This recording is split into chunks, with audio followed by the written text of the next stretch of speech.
Ladies and gentlemen, distinguished guests, Assalamu alaikum. Welcome to COP28 and welcome to Dubai. Good morning, everyone. It is a pleasure to welcome everyone today for our event, Reimagining Sustainable Healthcare. And it's absolutely wonderful to see you all with us today. So first, many thanks to our hosts, the UAE Ministry of Health and Prevention, the World Health Organization, Eastern Mediterranean Regional Office, and the Alliance for Transformative Action on Climate and Health for facilitating these critical and timely discussions. As you know, yesterday was the very first health day at COP. And it was so inspiring to see the $777 million pledged to tackle neglected tropical diseases.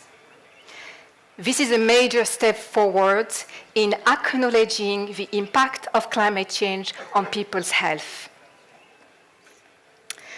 But at the same time, let's not forget the impact of the healthcare industry on climate change. Responsible for an estimated 5% of global carbon emissions, healthcare has a significant role to play to reduce carbon emissions and to fight climate change. Whether it is the laboratories and factories designing and producing the drugs, or the ships and cars that move medical equipment between countries and continents, or the hospitals that treat people. The entire health ecosystem has a huge impact on climate and must reduce its overall footprint. The Alliance for Transformative Action on Climate and Health was founded 2 years ago at COP26. To use the collective power of the World Health Organization's member states to build low-carbon, sustainable, and climate-resilient healthcare systems.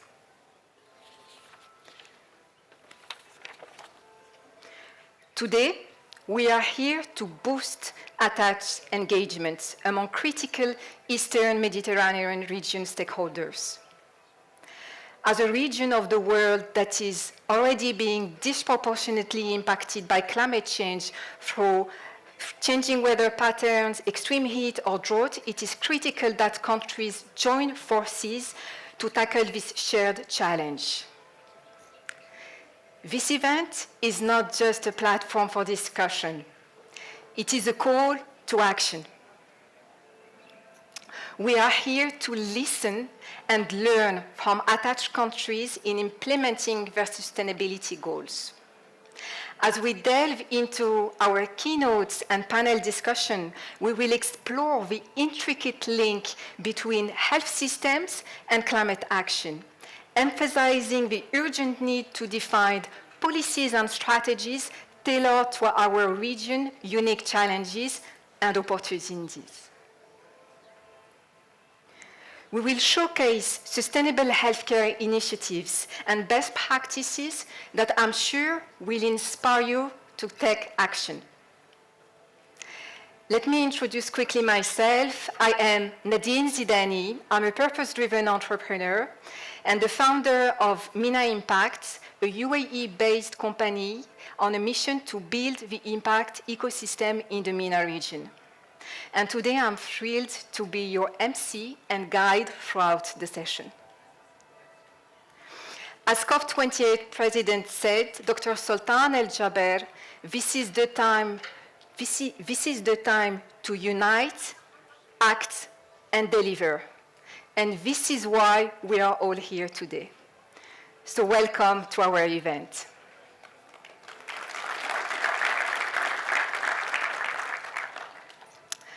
Ladies and gentlemen, It is with great honor that we welcome our distinguished keynote speaker, His Excellency Dr. Hussein Abdul Rahman Al Rand, Assistant Undersecretary for the Public Health Sector at the Ministry of Health and Prevention of the UAE.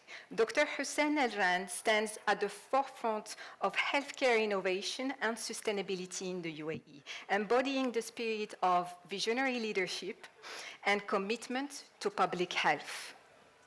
Today, he brings us critical insights from the UAE's journey to integrate sustainability in healthcare. His experience and leadership in this arena are inspiring and offer valuable lessons for global health and environmental sustainability. So please join me in warmly welcoming Dr. Hussein Al Rand.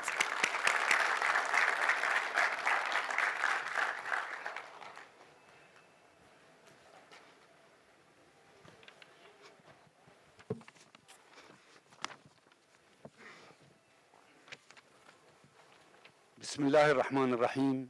Excellencies, colleagues, ladies and gentlemen, distinguished guests, estimated partner and colleagues, it is a great pleasure to be here with you today. And I extend a warm welcome to all of you in United Arab Emirates in Dubai. Hoping to a pleasant stay, we gather at the crucial crossroad to embark on the transformative journey.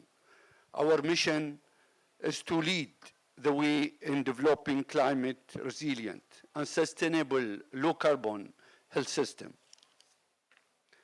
This event provides dynamic platform for exchange insights, experiences and innovation ideas focused on understanding the profound impact of climate change on the health. It brings together a diverse range of expertise, knowledge, and experiences. Yesterday, we started the Ever Health Day meeting, and followed by the reaching the last mile with the pledges of, as the MC said, lot of countries who's participated. And we ended by the ministerial meeting. And the ministerial meeting, the declaration was endorsed by more than 128 countries. So this is a moment which we can react and act together. We should unite, act, and perform. Our focus is clear. We will continue to renew the reinforced countries' commitment to the Alliance transformative action on the climate and health. Today we aim highlight three objectives. First, we recognize the continued role of United Arab Emirates in converting global leaders to shape a better future for its people. I'm proud to be standing here in UAE as we facilitate this critical discussion that will lead to the advancement of the climate resilient and sustainable healthcare system. Through this role, we emphasize undeniable link between climate change and health, underlining the need for the seamless integrations of health and climate policies to create a more resilient and sustainable future. Second, we see an opportunity to enhance engagement with a touch among key stakeholders in the Middle East and North Africa. This increased engagement is not merely symbolic. It is a call to action and an urgent invitation to enhance knowledge, sharing our experience and country experience, work together to achieve COP26 health program commitment, and also COP27. We are committed to support ATACH as we work toward these sustainable goals. Recognize that collective effort is essential for success. Third, we acknowledge the need to foster collaboration among nation to facilitate innovation and to light the way toward decarbonization of our health system and healthcare. It is only through collective action that we can achieve the needed change on large scale, enabling us to reach our sustainable healthcare goals and reduce the carbon footprint of our healthcare infrastructure. In this regard, today we will showcase the progress made, key learning, and best practice from across the region in achieving sustainable healthcare goals. These initiatives are not abstract theories, but tangible model actively developed low-carbon health system and prove that positive change is indeed possible. In closing, I would like to express my deepest gratitude to the partner and sponsor who made this event possible. Let us bold and remember that together we have power and sustainable healthcare can be made and make it is really for people, society, and planet. Thank you very much.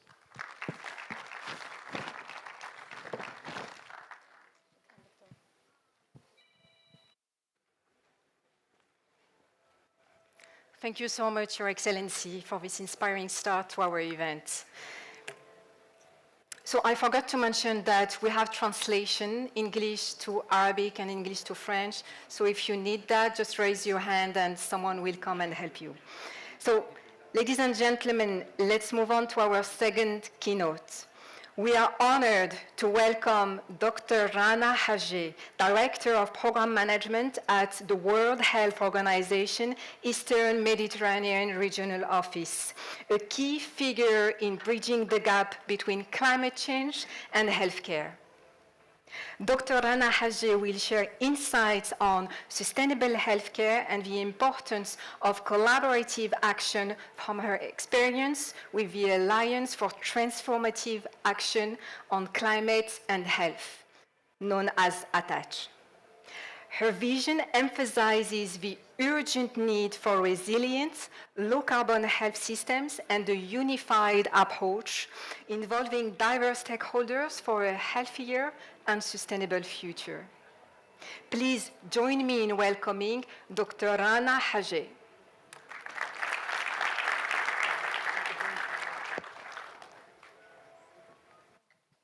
بسم الله الرحمن الرحيم. السلام عليكم ورحمة الله.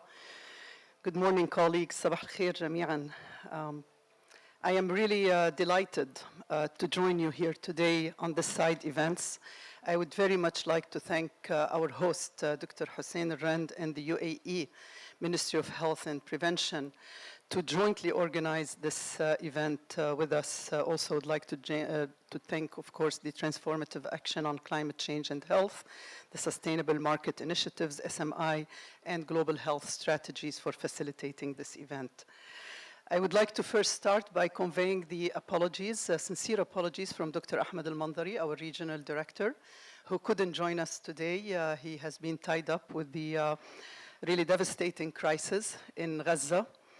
And he would have really liked to be here as we are discussing sustainability and how to ensure sustainability of healthcare. Our healthcare facilities in Gaza are being destroyed systematically and targeted purposefully. I pray, and let us all pray, that this beautiful event today in this beautiful country with its very strong message for a greener and healthier future will bring peace to our whole region. Let me get to the main topic we are here for, climate change, which is now, I think, has been acknowledged by all as the greatest health challenge of the 21st century. Although the region emits only 8.25% of the world's greenhouse gases, which is basically, we're about less than 10% of the global population. So we are really doing the least in terms of gas emission. Its temperatures and the other climatic hazards are changing twice as fast as in the rest of the world, and so are the health impacts. Climatic hazards are fueling environmental degradation, natural disasters, weather extremes, food and water insecurity, economic disruption, and conflicts, as well as significant displacement of populations. The consequences for health are substantial and include more deadly extreme weather events, increasing cases of non-communicable diseases, increasing emergence and spread of infectious diseases as well. This is already impacting the region's health workforce and infrastructure, our health systems, which have already been weakened by the many emergencies, and it's reducing our capacity to achieve universal health coverage, which is our main goal, health for all.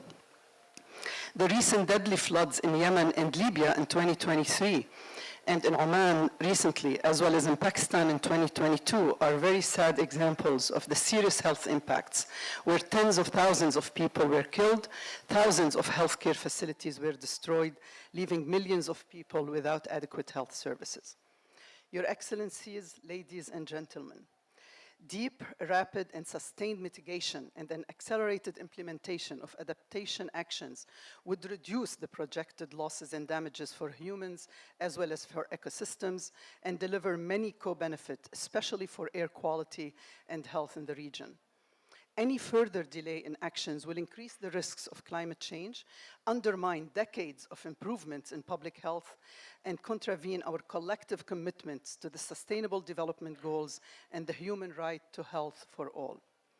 In order to help the countries of the world in this difficult assignment, WHO, in collaboration with the UNFCCC COP26 and the presidencies, developed the Alliance on Transformative Action on Climate and Health, which has become known as ATTACH.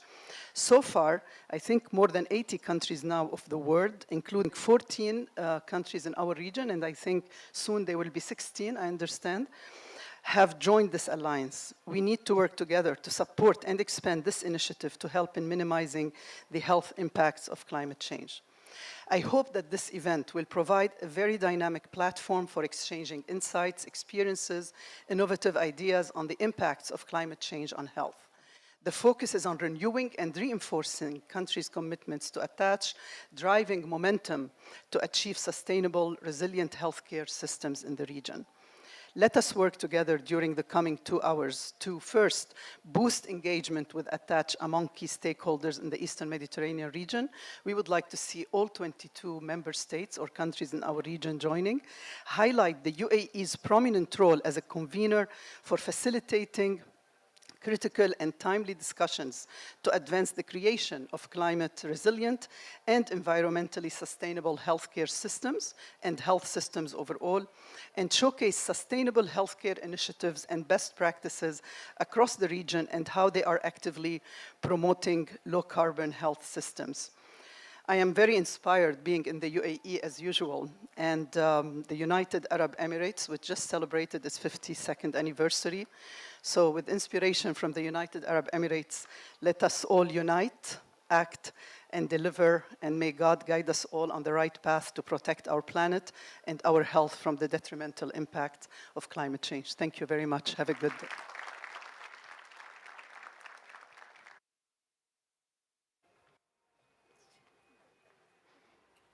Thank you. Thank you so much, Dr. Rana. Thank you for highlighting the devastating effect of climate change that we already see on our people and the need for urgent collective action. So now we want your attention for a short video from the World Health Organization.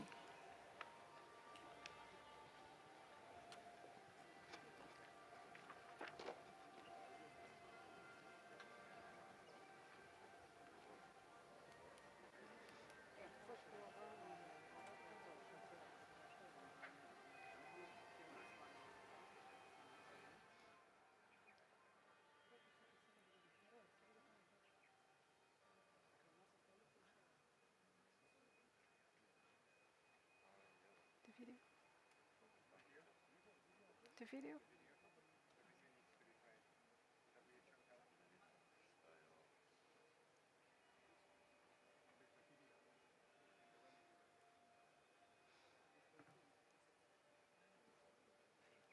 We move on?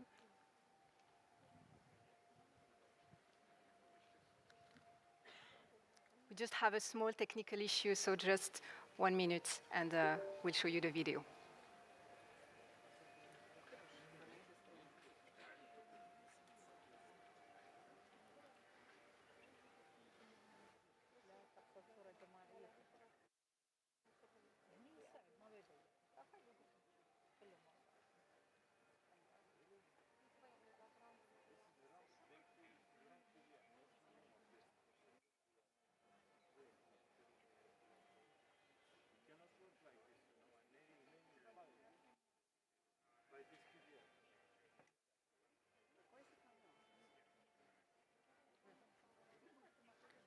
Shall we carry? Okay. So we will show you the video later. So now we're gonna start our panel discussion. So we just take a few minutes to mic our guests, and we will start.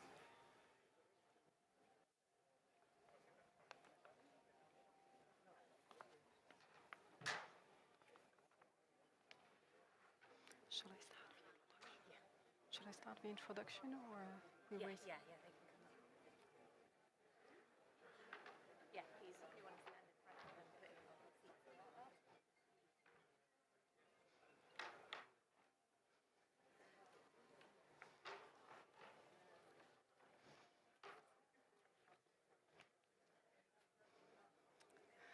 So now we will soon begin our first panel focused on the progress towards attached commitments. Since its foundation at COP26 in 2021, the Alliance for Transformative Action on Climate and Health has highlighted the intersection of climate and health in the Eastern Mediterranean region. Despite the initial high-level commitments, progress in this region has been slower than expected. And implementing this commitment has faced numerous challenges.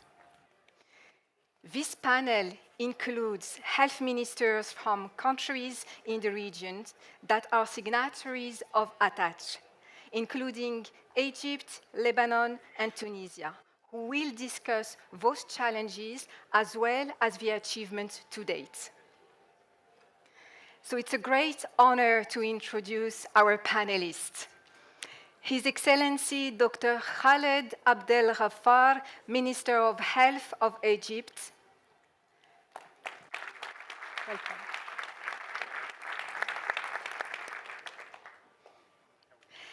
His Excellency Dr. Firas El Abied, Minister of Health of Lebanon.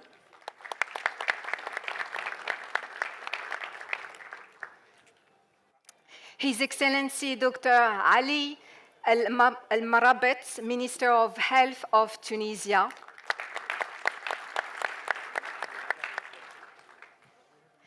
And Mr. Pascal Soriot, CEO of AstraZeneca.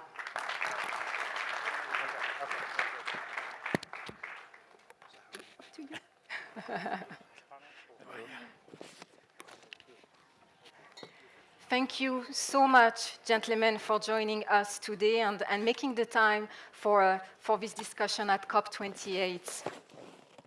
So I want to start with Your Excellency, Dr. Abdel Ghaffar, because exactly at the same time last year, all eyes were on Sharm el-Sheikh, because Egypt was hosting COP27.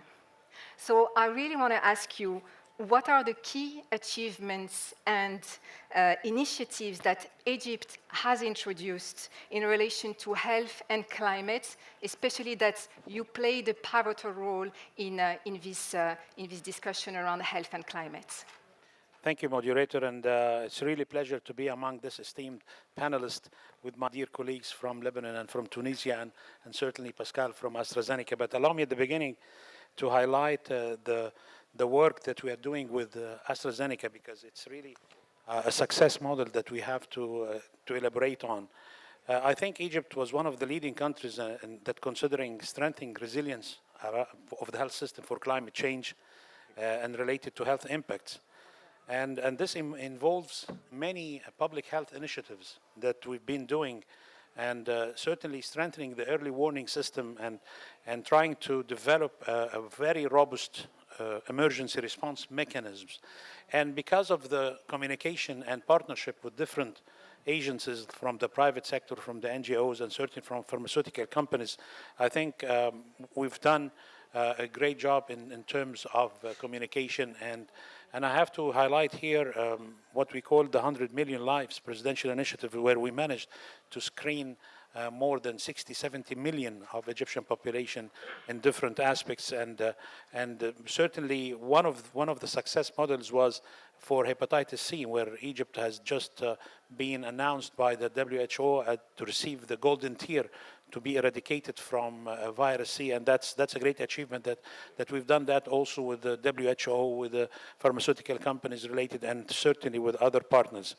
So in that sense, I would like also to highlight the importance of the partnership with the Egyptian government adopted with other companies like AstraZeneca, who have supported us in different initiatives in that respect. So I think this has to be mentioned.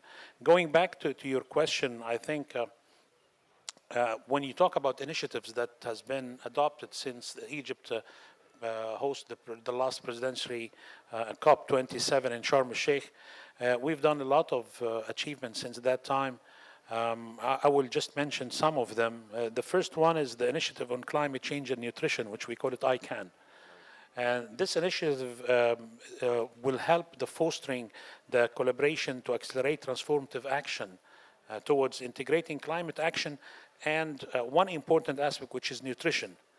And I think nobody talks a lot about this important relation. And if you talk about in Egypt with overpopulation, now more than 105 million, and having also around 9 million immigrants and refugees, where we like to call them guests of Egypt.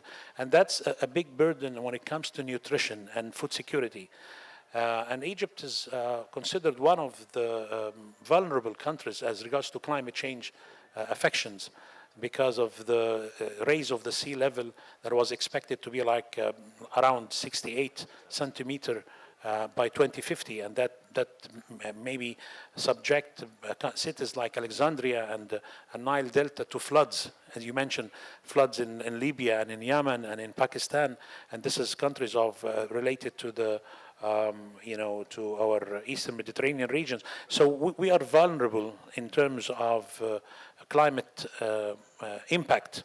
And certainly this has a lot to do with action with the health when you talk about the food security and nutrition because of the affection of desertification or even losing a lot of irrigated lands and food and water scarcity. So that's why we in Egypt we started to adopt our national food and nutrition strategy and certainly put the ICAN with the attach on top of our priority for that purpose.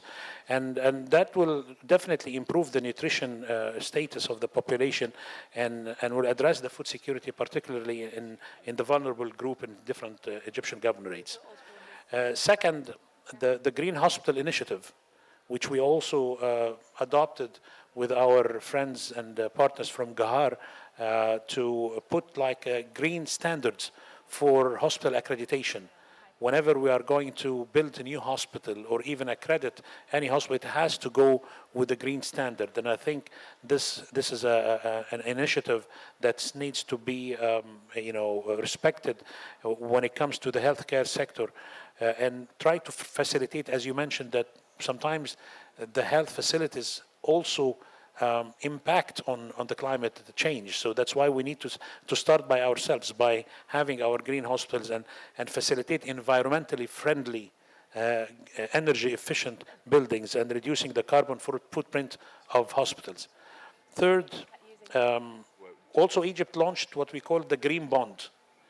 And this revenues expected from green bonds will be used to finance green projects. Not just green projects for the transport sector or for the renewable energy sector, but certainly for also the health sector. So this green bonds is quite innovative to start to attract all international organizations to support in order to facilitate the renewable energy and field green hospitals. Last but not least, the One Health initiative. We also adopted the One Health Initiative with a holistic approach to significantly address the climate change and its interconnected relation, not just for humans, but definitely for animals, planets, and different environments.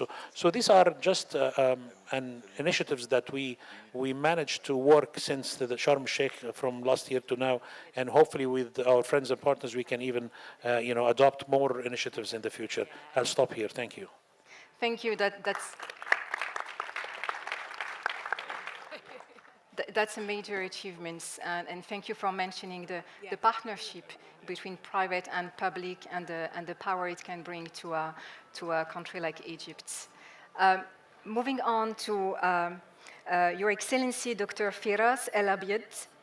So, in light of Lebanon's commitments to the attached ambitions, could you elaborate on the steps and strategies that Lebanon is implementing to foster resilient and sustainable healthcare systems? So thank you, and I would like to thank UAE for hosting COP28. Clearly going to be a very successful COP. Now, last year, Lebanon recorded its first cholera outbreak in 3 decades. If you look at what happened, you see that it started in different parts of Asia. Then we saw a progression from Yemen to Iraq to Syria and then to Lebanon. The main reason for that outbreak were fragility in the water and sanitation infrastructure. And if you look at these countries that have been part of a conflict and displacement, you see that there is the fragility of their infrastructure and inability to deal with this mass displacement. As you know, Lebanon, a country of 4 million, is hosting almost 2 million refugees from neighboring country. And that puts a lot of burden on our infrastructure. Now, health systems are very important when we are talking about a country response. And unfortunately, what we are seeing in our region is a lot of conflict, a lot of displacement. In addition to that, we see direct effects of climate change, whether related to availability of water, deforestation, or others. If you look at the countries that I've just mentioned, Lebanon, Syria, and Iraq. These are countries that are well known to have major water sources, Dajla, Al-Furat, Litani, other rivers. But despite that, you see that there is a lot of issues related to the availability of clean water. And climate change does not only directly affect health, as we've been hearing. There are also indirect effects because as you have more of these social tensions, this will eventually affect the determinants of health and indirectly mean that there are more illnesses, more diseases that health system have to deal with. Now, Lebanon was able to quickly contain the cholera outbreak because of our existing early warning systems and response. But we saw that Kuwait recorded 2 or 3 cases, I think, and also Jordan had to put a lot of effort at the borders to be able to contain the spread. And in a region where we have high mobility and porous borders, you could see how a health issue in one country can easily then move into other countries as well. Can these countries, such as Lebanon, who have low resources, actually invest in climate change and health? Now, sometimes investments, when you are talking about low resources, is asking, for example, a hungry person to become even more hungry today so that he won't be hungry in 5 or 7 days' time. It's extremely difficult for these investments to occur. And without these investments, the situation obviously will become worse. Now, Lebanon has been proactive. The Ministry of Public Health has been proactive in dealing with climate change and health. I would like to mention 2 important issues that we did. First, last year, we launched our national strategy for renewable energy in healthcare facilities. We've implemented a large part of that. Up till now, 50% of our public hospitals have been solarized, and over 70% of our primary healthcare centers have also been solarized, and we are progressing in that agenda. Another area which is extremely important was collaboration between academia, local, and international in creating a geo-health hub. This is a center that conducts research and data collection and advises policymakers on and provide local data. Now, this is extremely important because a lot of the time we talk about global data, but here we're talking about local data to allow policymakers to really make decisions that are informed and properly allocate resources in a low resource environment. And finally, I think what is extremely important, and here, let me be a bit undiplomatic. I think that, we come to COP28. The region has been very active, especially that the region has hosted the last two COPs, 27 and 28, in pushing for this agenda. And it is a very important agenda. We see the global repercussions of that agenda. But here also we need to think regionally, because at the end of the day, with adaptation tends to be local. Countries adapt, and health systems within countries adapt. But as COVID has taught us, if we don't do proper strengthening of local systems, then the problems become regional. And here I think we are calling for more regional cooperation. I think the fact that our region, IMRO, was one of the first regions to launch a strategy, an environment, climate, and health strategy is extremely important. I think the efforts that are being put regionally are important, and this is something that we would like to see more in the future. Thank you. Thank you so much.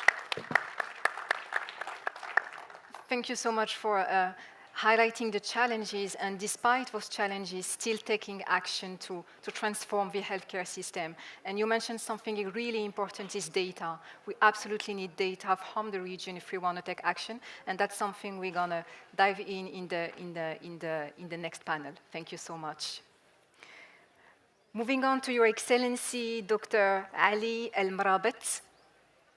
Could you please outline the key strategies Tunisia has implemented to monitor and enhance the resilience of its health systems against climate change? And if you can, in your answer as well, highlight the role of international partnerships in these efforts. Thank you for your question. Honorable guests, dear colleagues, good morning. I will speak by switching English and Arabic. Yes. السلام عليكم ورحمة الله وبركاته. تهانينا الحارة بالعيد الإمارات الشقيقة، وكل عام والإمارات وتونس والعالم بخير. Ladies and gentlemen, in Tunisia we are actually aware of the health impacts of climate change. Being among the Mediterranean region most susceptible to climatic change. Recognizing this, our health sector's response has been comprehensive and proactive. A cornerstone of our approach is our active participation in the Alliance for Transformative Action on Climate and Health, facilitating regional and national strategy integration and continual knowledge sharing. In 2002, non-communicable disease accounted for more than 79.7% of deaths and 70.8% of these burden in Tunisia. And we are working to strengthen systems for early detection and treatment of non-communicable disease, as well as palliative care an essential part of the response to this category of disease which can be affected by climate change. At the beginning of the COVID pandemic in Tunisia, the government supported the health sector with additional funds from the World Bank Group to help strengthen the resilience of health system and reinforce healthcare capacities to reduce the burden of COVID-19 and future health shocks by supporting social and economic measures. وهنا تجدر الإشارة I switch in Arabic.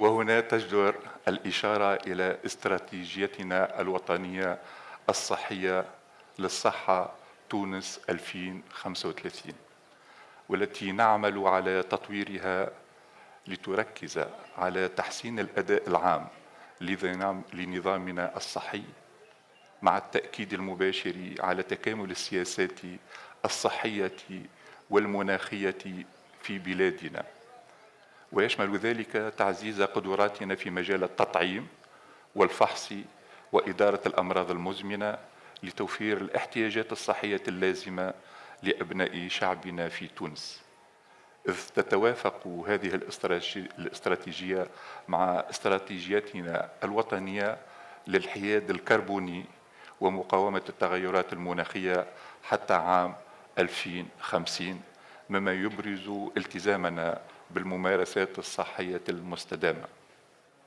وفي سياق العمل الدؤوب حرصنا على تنفيذ منهجية التكيف التدريجي حتى عام 2030 لإدارة المشاكل الصحية المتعلقة بالمناخ بطريقة فعالة وشاملة.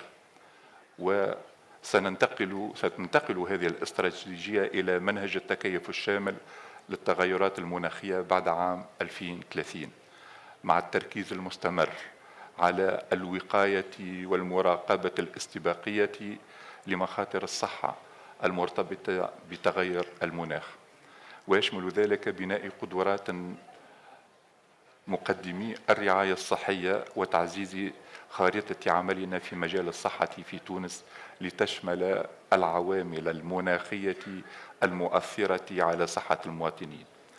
وهنا لابد من الإشارة إلى الدور المميز الذي يلعبه تعاوننا مع شركاء الدوليين ولا سيما اليونيسف في تعزيز سلسلة التبريد الخاصة بالتطعيمات مع تحسين البنى التحتية لمراكزنا للرعاية الصحية لتكون صامدة للتغيرات المناخية.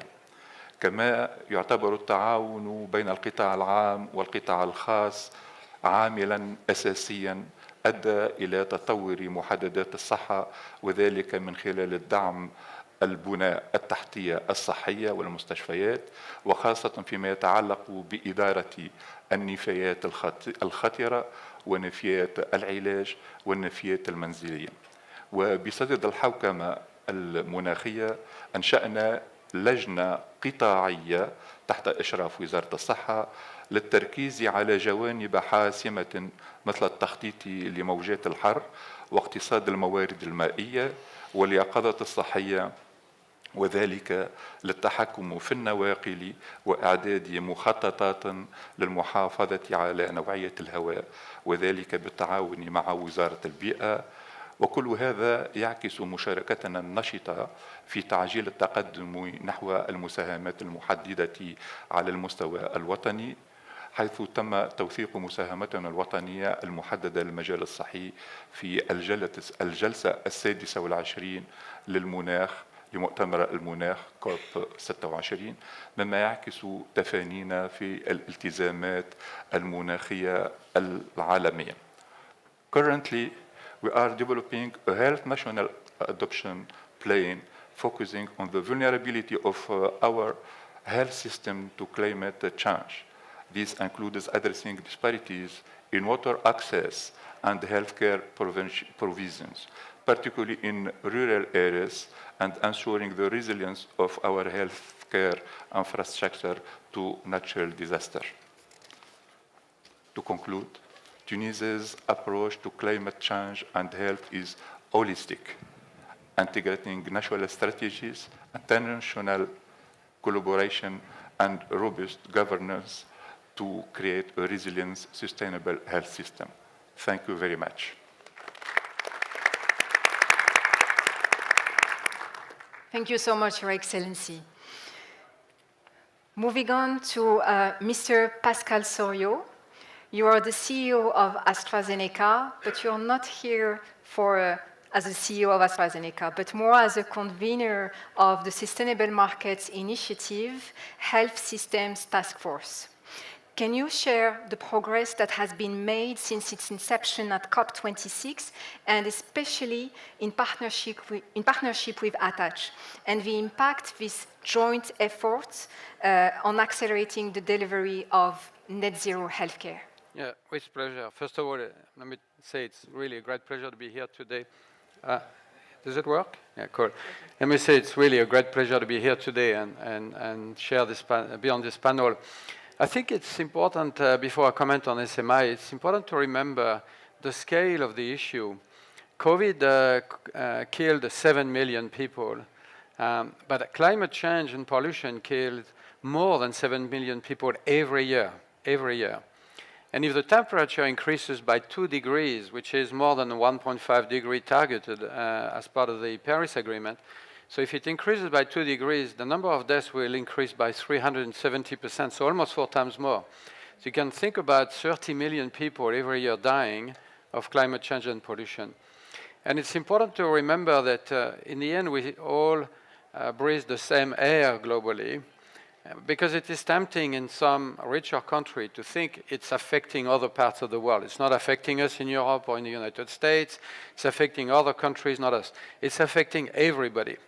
It's been very, very well established, and there was a publication in Nature earlier this year showing clearly the small particles in the air are what is driving lung cancer, chronic bronchitis. We know heat is driving stroke, cardiovascular events. People die, and they die everywhere around the world.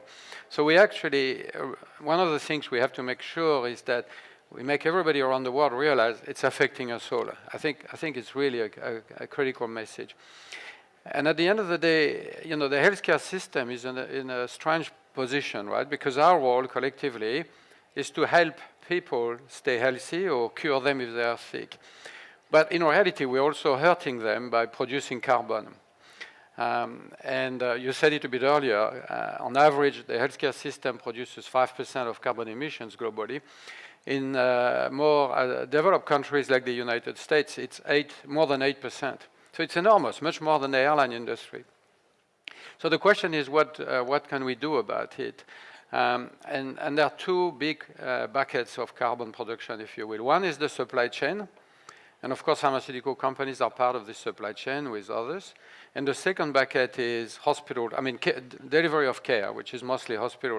And it's about 50% and 50%. So you have to tackle both aspects to reduce carbon across the entire journey a patient will go through if they're unwell.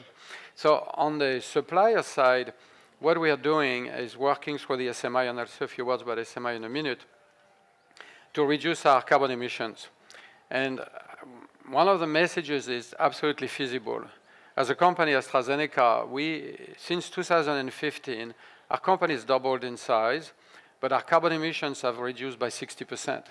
Our water consumption is reduced by 20%. Our waste production is reduced by 20%. But it's not enough. We want to go beyond this. By 2026, we want our carbon to be carbon zero for our scope 1 and 2, and we're very much on track to do this. By 2030, we want to reduce our scope 3 carbon emissions by 50%. And we want to be carbon zero totally across the the scope 1, 2, and 3 by 2045. We are investing $2 billion in this transition, and I suspect when we are finished, it will be more than $2 billion. For instance, we're investing $400 million in removing the propellant or replacing the propellant in our inhalers, products that are used for asthma, COPD. We're investing $400 million in developing a new propellant that will be carbon-free. We are actually building partnerships around the world And I think it was mentioned before, partnerships between public and private are really critical. Also partnership between private and private. And so, for instance, we're partnering with Vanguard Renewable in the United States to build biogas fermenters. And we're shifting completely the supply of gas to our plants in the United States. We're moving to biogas, and we go beyond this. Biogas is essentially you take food waste, you take farming waste, you put it together, and you let it ferment. If you didn't do this, it would ferment by itself and free methane in the atmosphere, and methane is 100 times more warming than carbon. So you want to capture this, and then capture the methane and modify it into gas we can use in our plants. And our team is basically made of experts that are experts in fermentation, because we manufacture antibodies all the time. So now our team is working on this fermentation process to make it even more efficient, so biogas can become a lot more price competitive, and others in other industries can use it in the US. We do the same in the UK. We do the same in China, in some parts of China. Another example is we are building wind farms with other industries in Sweden, where we have a big presence, in China also, where we have a big presence. And so we are shifting our energy supply to our manufacturing sites and our buildings to renewable energy. And we do this across the board. In Japan, we are 100% renewable already for all our buildings. We're shifting our fleet of cars around the world to electrical vehicles. We're almost at 30% shift to EV cars already. Some countries like the Netherlands, we're already 100% EV, and we want to be 100% EV by 2026. So those are some of the things we do as a company, and other companies are doing the same. And I think the message is it is feasible. So beyond that, what we do is, with the SMI, is work together with other companies in our industry, but also we have the NHS in our group, we have WHO representation, we have the UNICEF, we have academic institutions. This group was launched by King Charles when he was still Prince of Wales, and his leadership in this area has been remarkable. It's really helped us create attention, create momentum, attract other companies and public institutions, and we work together, public and private, with one single goal, which is how do we reduce carbon.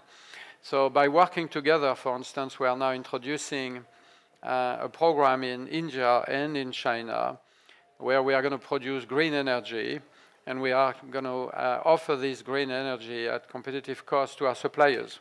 Because the big issue, of course, for any company is your scope 3, your suppliers. So how do you help? I mean, how do you tell your suppliers they have to be renewable, but also how do you help them? So as a group of companies, we've established standards. We've sent those standards to our suppliers.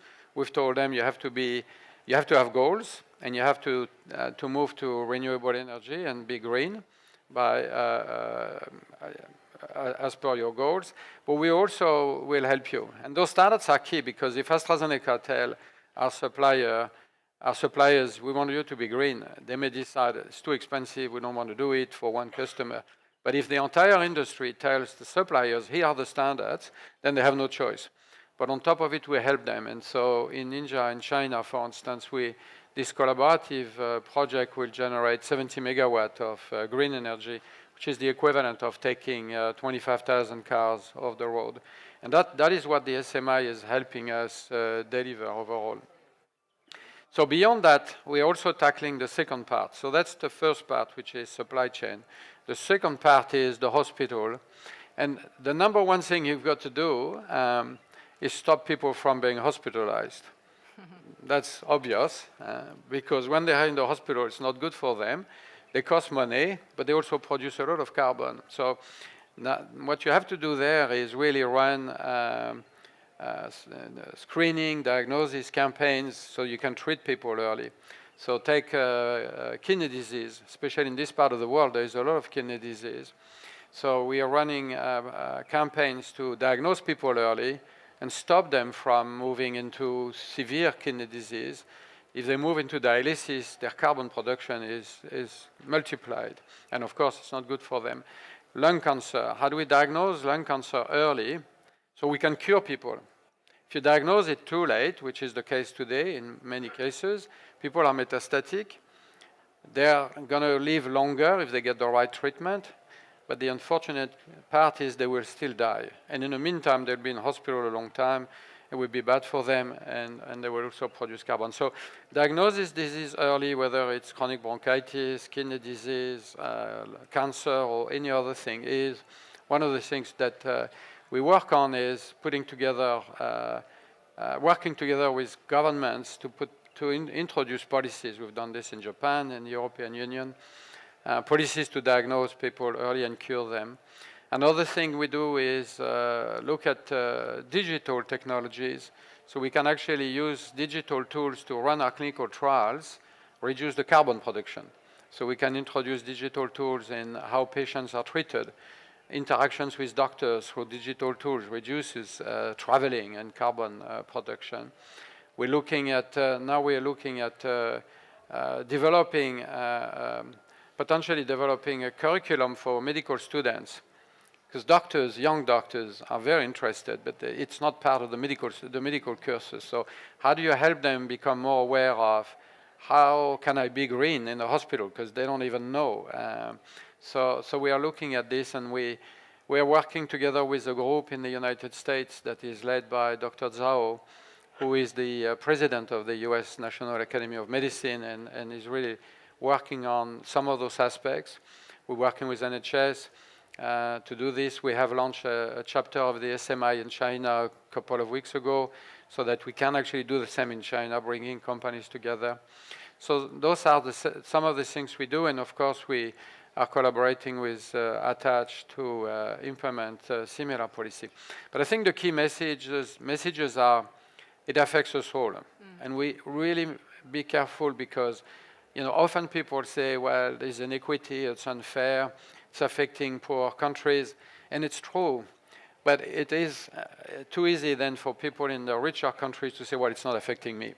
We need to create this sense of urgency that everybody around the world thinks, this is important, it's affecting me too, I have to do something about it. That's one message, it's affecting us all. The second message is, it's possible, it's feasible, it can be done. And it can be done without bankrupting your company or your institution. It takes time, you have to do it over time, but if you do it over time and progressively, it's possible. And the final message is partnerships, public-private partnerships, I think, are critical, so we can make it happen together. Thank you so much. Thanks for reminding us that it's affecting us all, and showing us the power of partnership to transform the supply chain with SMI. So now we have Your Excellency Dr. Firas Ibrahim El-Hawari, Minister of Health in Jordan, that is joining us. Please welcome on stage. السلام عليكم. سلم على الزملاء. Thank you. Thank you so much for joining us. Thank you. So, Your Excellency, Jordan has a national target to reach net zero by 2050. So how do sustainable healthcare goals fit into this picture and contribute to this national goal? Thank you so much for the question, and thank you for the invitation to be here with you. Let me start first by a general comment. It took 27 meetings before health finally reaching COP.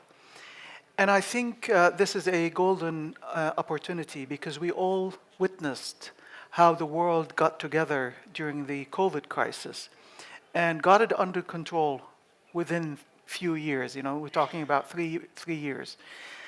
The world didn't get together until the world realized that lives cannot be saved unless we are all safe. And I think the addition of health to COP will highlight this piece of information.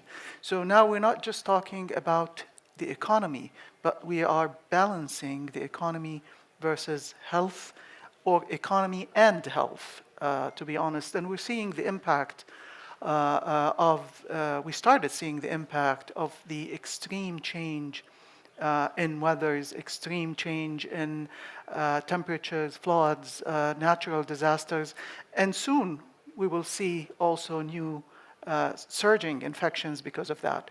So I think, talking in general about the goals and the commitments of Jordan.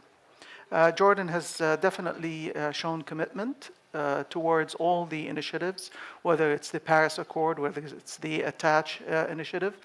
And we are working both on both sides, the green growth, basically, how we can improve our hospitals, how we can reduce waste, and we're doing that through innovative ways of getting rid of wastes.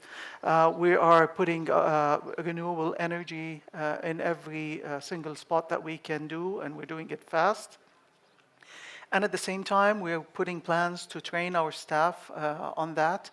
And again, we need to look at health as not just a producer of carbon emission, but also being influenced by this hypothesis. So most importantly, has put a strategy. It's going to be a 10-year strategy. In that strategy, we outline all the building blocks that we need in order to do and maintain that balance. Thank you so much.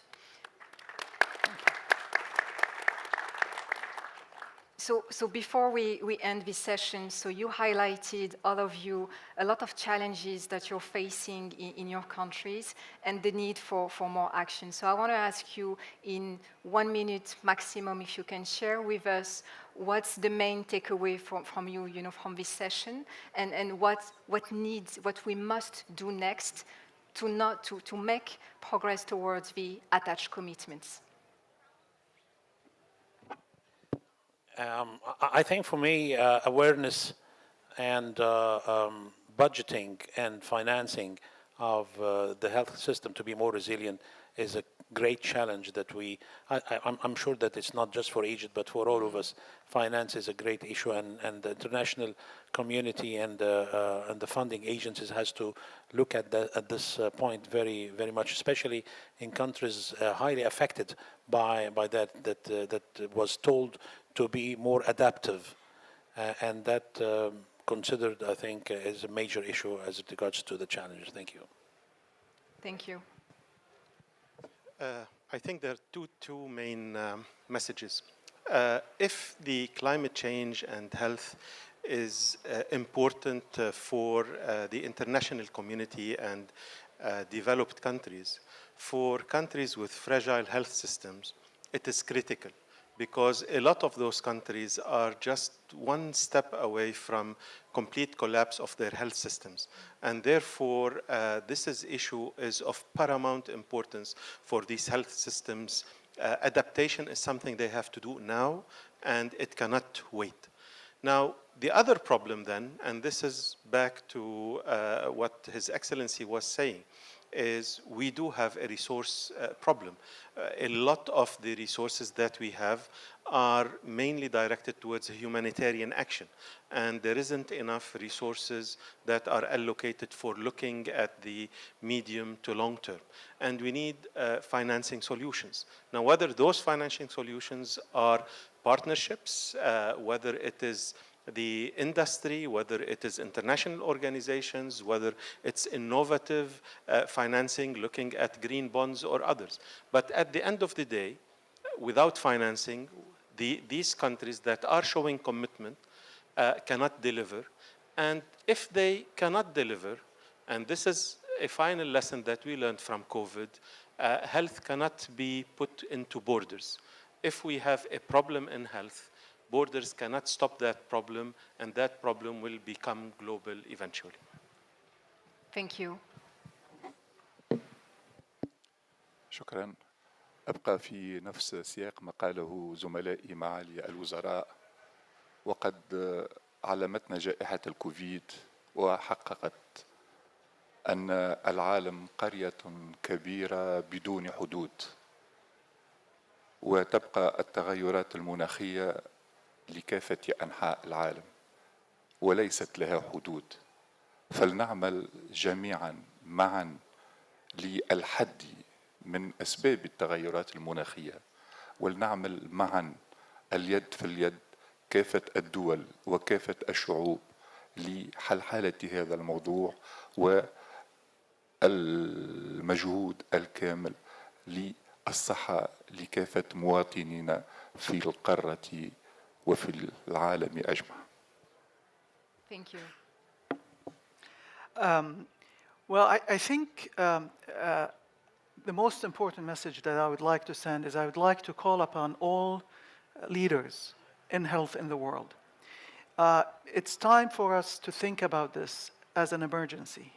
We in the healthcare field, we are good at preempting and planning for severe and extreme conditions. We don't want to wait to see the effect and the impact of climate change. I think right now, building resilient health systems, think about the worst so that it doesn't happen. I don't mean to be pessimistic, but in fact, this is how we prepare in medicine. We take the precautions in order to get away with minimum losses. We are seeing the signals and the signs, and we need to move now. And I would like also to highlight one thing. For countries who continuously suffer the impact of political situations, refugees in particular, those countries are at higher risk of the impact of these refugees, and it is extremely difficult to plan for their healthcare systems, and they are extremely vulnerable for such conditions. So I think we need a message also to ensure that such countries are being taken care of, because we don't want their systems to collapse because of the extra pressure. Thank you. Thank you. Well, actually, COVID showed us the importance of having a good healthcare system. If you don't have a good healthcare system, your economy collapses. And if your economy collapses, your healthcare system gets even worse. So really, I think there is urgency to address this issue. So that's one message. The second is, as I said earlier, it's affecting us all. And again, going back to collaboration between private and public, but also between countries. So the richer countries actually can put together financing systems that will enable the rest of the world to adapt and modify the healthcare systems around the world. So it's really about urgency, awareness of the issue, and collaboration. Thank you so much, and we can feel the urgency to take action from your insights today. That's very clear, and it's a fantastic forum to send this message. So thank you so much. Thank you for your time, and let's stand up for a quick photo before we wrap up this panel. Thank you so much. That's great to see. Thank you.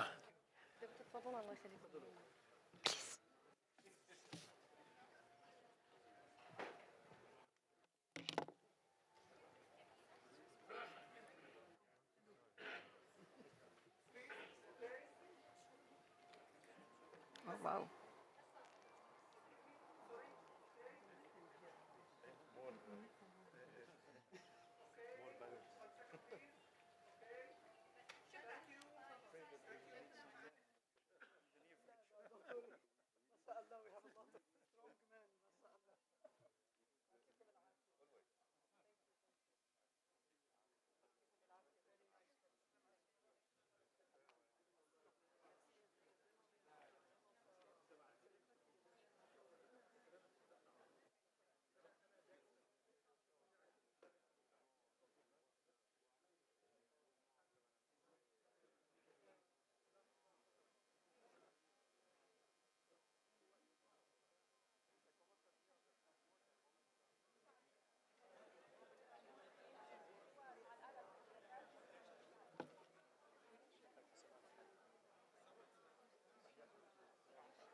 Yeah, sorry.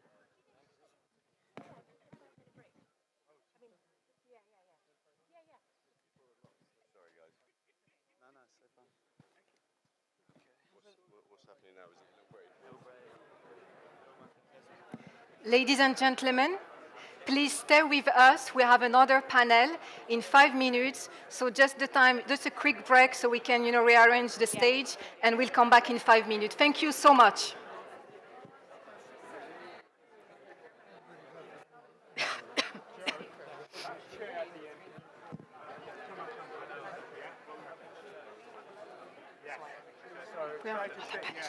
Sorry. The other panelists. Thank you. That's crazy. Did you see my...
Video? I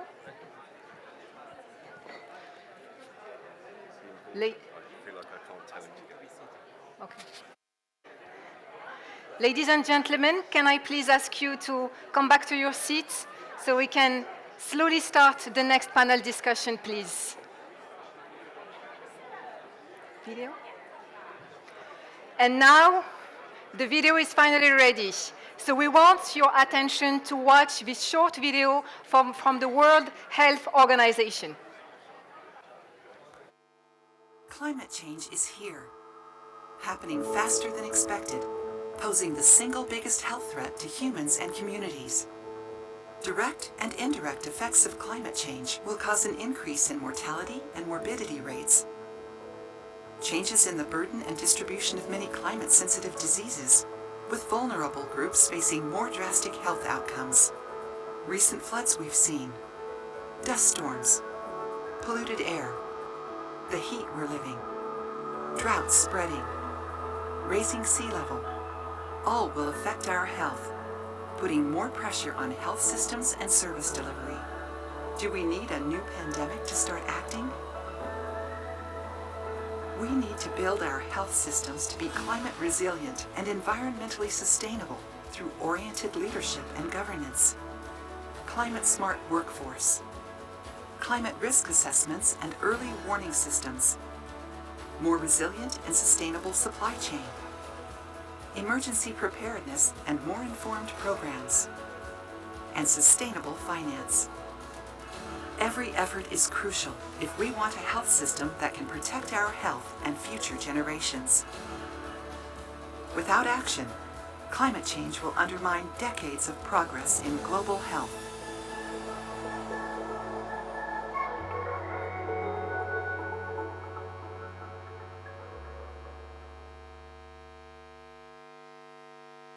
Thank you so much. Climate change. Thank you so much. So we will now going to move on the second panel of today's event. It's a pleasure to welcome everyone on this session on advancing sustainable initiative for climate resilience healthcare systems. We find ourselves at a pivotal moment to reflect on the progress made in the Middle East and Africa and reinforce our collaborative efforts toward building low-carbon, sustainable, and climate-resilient health systems. We want this session to lead to transformative actions in the healthcare sector for sustainability and resilience. Our discussions aims to shed light on practical, actionable solutions and collaborative strategies that emerge from partnerships between the public and private sectors, as well as NGOs. So without further ado, it's my pleasure now to welcome experts in the field to provide their views and to discuss actionable solutions. Professor Ahmed Taha, head of the General Authority for Healthcare Accreditation and Regulations.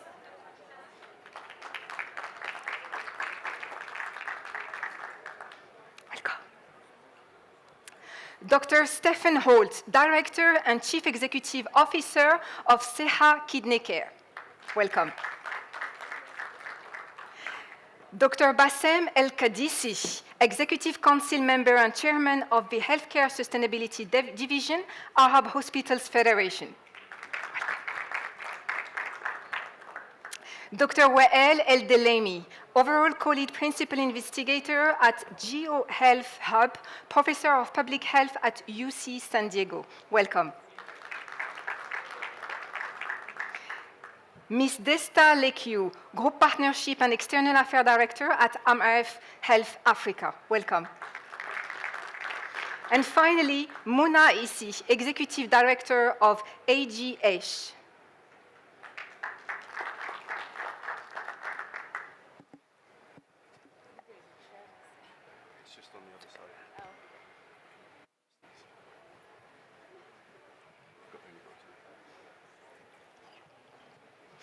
Thank you so much for joining us today for the part 2 of this event. And I want to start with you, Dr. Wael El-Delemi, because the minister touched upon the critical role of data in taking action. So I really want to first have a look at the climate and health research, especially in the MENA region.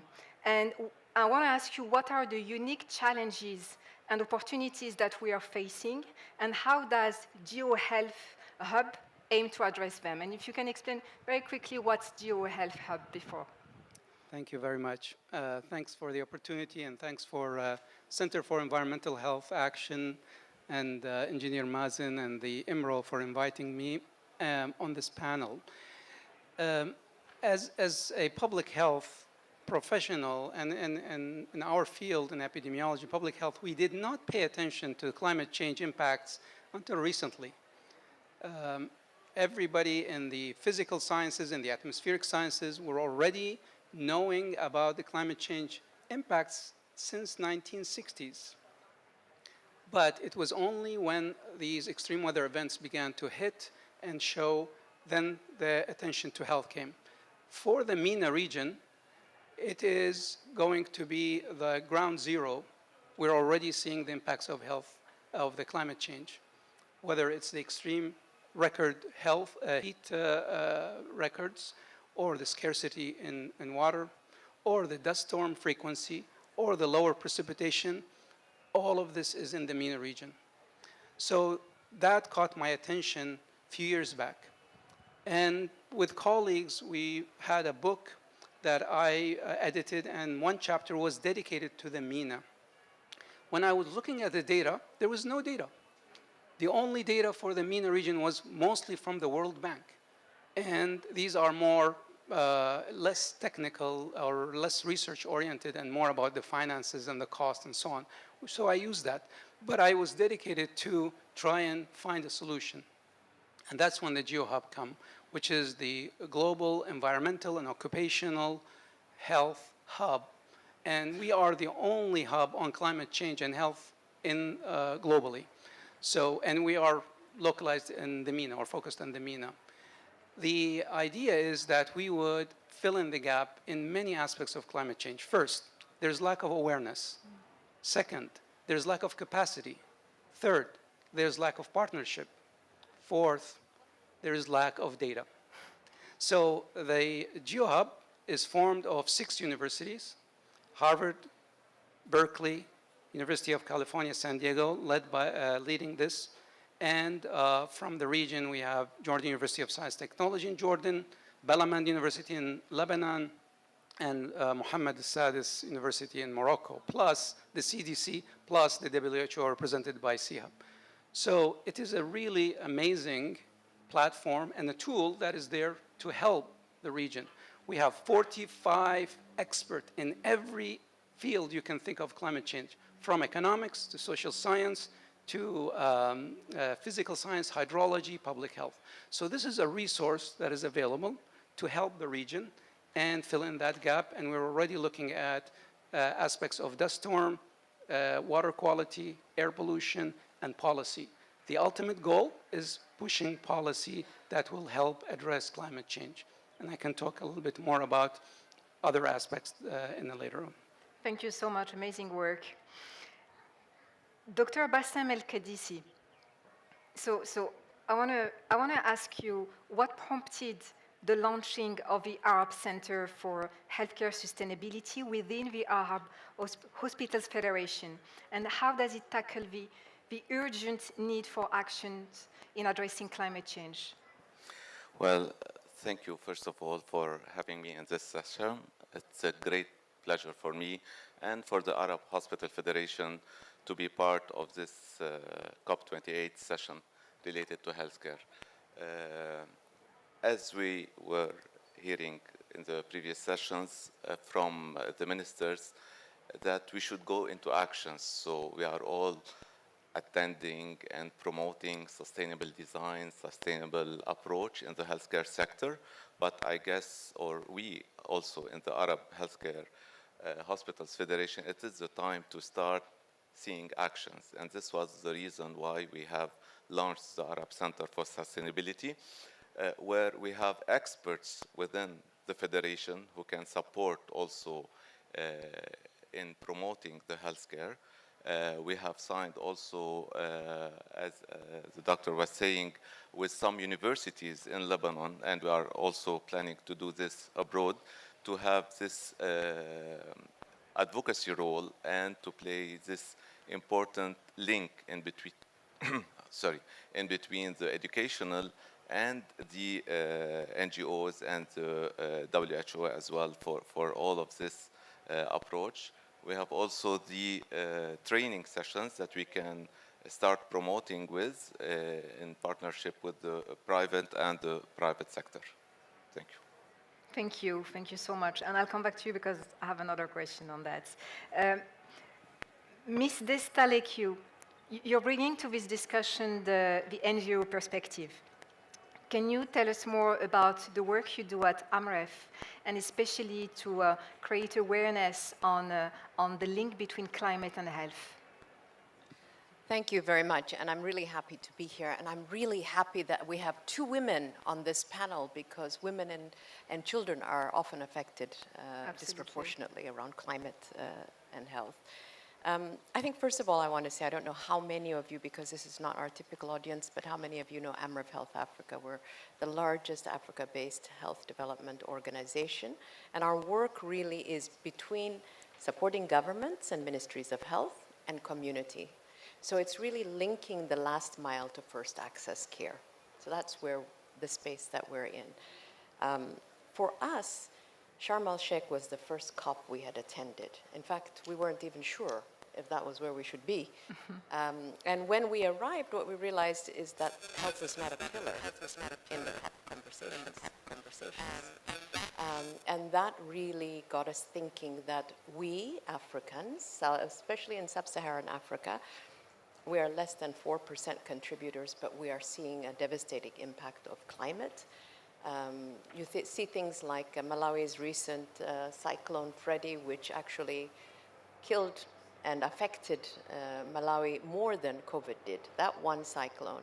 And what we realized is that we needed to change the narrative for Africa, and we needed to convene, and we leveraged our convening capabilities to bring together African ministers of health so that they can have prominence, convening Africa Group of Negotiators, our regional bodies like Africa CDC, AFRO, WHO AFRO, to the table to really discuss how can Africa present itself stronger. And so we actually put together a common position with all of our partners and ministers of health. Yesterday at Health Day, we came together again to have this discussion, and today at the Mozambique House, we will also have our final engagement, and it's really to focus around 4 key things.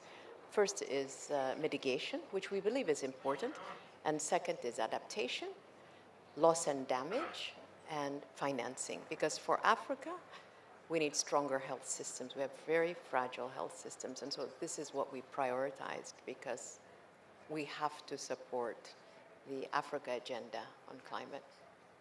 Thank you, and we made huge progress from COP27 to COP28. So it's in 1 year, yeah, it's very impressive. There are 20 African ministers here. Yeah. So, Dr. Ahmed Taha, we had a discussion before the panel about the great work you've been doing on green hospitals, the framework and standards you've defined. Can you elaborate a little bit more on that? Because the whole idea of this panel is to share actionable solutions, and I'm sure that it can inspire our audience. Sure. Allow me first to congratulate the United Arab Emirates for hosting and organizing such a fascinating gathering and international event. And for, of course, also and for the National Day they are celebrating at the moment. And back to your question, you know that Egypt is very much committed to the sustainable transformation, and we are among the countries who signed the first agreement about transformation in Kyoto, in Japan, and afterwards in Paris, and we hosted COP27. And in light of this, we as GAHAR, which I'd like to define at the beginning, we are the general authority for healthcare accreditation and regulation in Egypt. And this authority is responsible for issuing standards for implementation of quality and accreditation into the healthcare system, and it is the gate upon which all the healthcare facilities should pass through in order to join the universal health coverage, which is the very national and very important project at the moment. In light of this also, we have a separate sector of standards that is dedicated for the environment. We call it environmental and facility safety standards. Each and every healthcare facility has to implement in order to have accreditation. But really, we didn't find it enough for, in the era of global warming and the threat we are facing as a globe, as a planet. We need to dedicate some standards dedicated only for green transformation in order to help the facilities to transform into the green ones. So we issued set of standards. We call it standards of excellence for transformation into green and sustainable healthcare facilities. And they are based on 8 principles. One is the leadership commitment and planning for transformation into the green and sustainable healthcare facilities. Second is waste management. Third is energy, proper utilization and efficient utilization of energy, specifically on energy saving and transformation into clean and renewable energy. The other point is the water management and the waste management, specifically recycling of the waste and reuse it in a different way, even for energy production. And also we have standards that speak about the utilization of the proper getting rid of the chemicals. That's that's the side product of the health provision. Also, we have standards related to the ethical and sustainable procurement. And finally, which is very important as well, we revise the healthcare designs, the design before the building arrives, in order to be sure that when the healthcare facility is built up, it will be matching with the standards that we need in order to be a sustainable and eco-friendly healthcare facility. Amazing. And what have you learned so far in implementing those Well, standards? we already we pass into 3 important points. First is campaigns of awareness, along with an agreement and protocol that is just renewed today with AstraZeneca. They are very important partner to us. They sponsor campaigns of awareness to the public and also training courses to the service providers in order to know what the importance and how they implement the standards of green hospitals into their facilities. And the third one, we already implemented these standards into some of our hospitals. One of them is the Shuf Al Orman Hospital, which is found in Luxor. I just would like to show you the results of the implementation of one of this one, which is just a small hospital, just 150 beds dedicated and specialized for the care of patients with malignancy. You can just see that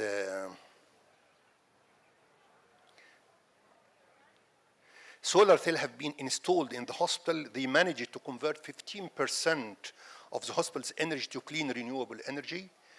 They reduced the hospital's carbon emission based on that by 500 tons annually. This results in financial saving of 1.5 million pounds annually. So it's also its profit value. They also achieved to decrease the electricity consumption by 20% annually. This led to decrease in the carbon footprint by 700 tons annually, with a financial saving as a result of that of 2 million pounds annually. So they also followed a program for reducing water consumption and approximately reduced 19% of water consumption every year. Waste management, they followed a waste shredding and recycling plan with sterilization instead of incineration, with a financial saving of about 3 million pounds annually. So, I mean, implementation of green standards is not only to save the planet and save the people, it's also, you can also achieve profit out of this. Thank you. Thank you. That's an amazing case study, and thanks for highlighting the financial benefits as well to go into green standards. Moving on to you, Dr. Stephen Holt. Why has SEHA identified kidney care as a priority for sustainable initiatives, and what have you learned so far? Well, thank you very much for inviting me. We know that in nephrology we're very bad at our carbon footprint.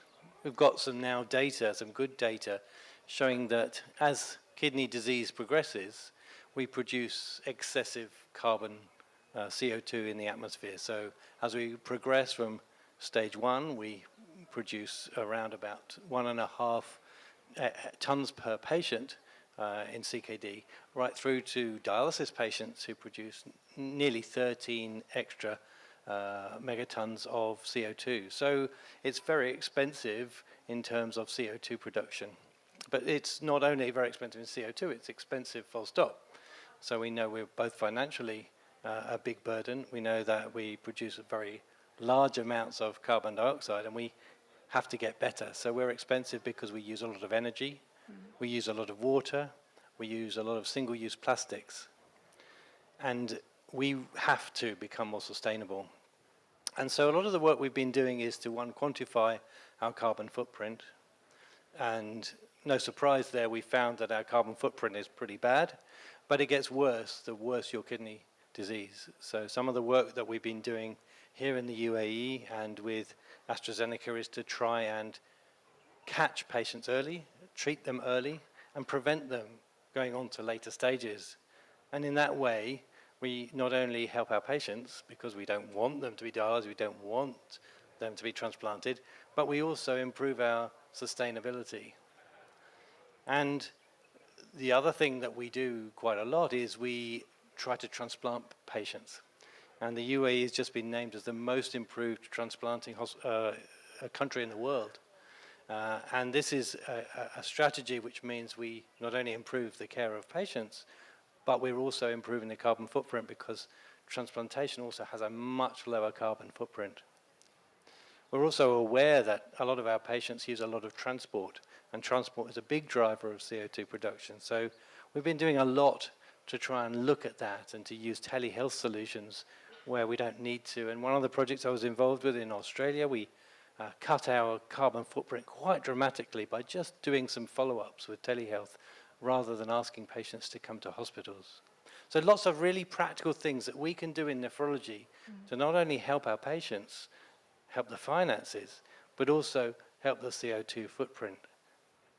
We also have some very good implementation of waste management as well.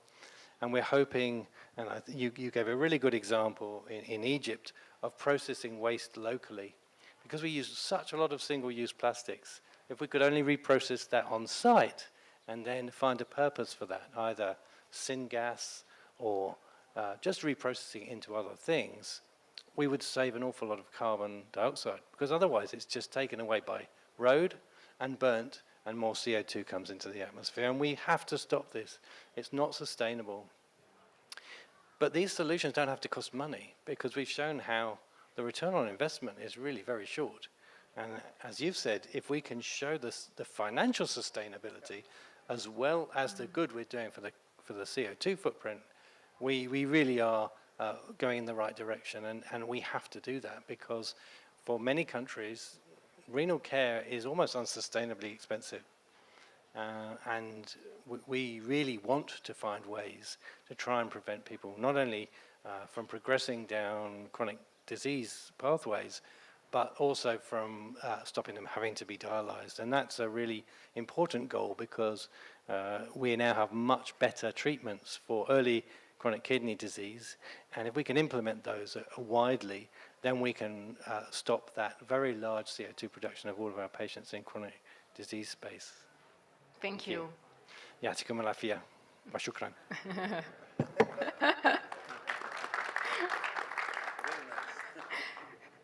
Muna, can you tell us more about the initiatives that African Global Health is undertaking to achieve sustainable healthcare systems? Absolutely.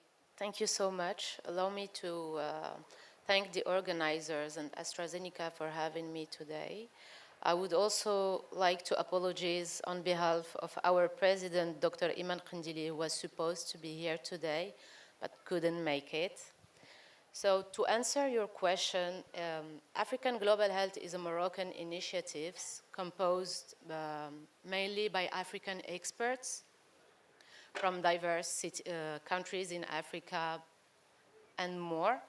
And AGH is dedicated to fostering sustainable health policies. And in order to do that, the objective is to unite scientific experts, economists, lawyers, and policymakers, fostering collaboration on a continental scale to reconceptualize public health policies. So in African global health, collaborations with local communities, governments and healthcare providers to understand specific needs and challenges is very important. With our experts and ambassadors, each one of them is a connector to their own government and healthcare providers and other sectors that can make the difference upon their communities.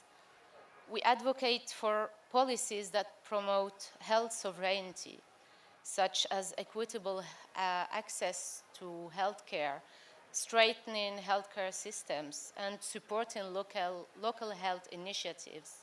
So we form alliances and partnerships with our other NGOs, international organizations such as African Union, Africa CDC, and governments to amplify the impact and reach health sovereignty initiatives. So, thank you. Thank you. Thank you so much. Thank you for highlighting the importance of partnership in this issue. I want to come back to you, Dr. Bassem El-Kadisi, because I'm sure that you have a lot of experience and you've seen a lot of models from hospitals in various countries. So I want to ask you, have you observed differences from one country to another, or have you seen any pattern of a model of hospital that is emerging? Well, thank you for the question. It's very important because this is the aim of meeting here, just to have lessons learned, to share ideas, to share experiences, and the joint effort between the public, again, and the private sectors.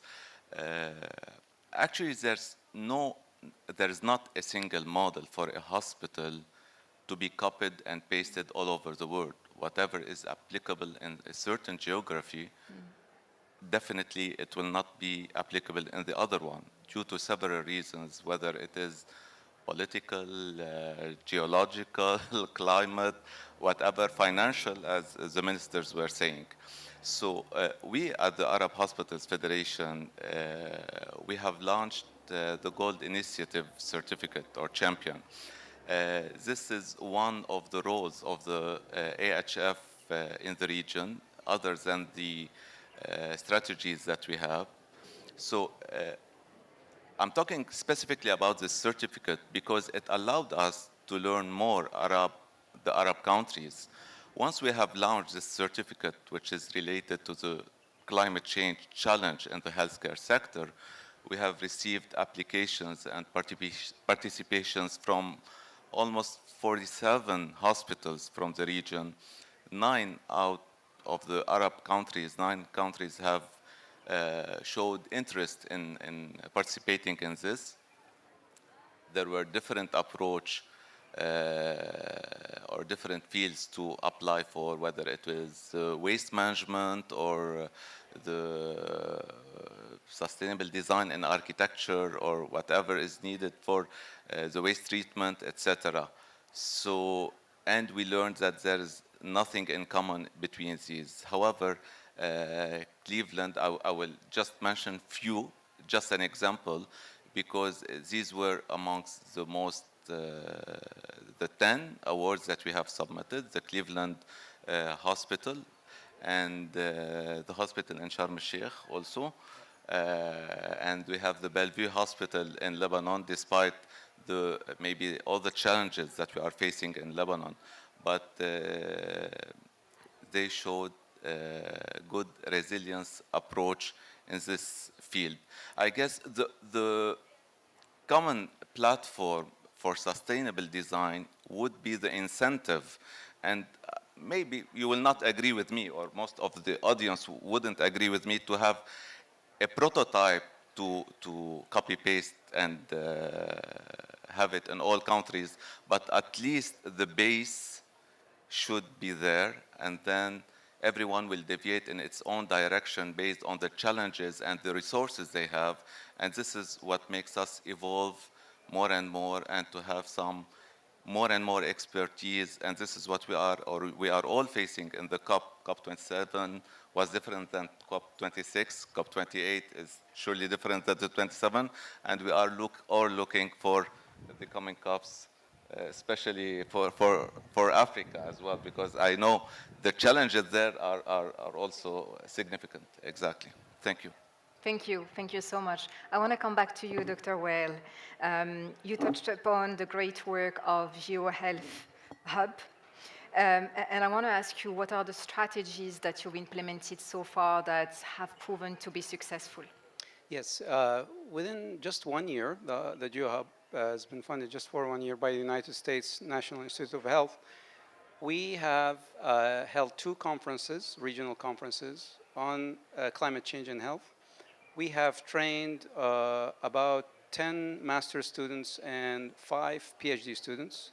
One of our trainees just got accepted at Harvard in a very competitive way, so we're very proud of that. We are also now negotiating and discussing with ministers of health on how can we help a country to advance climate change health impacts. So we have a champion, Dr. Firas Al-Abyad, who was here and he mentioned. He is really utilizing this tool and saying, here are my needs. How can you help me? And with policy, there are processes to do that. First of all, there should be assessment and agenda setting. Second, there should be planning. And we can always help with that. And then it has to be evidence-based policy. And the evidence, as was mentioned, has to be local. You can't bring evidence from Europe and apply it to the MENA. So that's why we are trying to help with that. And then, not just that, the implementation, the enforcement, and the evaluation of such policies is really important to see how this is successful and we can expand it. So the idea is we work as a region, starting with Lebanon, maybe Jordan, maybe Morocco, but any other willing partner who is willing to utilize this free service. We're not asking money. We do have the funding to help really the region. That's the way of thinking. As a kind of a side aspect, well, I got just funded a large center called the Global Center on Climate Change, Water, Energy, Food, and Health, which is very competitive to get. And we were awarded just a couple of months ago. Also focused on climate change and health with a prototype of how we can create a solar desalination system that would provide water, and we measure its impact.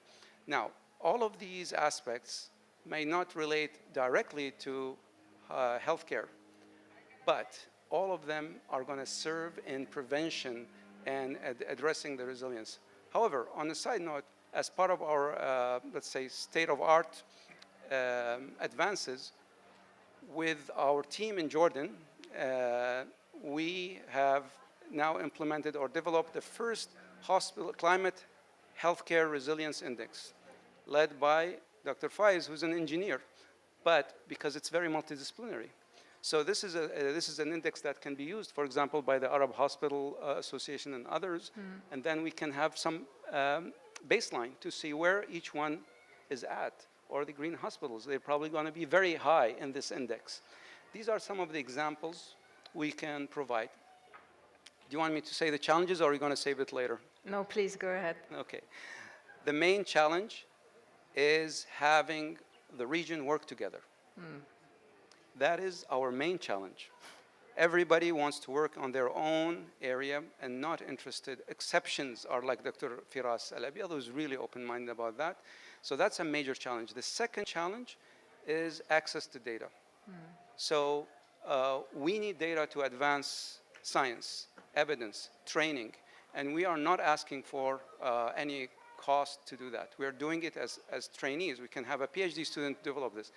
Everybody's holding to their data as if we are going to go and abuse it or anything. One other project that I have that is relevant to this is the research ethics education program for the region. And we train hospital, healthcare professors on how to deal with ethically with data. So it's not like we're going to abuse the data. We want it as a partnership.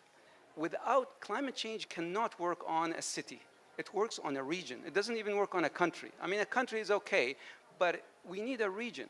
So unless we have comparative data, we cannot advance. So that's the real challenge we're dealing with. This is a clear call to action. So let's wrap up the session by the challenges, and I would love to listen to you as well.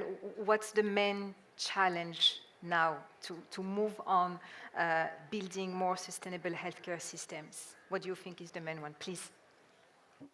Yeah, I don't want to move to challenge just yet because we all have challenges, right? So maybe let me just talk about the opportunities based on the research and the work that you're doing and some of the work that is being done here. So for us, as a region, 40% of sub-Saharan Africans don't have direct access to care, right? So let's talk about that as a challenge, but it is an opportunity also. And what we've really done in our region, certainly, and with AMREF certainly, is that we have looked for really practical climate-conscious solutions on how we get this 40% to access first-level care.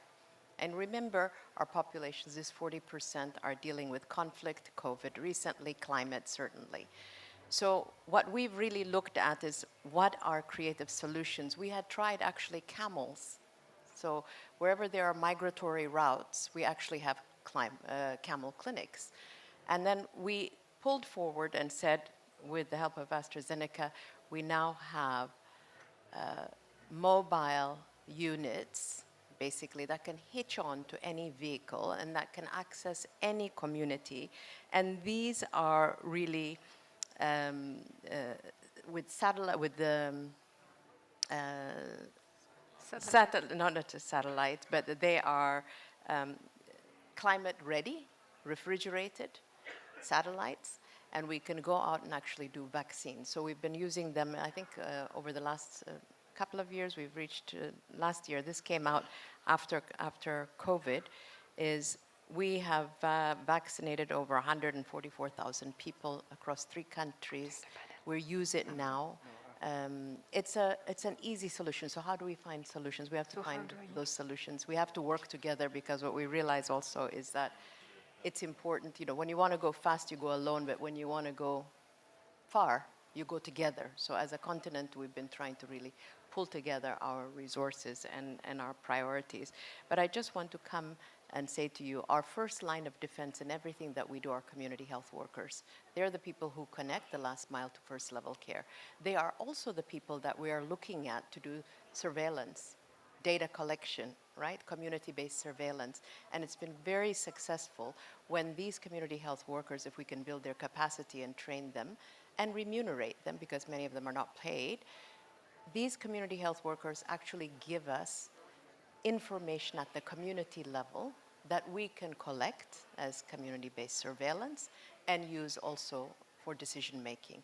So we have a very robust system, digitally equipped community health workers that have already shown that what a difference they can make. In Tanzania, there was a case of Marburg, and one of our community health workers actually noticed in her community that there were people from one family being taken to the hospital and they would die. And so she questioned that, and it got to the Ministry of Health, and that happened to be a Marburg case, and they were able to contain it. So we need to leverage. We don't need complicated things. Even simple solutions can make a tremendous difference. And so it is really about partnership. It's really support from our partners here and intelligence and information from you here around the table, certainly, to lead us. But small things can make a big difference. Thank you. Thank you for helping us seeing the upside of the risks. Yeah. We have our colleague from, before coming back to our panel, our colleague from the UAE Ministry of Health who wants to share some insights. We have a microphone. Good day, everybody. I'm Dr. Maysoon Al-Shaali from Ministry of Health and Prevention. Actually, I'm honored to be here with you and welcome everybody to COP28 in Dubai.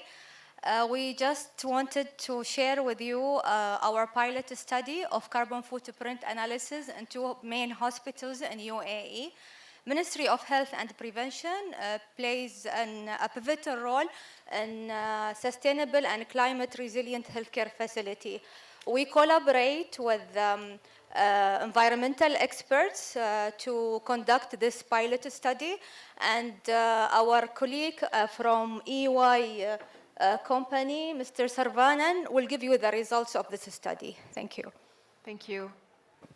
Thank you so much, Doctor, and thank you for this opportunity to quickly share what our collaboration with the Ministry of Health has come out.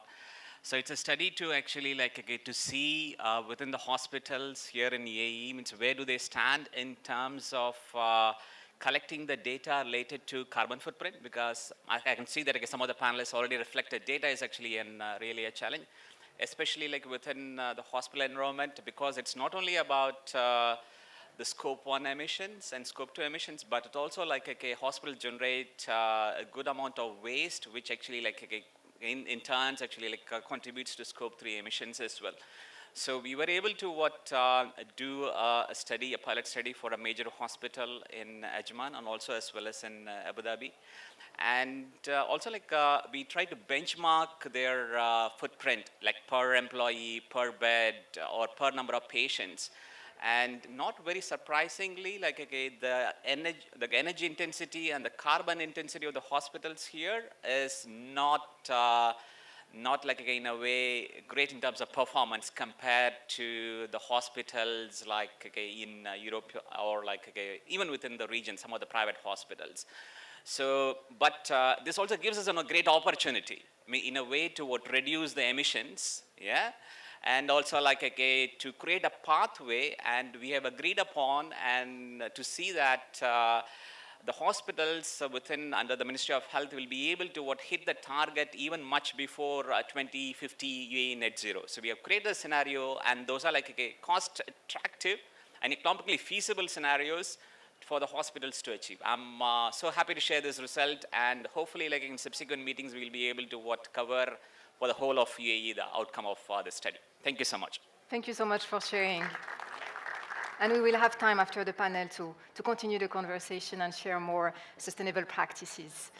So last word about the challenges before we wrap up this panel. Well, if you allow me, I can find that the public awareness is the real challenge. We have to create an urge for transformation. People should be convinced that we are in a real threat for the globe, real threat for the mankind. So we need to create a sort of urge in our homes, in our factories, in the faculties, and everywhere. So otherwise, our efforts is going to vanish afterwards. Second is, as has been already mentioned before, the funding and the private sector engagement is very important as well. And to find key indicators of what we are doing in every facility. There must be something to measure. We have to measure the carbon dioxide emission in everywhere, because what we can't measure, we can't moderate, or we can't manage, and even we can't enhance afterwards. So it's very important to have a key indicator in every facility about the carbon emissions, about the power saving, and all the indicators that you already mentioned before should be measured and should have a plan to be enhanced and improved afterwards. Thank you so much, and I see awareness and education as an emerging challenge. Please. I see no lack of enthusiasm for getting this done. From the frontline staff to the management, everybody is on board. And this is exciting, because it's time now to grab that enthusiasm and make it work. We now just need the government assistance to encourage and to enhance this. And I'm sure that this great awareness will move us on to the next level of sustainable healthcare. Thank you, and I'm sure that COP28 will help as well to move the needle. Well, when we talk about challenges, it's always good to talk about mitigations as well. So for me, the main challenge are two, if I may say, political and financial. Because in order to regulate this and to have some legislations and accountability, this will allow us to have access to everything or every single topic that we have addressed, access to data, accountability, monitoring, and having everything access. So I guess it should start at a higher level. We are all joining our efforts, of course, to achieve the target, but it's always good also to look into mitigations and actions again. Thank you. Thank you. Thank you so much for your insight. Please. I'd like to join Dr. Bassam on what he said. Among the challenges, they lie, well, I'm talking about Africa. So they lie in infrastructure, human resources, and regulations that take time to be implemented. So as Doctor said, it needs to start from the top. Thank you. Yeah, the leadership. Yeah. Let me just add to what she said. We actually, as part of the common position, the meeting that was completed yesterday, the African Ministers of Health that convened agreed that they will have a multi-country task force to actually work on pushing ahead the climate agenda. So certainly collaboration is important. We have a lot to do around capacity building, health system strengthening, training of our health workers, et cetera. But politically, I think we're aligned. Thank you so much. Thank you all for your insights. I can see, many inspiring solutions that exist that we can implement. No lack of enthusiasm for sure, and definitely a need for partnership and a greater leadership on climate and health issues. So really, thank you so much for coming, and thanks for joining us for this event. A round of applause. Thank you.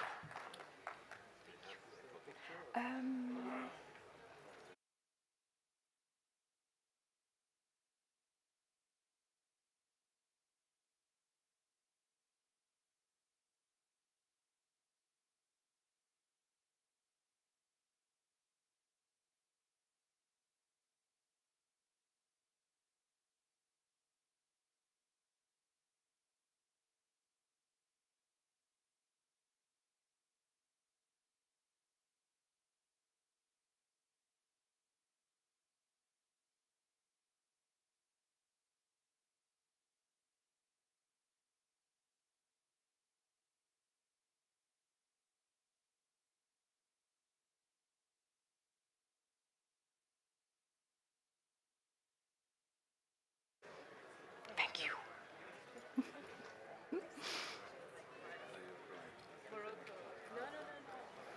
Thank you so much. This brings us to the end of our event. It was a real pleasure to listen to all our inspiring speakers. So I just want to remind you that there is an exhibition section just at the back, and we have as well time for networking and carry on this conversation to find together solutions and partner. Thank you so much.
ready?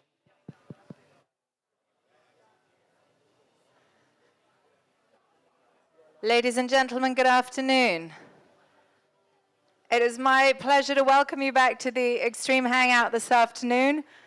We are in the midst of day 2. It is Finance Day, it is Trade Day, it is Accountability Day, and dare I say it, most importantly, it is Gender Equality Day. And it is a total pleasure, thank you ladies, it's a total pleasure to welcome to our stage this afternoon not only the esteemed planetary guardians, many of them led by the wonderful Jean here, but also 2 of our wonderful Extreme Hangout local hosts who've done us the honor in hosting Extreme Hangout locals in the countries that they come from, away from COP, throughout the rest of the course of the year. So without further ado, please, may I invite the panelists to come up to the stage. Welcome, everybody. Thank you. Okay, thank you guys. Come on up. You made it, I know. And I just want to say massive thanks to Extreme Hangout, to Amber, to Angus, to Annika, to Teresa, to everyone who's been amazing. Grab a seat, you guys. I'm going to sit at the very end down here. And can I also just say a huge thank you to everyone in the audience, because I know it is super, super hot. I'm going to move over here so I don't have my back to you guys. There we go. So thank you guys for joining us. And just to kick off, today's Finance Day. It's hot.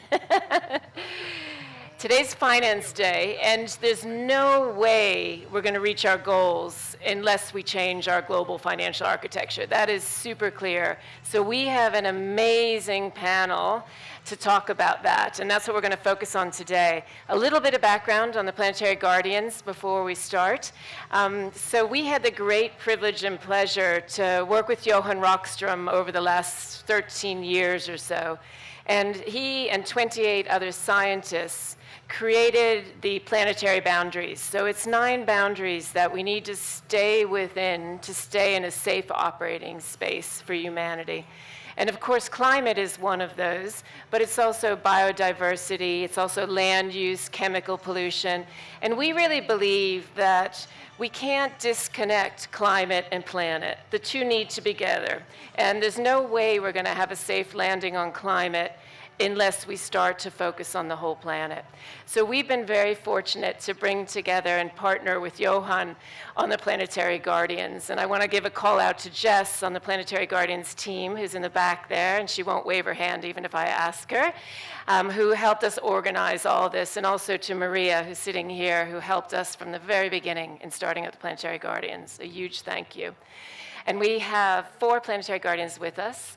So we have Hindu, Naoko, Ralph, and Hiro. And we're also super lucky. I just had a few minutes with Kevin and Humphrey, and they are activists that are with us today as well. So I'm going to introduce them in a second, but we thought what we'd do is just show a quick video just to give a flavor for who the Planetary Guardians are.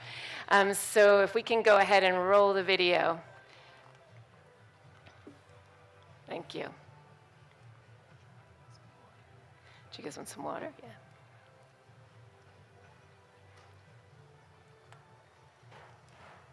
Let me see. Yeah? Can we roll the video? Oh, thank you. Maybe while we wait for them to do that, we'll just have a quick set of introductions. And what I thought we'd do, because there's 6 of you and you're not going to want to hear my voice for hours introducing you, I thought if each of you could just introduce yourself very briefly, but then also answer one question, and that's if you could change one thing in the global financial architecture to put the planet at the center, what would you change? One thing. So who wants to go first? Ralph.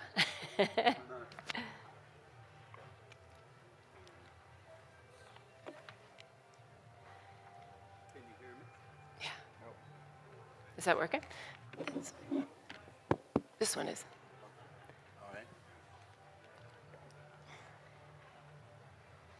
So the question is, if I had a magic wand, and how would I change the international financial architecture to take account of this beautiful world that we live in? Yeah, there's one thing, which is the current architecture does not value a living nature. It only values a dead nature. So the current economic system has a very good relationship with the dead nature, has a very bad relationship with the living nature. We only see nature when it's dead. If I tell you what's the value of a salmon, you think I'm talking about a salmon that you just had for dinner the night before. But Sylvia Earle would tell you, no, what's the value of a salmon frolicking freely in the ocean? It has a value, alive. What's the value of a tree? Most people think value of a tree is the timber. No, what's the value of a tree living for itself? It actually has a financial value. But the current economic system does not capture that. So if I could choose one thing, change one thing, I would change the paradigm completely and build a paradigm that takes nature, a living nature, values a living nature, and make nature sort of the center of the system, then rebuild the whole system around it. And guess what? You live happily ever after. And Ralph, you have to introduce yourself too. So until a few months ago, I've been at the IMF for 25 years. I was in the markets. I was a professor. I came from physics into statistics, into finance, into economics. And I used to play in bands also. So I've been around for a while. So afterwards, we're going to have some music to thank all of you guys. Yeah, I will love her music because after all this negotiation, it will be nice to have some music. So I support what Jen said. My name is Hindu Umaru Ibrahim. I'm from Chad, an indigenous woman from Bororo people. Creativity and energy, but we cannot do It's what very we bright. I'm so sorry. if we don't have our wisdom to guide us. Experience. Yeah, this is me. No, I'm kidding. So yeah, I'm coming from Bororo Indigenous Peoples of Chad, and I'm a co-chair of the International Indigenous People Forum on Climate Change that I'm negotiating. If I have to change one thing on finance, it is the financial peoples and the bankers have to adopt to the peoples who are implementing the solutions on the ground. It's not the peoples who have to adapt to all the requirements of the financial institutions and what they want. Because without the peoples who are protecting the nature, there will be no economy who will be sustainable at all. We know how to manage the land. As indigenous peoples, we protect 80% of the world's biodiversity. We did that only with our traditional knowledge for centuries. We do not speak all the language that are internationals. Our grandmothers, aunties, they are not dealing with a complicated Excel sheet, but they know how to protect the nature forever. They know how to conserve the environment that are giving those bankers money.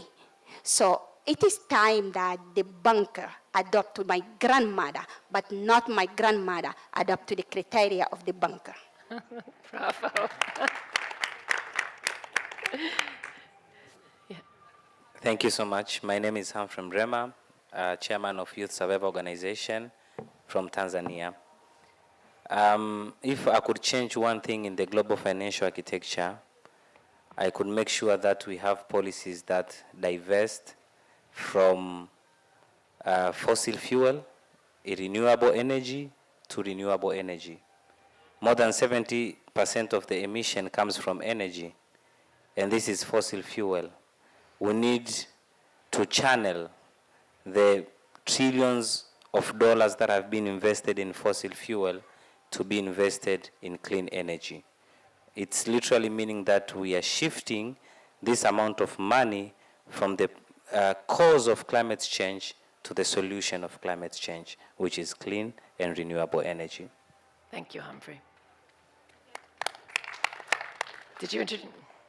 Yeah, you did. I have introduced myself, yeah.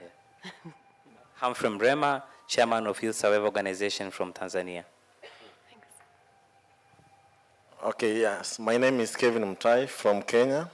I'm the co-founder of Kenya Environmental Action Network and also the global director at Earth Uprising. So for me, I will just change to make sure that everyone, especially from the grassroots area, indigenous people, women, they are on the table in the financial architecture. Yeah.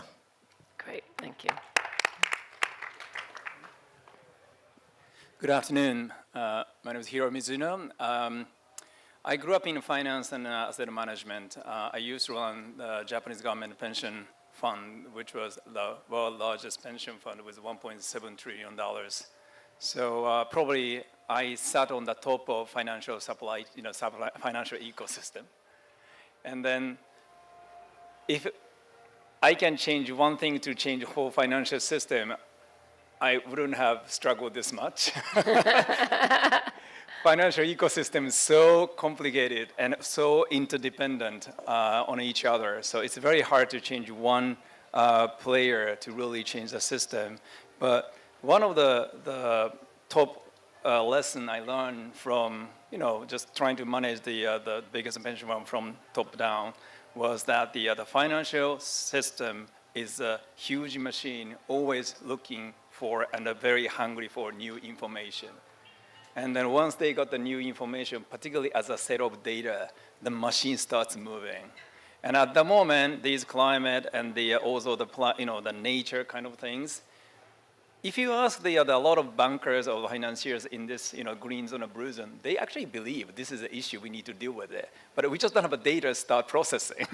So I think things like this planetary boundary or some of the way to just put the data set in their machine, I think they will start moving. That's unfortunately financial industry, not the industry driven by belief, driven by sentiment. This is the industry driven by numbers and the data. So I think that's what we need to change the system. Thank you. Okay, good afternoon, everybody. My name is Naoko Ishi, currently with the University of Tokyo, but I started my career at the Ministry of Finance Japan, moved to IMF, moved to the World Bank, so that I'm more like a hardcore economist than being the practitioner. My life has completely changed about a decade ago when I was elected as the CEO of the GEF. GEF is Global Environment Facility, and introduced to Johan Rockström, who showed me these planetary boundaries. Really shocking that we were in such a crisis, environmental crisis. But also I was shocked at why I didn't know it for 30 years in the practitioner's world. I think there is a world who do not want to listen to, or who do not want to digest those information, happily living in that continent, but somehow I'm able to cross over from that continent to this continent. So I'm really trying to see how I could really make the bridge of those two camps. So one thing I really want to change, if I can, is actually very close to what Ralph, you said. The current economic system, financial system, doesn't really appreciate the true value of the natural capital. And if we were able to find a way to valuation of the natural capital, then it will really change. But it's such a hard work. As Hiro mentioned, every financial system is so intertwined, that and it's not really easy to kind of, segment it and change it. It has to really, in a sense, come from the top level of valuation of the natural capital. But even if the data help us to change that, the metrics, who is really putting the value of those natural capital? Water could be industrial water, agricultural water, the life of the water, but also part of the ecosystem. So it quite depends on who actually put the monetary value on those natural capital. That's where I think governance issue comes in. Who is in a driver's seat or decision-making seat to put the monetary value on the natural capital? That's where I think we were stuck. And we couldn't really figure out yet that the fact would be this governance mechanism of natural capital accounting. And because it seems like such common sense when you really step back and think about it, that there should be a living planet at the center of all we do. It keeps us alive, yet we're still paying trillions of dollars in subsidies that do the opposite and that kill the planet. So what are the barriers? Why? It's absurd when you really step back and think about it. What are the barriers that are stopping us from moving as human beings? Anyone can answer that question. So when you talk about the value of a living system, where do you start?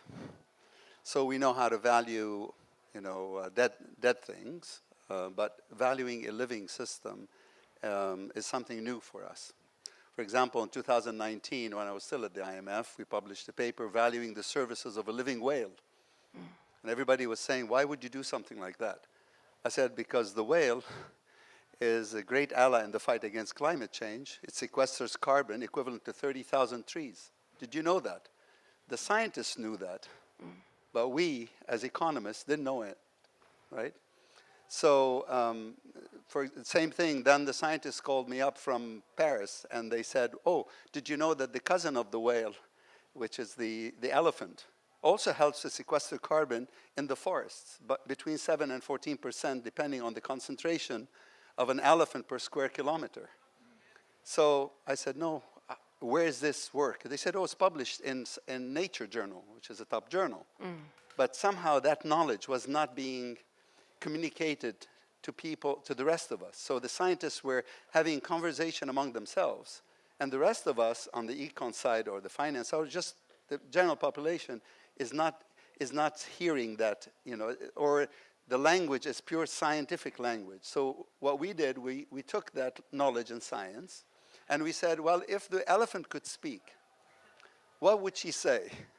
She would say, first of all, leave me alone, leave my family alone. And two, why don't you pay me? After all, I'm capturing carbon on your behalf. So if you were to pay her a salary for her services over her lifetime, how much would you pay her? Turns out you'd have to pay her about $2 million. You see? Suddenly, the elephant becomes visible.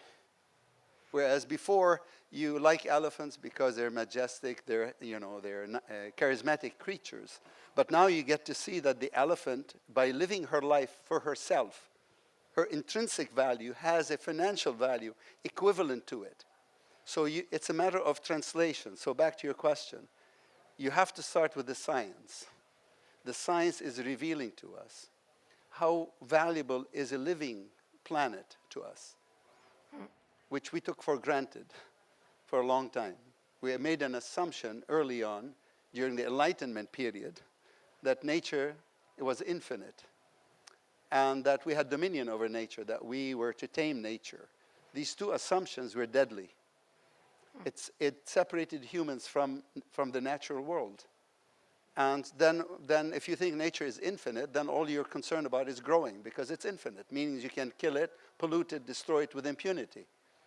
What science is telling us, Johann's science, is saying no. Nature is finite, just like the planet is finite, and we are crossing these boundaries which are putting those resources, the resources of a living nature, at risk. And once you understand that, then you start to see that there's a value to a living. So you start to a living planet, to a living nature. So you start with the science. Then you have to translate the science into the language that we all understand, which is dollars and cents. Then you have to build the market around a living and thriving nature, which is your first question. How would you change the international financial architecture? We have to change the paradigm that we have. This paradigm that we have is bankrupt. Is based on a dead nature. It's based on that we don't belong to nature, that we live somehow outside of nature, which is causing what we're going through right now, which is climate change. So science, then the valuation, then building markets, where nature and people are at the center, not an afterthought. Here, did you have a comment?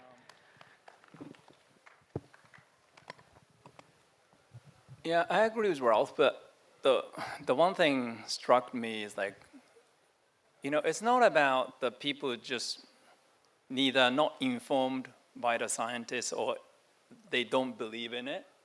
And a lot of cases, they know what's the problem, but the fear of losing the job, losing the business really got in our way. And then why the finance sector, I always think investor like pension fund is easy. If we don't like it, we sell it. But the bank, for example, providing finance for daily operation and daily, the living of the people, they really struggle because they need to make sure that those people will have life. So starting in Glasgow, we started talking about the just transition. So the one thing we have to think about is, of course, people who are not informed, they should be informed. But I really think the real block in, really shifting the finance and also the taking those subsidy away is the fear of the people losing their lives. So we have to be mindful for them. And that's why I think the just, transition discussion is as important as informing the people about the risk of the nature and et cetera.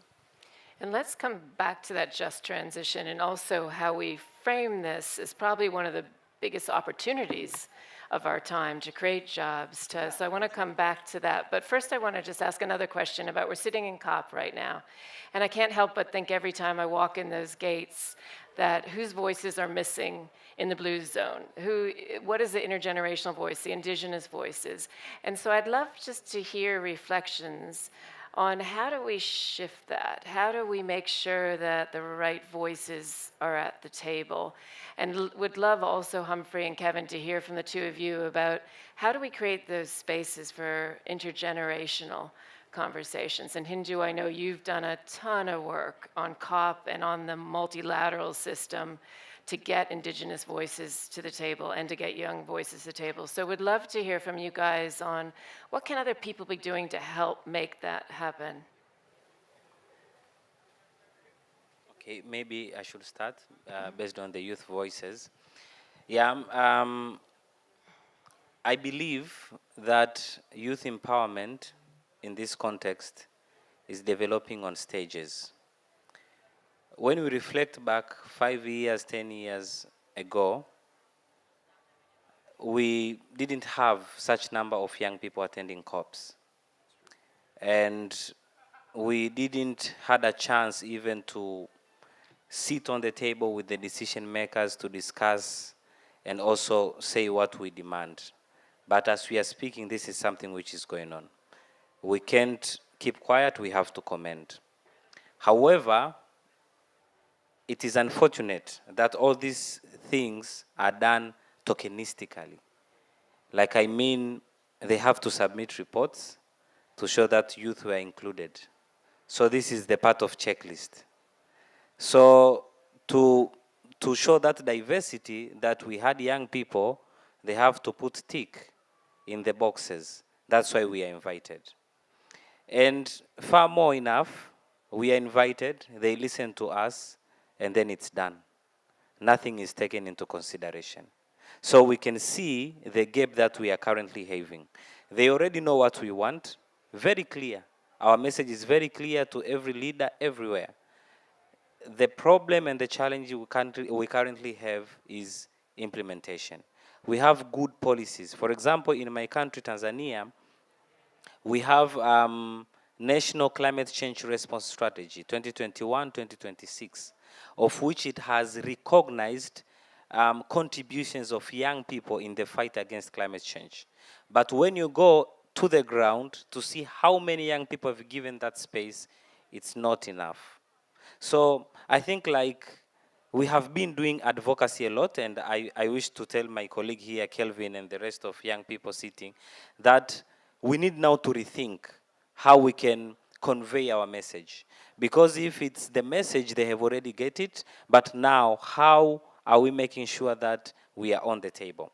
Lastly, I remember last year I was attending a certain conference and I emphasized this, like we need to be on the table.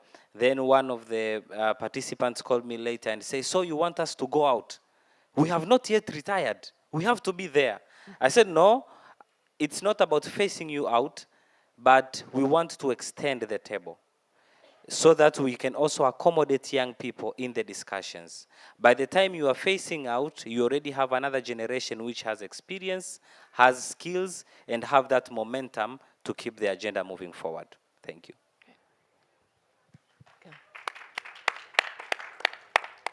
Okay, yeah, also for me, I can talk about, you find most of the youth is very difficult for them to come to COP.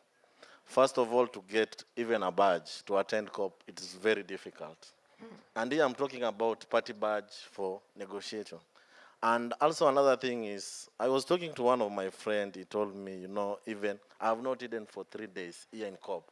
Because second thing, food is very expensive. And for them to come and survive in this COP, for them to negotiate, you see here we are talking about expense. And you find most of them, they are from NGO, which most of them you see they are volunteer. And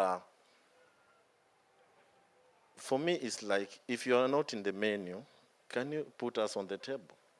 Because you find most of the youth, they are not taking us serious. And also I can talk maybe in perspective of women.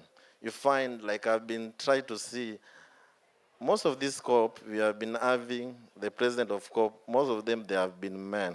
I hope next time we are going to have a woman president. Because I remember the time you were in Egypt, because the minister of Egypt during that time of environment, she was a woman. So I was thinking she was to be the COP president.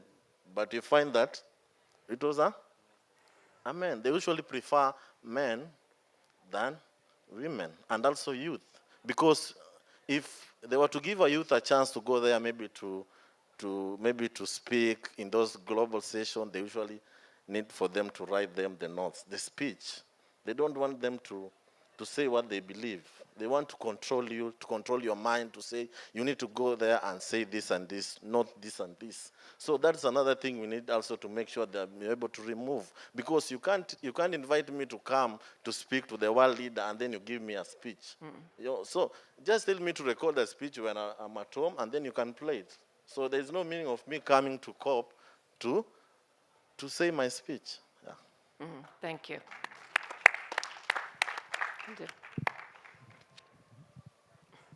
Yeah, I totally agree with my two brothers. But firstly, I really want to go back to your first questions about why we are not shifting the economy. Just like an example from indigenous peoples, we say when the World Bank define the poor person is the person who is living below $2. It's not applicable to the indigenous peoples at all. We say like, we are not poor. Not because we don't have like $2 every day in our bank account that you can call it as poor. The poverty definition for us is if I don't have my land, if I don't have my resources. Because I'm rich, I do have my land, I can cultivate. My land can give me my food, can give me my medicine, can give me my water. My land is healthy, I'm healthy, and it's give me beyond me, it's give to my community. It's not an individual things to count who is poor, who is rich. It is a community issue that we are leading with, and it is an indigenous people's collective rights and right to all the resources. So if we do not recognize the value of the nature, we cannot put the value of the clean water that you are drinking is very important, and it has to be equitable to everyone.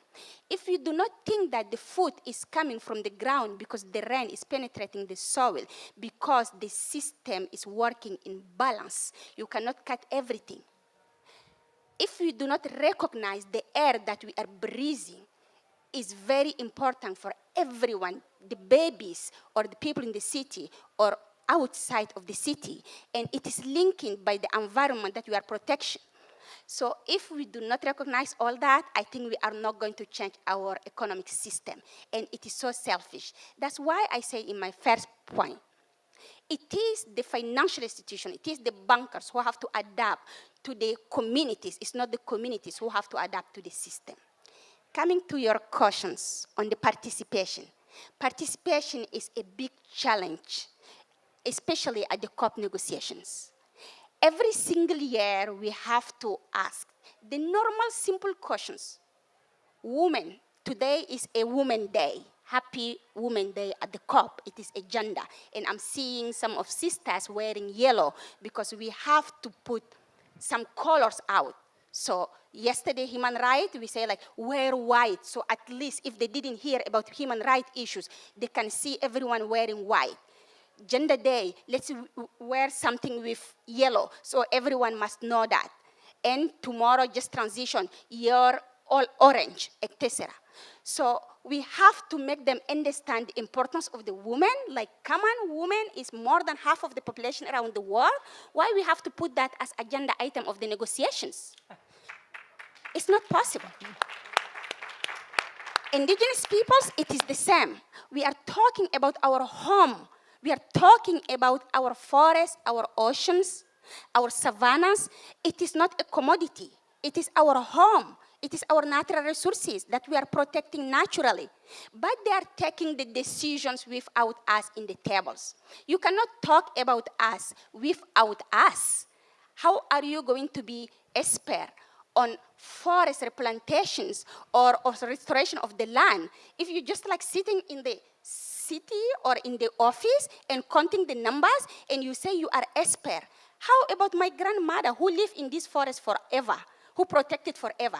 She's expert plus, plus, plus. Are you considering her in the tables where you are taking the decisions? So those the participation that we want. So we are working to push hard. We have to get a seat. And I come from a meeting with the UNFCCC now. We just wanted to ensure in each negotiation room to have 1 seat per constituency. We are 9 constituency. And the question will come, it is a party driving. If a party come and sit in an indigenous people seat or women seat or youth seat, if we tell them like leave, the other party is going to say like we are driving while you are going to move. I'm like, no, it is the decision of the COP. At least those seats must be implemented. So if I come in the room, they can tell me go out because you are from the NGO. If they sit in my seat, you cannot tell them go out. Where is the equity and justice and implementation of the decision? So the decision that they take in the COP must be implemented to ensure the just and equitable seat in the tables of all the constituency, including indigenous peoples. Thank you. It's going to be very difficult to follow Hindu. Such a passion and conviction, right? Well, but it's not only youth or indigenous people who are not able to enter into the negotiation room. I'm not able to enter into the negotiation room. Well, I may not want to, but I have been, this is going to be my maybe 20 years to COP or something like that. Half that climate change, but the other half biodiversity and degradation and Minamata Treaty. I just want to share with you a little bit of my experience for the last decade or so. I have observed quite a change of how the COP is running, is run. This year particularly, we had quite a good declaration of the food system transformation, even the second day. It's a very early part of the COP. Well, Loss and Damage Fund remains to be seen how it is being operated, but at least there is access to the subnational, so it's not the national government, but the city government and kind of assured to have access to it. Then yesterday was a health day, and there is also the water discussion, and today on the finance day, my institution together with other female leaders are able to publish nature financing paper and gets a lot of interest from not necessarily negotiating parties, but also the crowd like you. So what I'm saying is that negotiation party is one thing, but there are also the communities outside the negotiation parties that who are really trying to drive the direction of where this world is going to. So I become a little bit more optimistic that that we may be able to influence this kind of the trend, and that's why I am continuously coming back to the COP, not necessarily negotiation, but I believe in our collective will to have an influence over the important decision-making over maybe natural capital, not only climate, but also nature as a whole. Then we really need to come together to have a good impact on it. On youth, yes, you are in a tough position, like me, like NGOs, academia, but I think that we have some opportunities to engage and implement at the sector-wide, actually country package. This year, I have observed, a lot of country packages have been announced. That in Congo, that in Ghana, and those kind of countries, mostly in African continent, and it attracts a lot of attention because that is the way how those negotiations, whatever, is being implemented. And this is actually maybe your place to really have a significant impact on how you want to drive your transition towards either nature positive, not only carbon neutral, but nature positive. So I just want to see that the collective effort and ambition, how we could come together to have a positive impact on this international decision making. I'm actually remain quite optimistic about it, just observing how much we have changed for the last maybe few years. So back to you. Thanks for that. And I'm gonna open up to questions in the audience. So get ready. We just thought we'd play the video very quickly. So I have to go occupy our seat over there at the blue zone. I apologize. And you can see Hindu on the screen soon.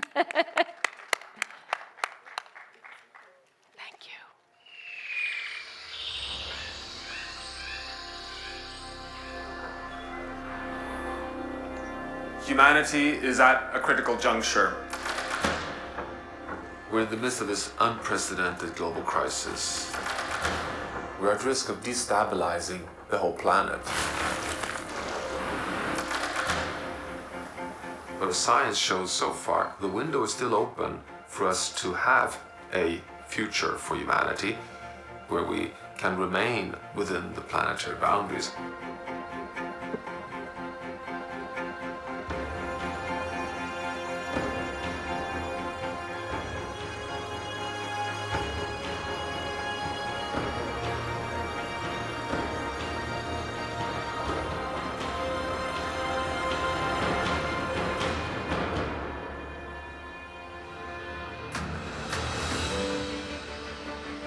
We have to understand what's going on and why.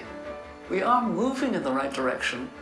What the planetary boundaries will do is help us to really gather our strengths together. I want the G20, the G7, the UN Security Council to be guided by the planetary boundaries.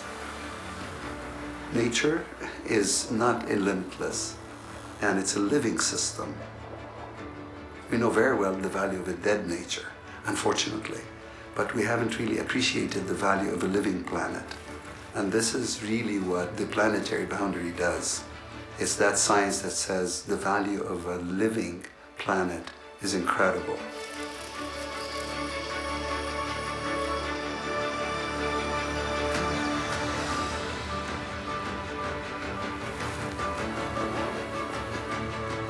If we don't work together, if we don't cooperate, every country, every region, all of us, we will never achieve the objectives.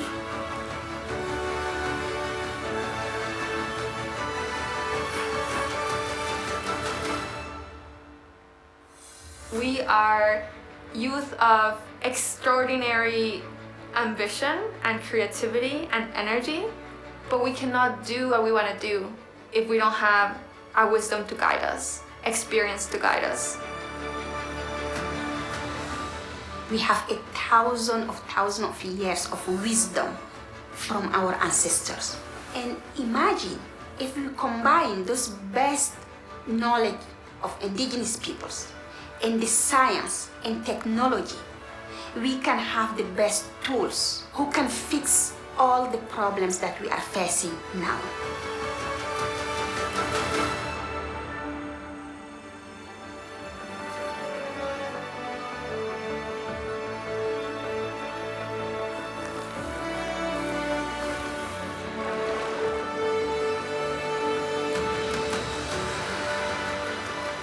There's so many things that everybody and each of us can do.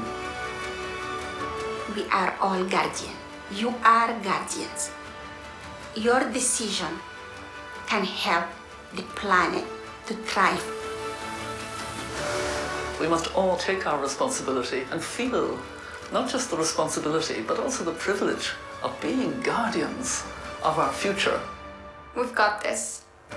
So let's walk on earth like we love her, every step with the wisdom of our ancestors, and the power and spirit and the guidance of future generations.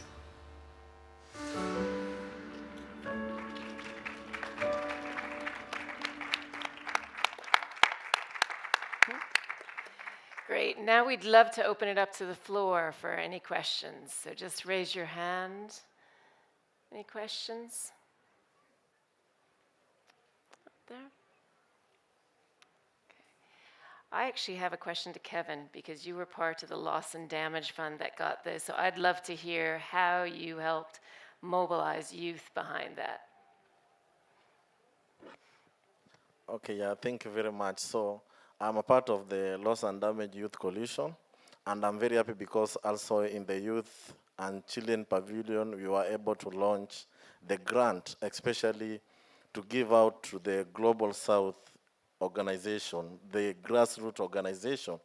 And it's around because there was an organization which was able to donate to give us the fund to give out to different organizations, and it was around 270 something thousand. For me, it's very important for everyone because even in this COP, we have been seeing how different countries they have been saying they are going to give out money in terms of millions. And I remember very well the time we were in COP26 in Glasgow, the former President Obama was there, and I think few years ago they were able to play they are going to give out 100 million. And up to now, we are not talking about millions because the value has go high, so they need to be in terms of trillion. Most of the countries they have been saying, German have been saying they are going to give 100 million. I think different countries 100 million, some millions, but we don't want in millions. We want them in trillions because different countries, now here I'm talking about Africa, they are suffering.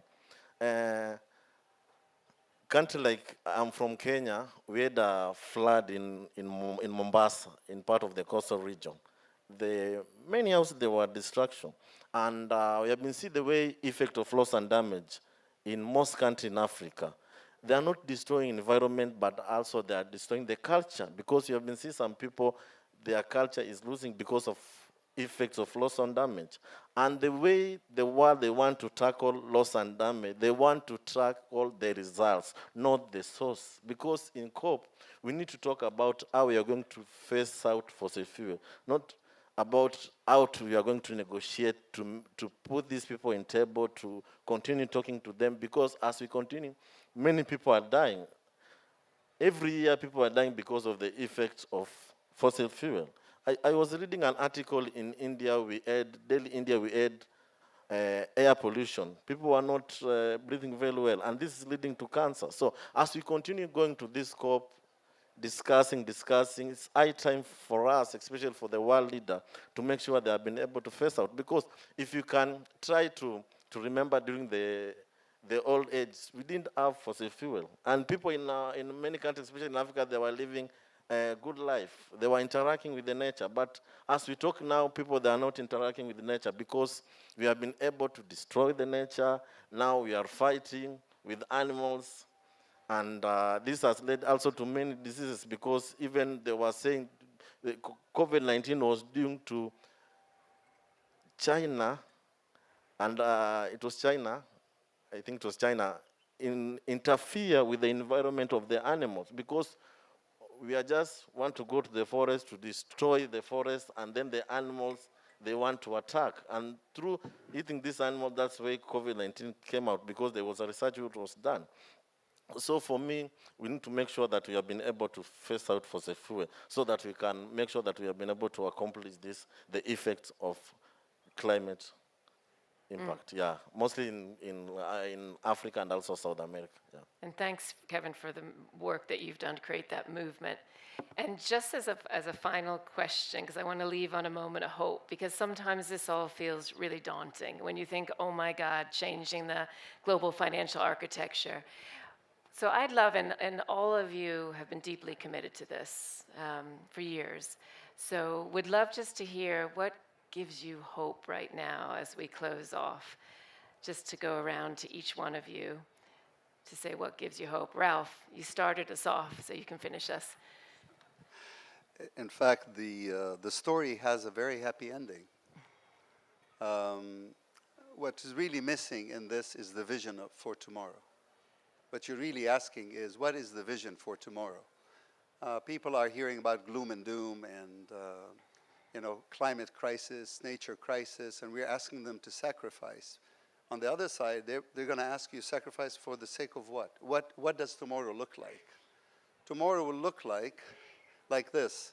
We're going to have a beautiful planet again, and all of us, and each one of us is going to be a guardian. Not us, everyone, because that's the only way out.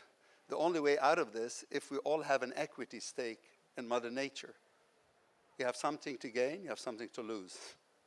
So it's just a matter of how do we move the system to recognize the value of a living system. What the climate did, what the climate crisis did for us, it's actually, I was at the IMF and I remember the price of carbon going from $0 to $5, $10, $15, and then it hit 100. And the reason it did that, because when they met in 2015, the Paris Agreement, they made commitments to go carbon zero, carbon negative, carbon neutral by a certain date, which was 2050. Now, when you make had they made the commitment by 2100, the price of carbon would be zero. And no one would be talking about nature-based solutions. But when you make a commitment to go carbon zero, meaning to not only reduce your emissions, but to suck the carbon out of the atmosphere, the stock of carbon that is sitting out there, the legacy carbon, that's actually what's causing the heating up, not necessarily the emissions themselves. You need nature. So suddenly nature became important. There was a demand for living nature service. That wasn't there before. That's what the price of carbon is telling you. It's just a signal of how important is a living nature to us. So going forward, we want to build on this because it's not only about carbon, it's about biodiversity, it's about ecosystem services. Nature produces a lot of other things than just capturing carbon. Everything we do is in nature. Nature is our home. We are part of nature. We are from nature, and when we pass, we go back into nature. So the future is going to be what the indigenous people already knew. Restoring that equilibrium between us and nature. Nature talks to us, and we talk to nature. We lost that. We lost our way. We started talking at nature. We were not hearing nature. But when you talk to indigenous people, they have a two-way conversation. So tomorrow is going to be where each one of us is going to have this wonderful back and forth conversation with nature, where nature is present in every decision that we make, not as an afterthought. It's present and nature is long-lived. That's why indigenous people are the guardians, because they think in 100-year terms. They think long-lived, and nature needs someone to care for it because it's long-lived. So this story has a beautiful ending. It's a problem we created for ourselves, and we are a very creative species. We can get ourselves out of it too by recognizing how valuable it is to have a beautiful, living, thriving planet. Enough talk, let's get on with it, with the business.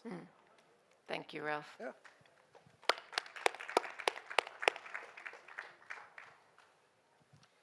Okay, thank you so much. To my side, I'm more into energy. Thank you because you are more informed on nature, but I'm more into energy. Since Paris Agreement was adopted in 2016, it was founded in 2015 and ratified in 2016. Until now, as we are speaking, investment in fossil fuel has risen up to $5.5 trillion. Are we serious about climate change? This is the question. And as the impacts of climate change are intensifying, the ones who are causing these problems are the ones who are financing most of the projects. But what they are doing, they are not solving the problem. They are greenwashing. Now we are in the verge of speaking about loss and damage, of which a few days ago some countries have pledged. But what are we talking about, how it will operate? Because, for example, in Africa, we have been receiving a lot of funds from the Bretton Woods institutions, including IMF and World Bank. But to be honest, most of the funds, they don't cater with our interest due to its bureaucracy. The funds will be released, but we need a dedicated mechanism that will help us to channel the funds to reach even the grassroots. We are speaking about billions of dollars which will be mobilized. But how are they going to benefit the communities? This is another thing. So as we will be attending these events, and today is the Climate Finance Day, we need to reconsider about the allocation of the resources, the transparency of how it will be used, and when this pledged will be completed. Because pledging is one thing, and contributing to the funds, it's another thing. It might take even 5 years. So bottom line is, we need to change now. We need to change today. Everyone in your position. I would like to conclude by providing a single example of just transition scenario in Tanzania. An ordinary businessman, maybe who is running a store selling grocery, he wakes up in the morning, gets to the office. Unfortunately, because of the energy crisis that Africa is facing, there is no electricity because of power rationing. Then the grocery may perish. So he decided to find an alternative source of energy, source of electricity, which is generator. And the power generator are using fossil fuel, petrol and diesel, mostly diesel. So he or she decides to purchase a generator as a backup so as to make sure that the commodities don't perish before being sold out. And when he or she gets an order, he or she uses a motorbike, a motorcycle to deliver that order. A motorbike uses fossil fuel. How are we speaking about just transition? Because just transition in Africa doesn't sound, since once we apply it, people will get poor. So now we need to think the policy approach of how the behavioral change can be used in just transition. So when you come to Tanzania and tell people just transition, they will laugh because we don't have electricity. Even Africa in general, 43% they don't have, 43% of the population, they don't have access to reliable energy. So it is a matter of not who is in the top, but where you are in your own position. What can you do? Before blaming the president, the head of state, the head of an organization, on your own capacity, what can you do? I will conclude by one of my favorite quotes from George Bush, who said that the only hope, it is not to give our children a bigger car and a bigger bank account, but it is the sense of giving them a hope of becoming a loyal friend, a loving parent, and a responsible citizen who will leave his town, city, and neighborhood better than how he found it. This shows that it starts with me, it starts with you, before going to the government and the organizations. I rest my case. Thank you, Humphrey. And I'm going to ask Kevin, Naoko, and Iro to be very quick. I apologize because they're going to boot us off the stage soon. Okay, yeah, for me, I think it will depend with the future. Yeah, because I can't say maybe next year is going to be good. Because people in Congo, they are dying. And they're dying because of global north countries. They are going there to mine gold. And in order to mine those minerals, they are causing war. Because I think currently people are being focusing about the war of Israel and Pakistan. But if you can go and do the research about Congo, little children that have been forced to do this cheap labor. A lot of women that are being used, and they are being given just a small amount of money. But who is going to help Africa? That is just the question. Because a lot of people are focusing the case to other countries, but what about our own Africa? People are dying, so we need help also in Africa. Great, thank you. So thank you very much. I mean, The last 5 COPs, I spent most time in the blue zone side. This year, I'm spending a lot of time in a green zone, and I feel happier because a lot of positive energy on the green zone side.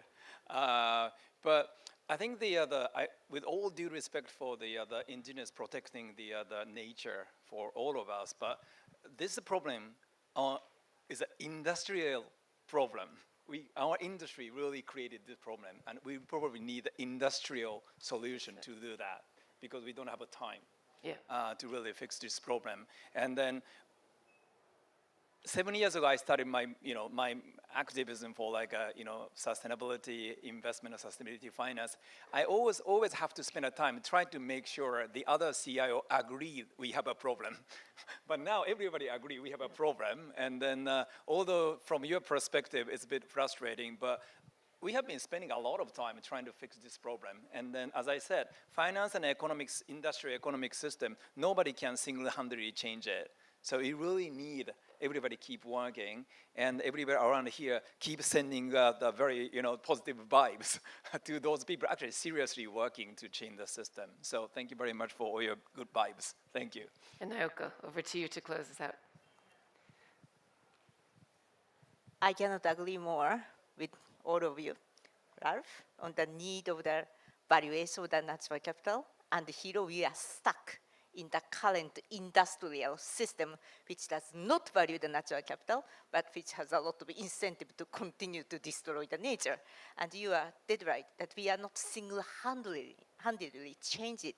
We have to find a way to change the game of the rule, either carbon pricing, or that how to remove the bad subsidy, or actually more maybe importantly that putting the positive value of the nature and putting the negative value of the externalities. And this has to really come from the top of the policymakers internationally, because again, just one country cannot do it because they may lose the competitiveness. So to keep the competitiveness, give the incentive for business to move together, we have to find a way that how we can do those changing the rule of the game all together, simultaneously together. And through that, we also have to think that how we can do just element of the transition, because without you, we cannot really move sustainably.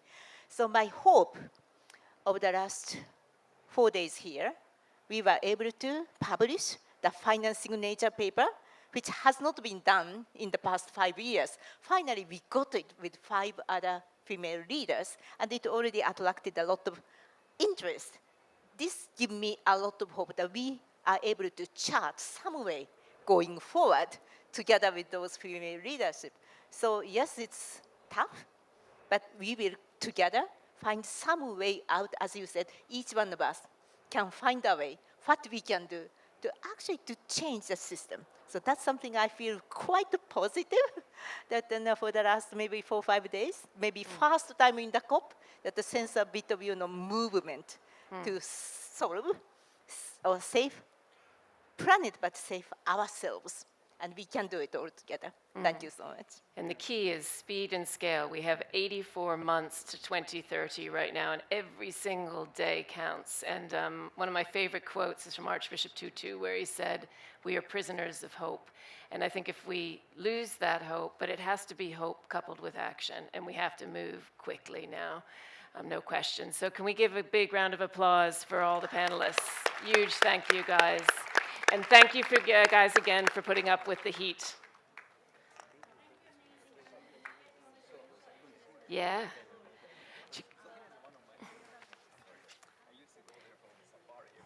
They want to get a picture of you guys.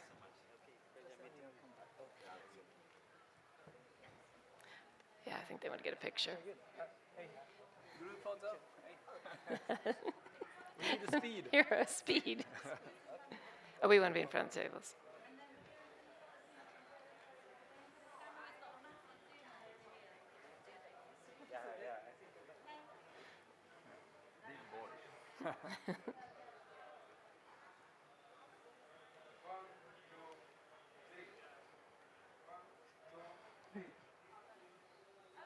Bravo. Thank you. Thanks, Sierra. I'm going back to the finance conference now. Take this off my head. Okay. Thank you again. We'll see you there. And we had a good meeting this morning just to make a plan for 2024. Oh, that's wonderful. So Sorry, I I will missed send- it because I have my. So I'll send you.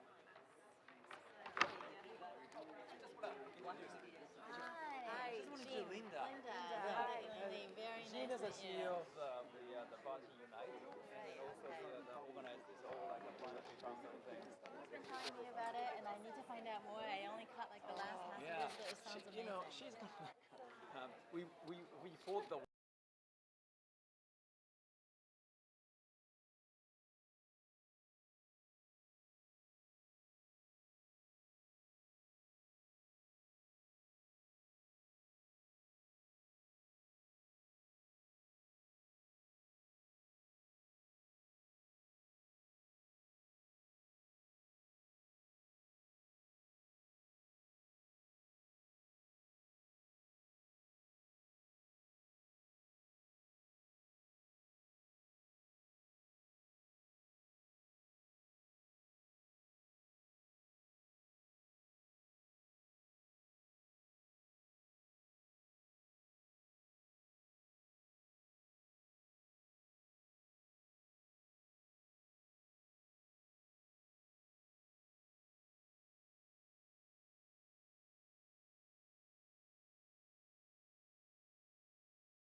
the infamous green shake to our stage, along with our moderator for this afternoon, the wonderful Jarvis Smith. Jarvis, thank you very much.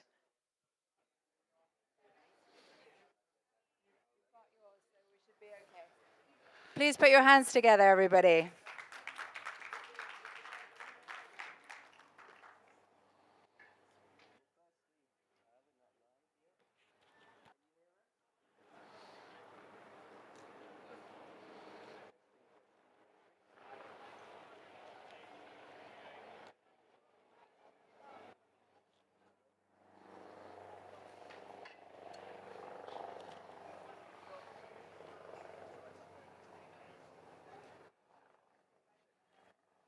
Give me the hand. There we go. We have life. Hello, everybody.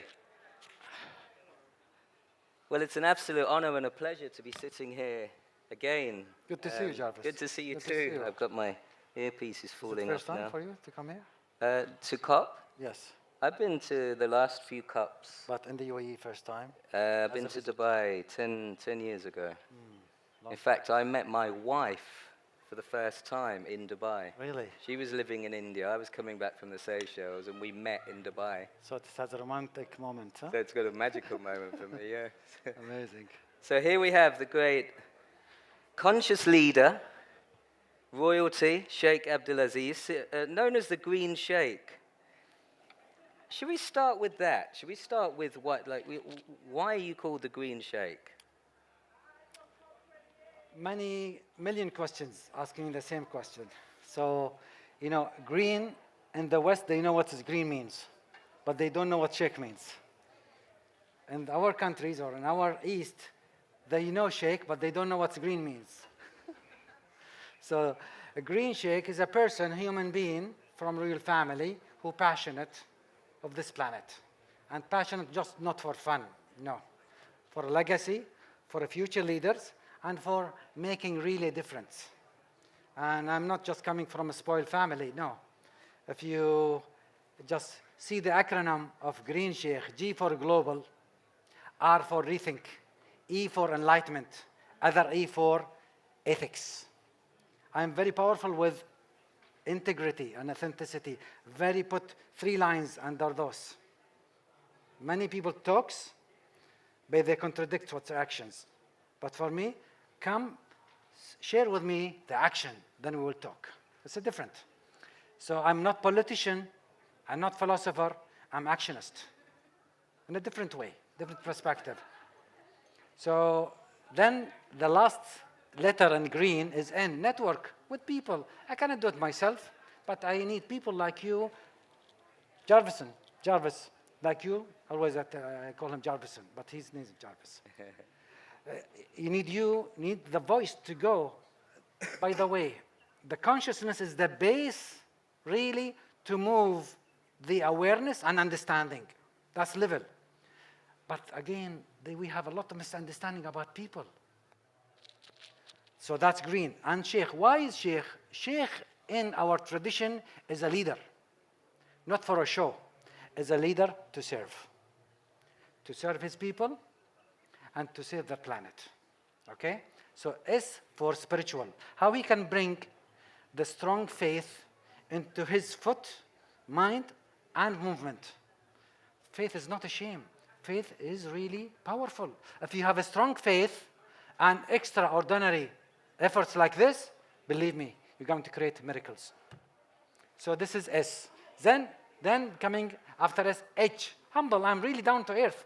I can talk to the poor people. I can go to the turtle, small ones, take them, take my children, my people, to protect them from something that could be harm. Put them back to the ocean, back to the water. So we have responsibility. We are a masterpiece. What mean masterpiece? God gave you the mind, the most precious things you have to make your choice in life. So this is humble. Be humble to people. Be humble to the nature. Be connected. Then after H is E for environment. Environment does not belong to me. I belong to the environment. If you check my body, it's coming from the sand, from the clay, from this ground. Coming from the water. Our bodies have 71%. The planet have 71%. Same. How many lungs do we have in our bodies? 2. How many lungs on the planet? 2. the oceans and the forest. They produce oxygen, they absorb second, or CO2, ثاني أكسيد الكربون, carbon dioxide. What about our veins? The same like streams and rivers. What about our mind? It's like the galaxy. It has a lot of cells, a lot of stars. I'm not talking about something beyond. This is what we have to understand who we are, the consciousness. Then, after E is I, call it ihsan. In Arabic, ihsan means improvement. Always there's a room. We are not perfect. But with you, Jarvis, with you, with all of us collectively, we can be perfect. But I'm alone, I'm not perfect. Still, I have something missing. But with all of us collectively, we can make an action. And not just normal action, magnificent impact. That's improvement. We need to improve inside and outside. If you want to fix the planet, fix the man first. Fix the man first. Because the man here means a male and female, both. That's a metaphor for both. So if I got that being fixed, because the corruption comes from where? From we.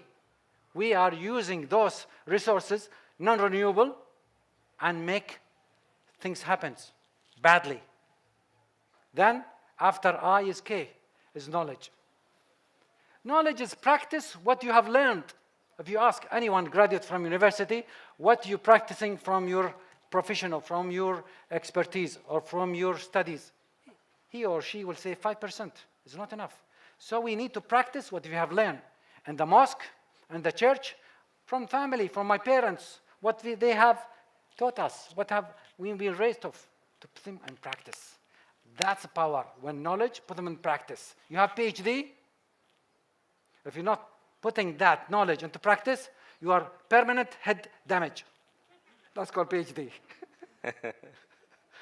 Then H, human being. Those acronyms, I'm putting them on the front of me. Daily life. Say, Sheikh Abdulaziz, how you are sustainable? I said, it's about how you sleep, how you eat, how's your attitude, how's your behavior, how you respect people. How you respect a child. If you convince a child, you can convince the whole planet. If you can make a change of yourself first, then the whole planet will change. So this is Green Sheikh. Wow, thank you very much. Amazing.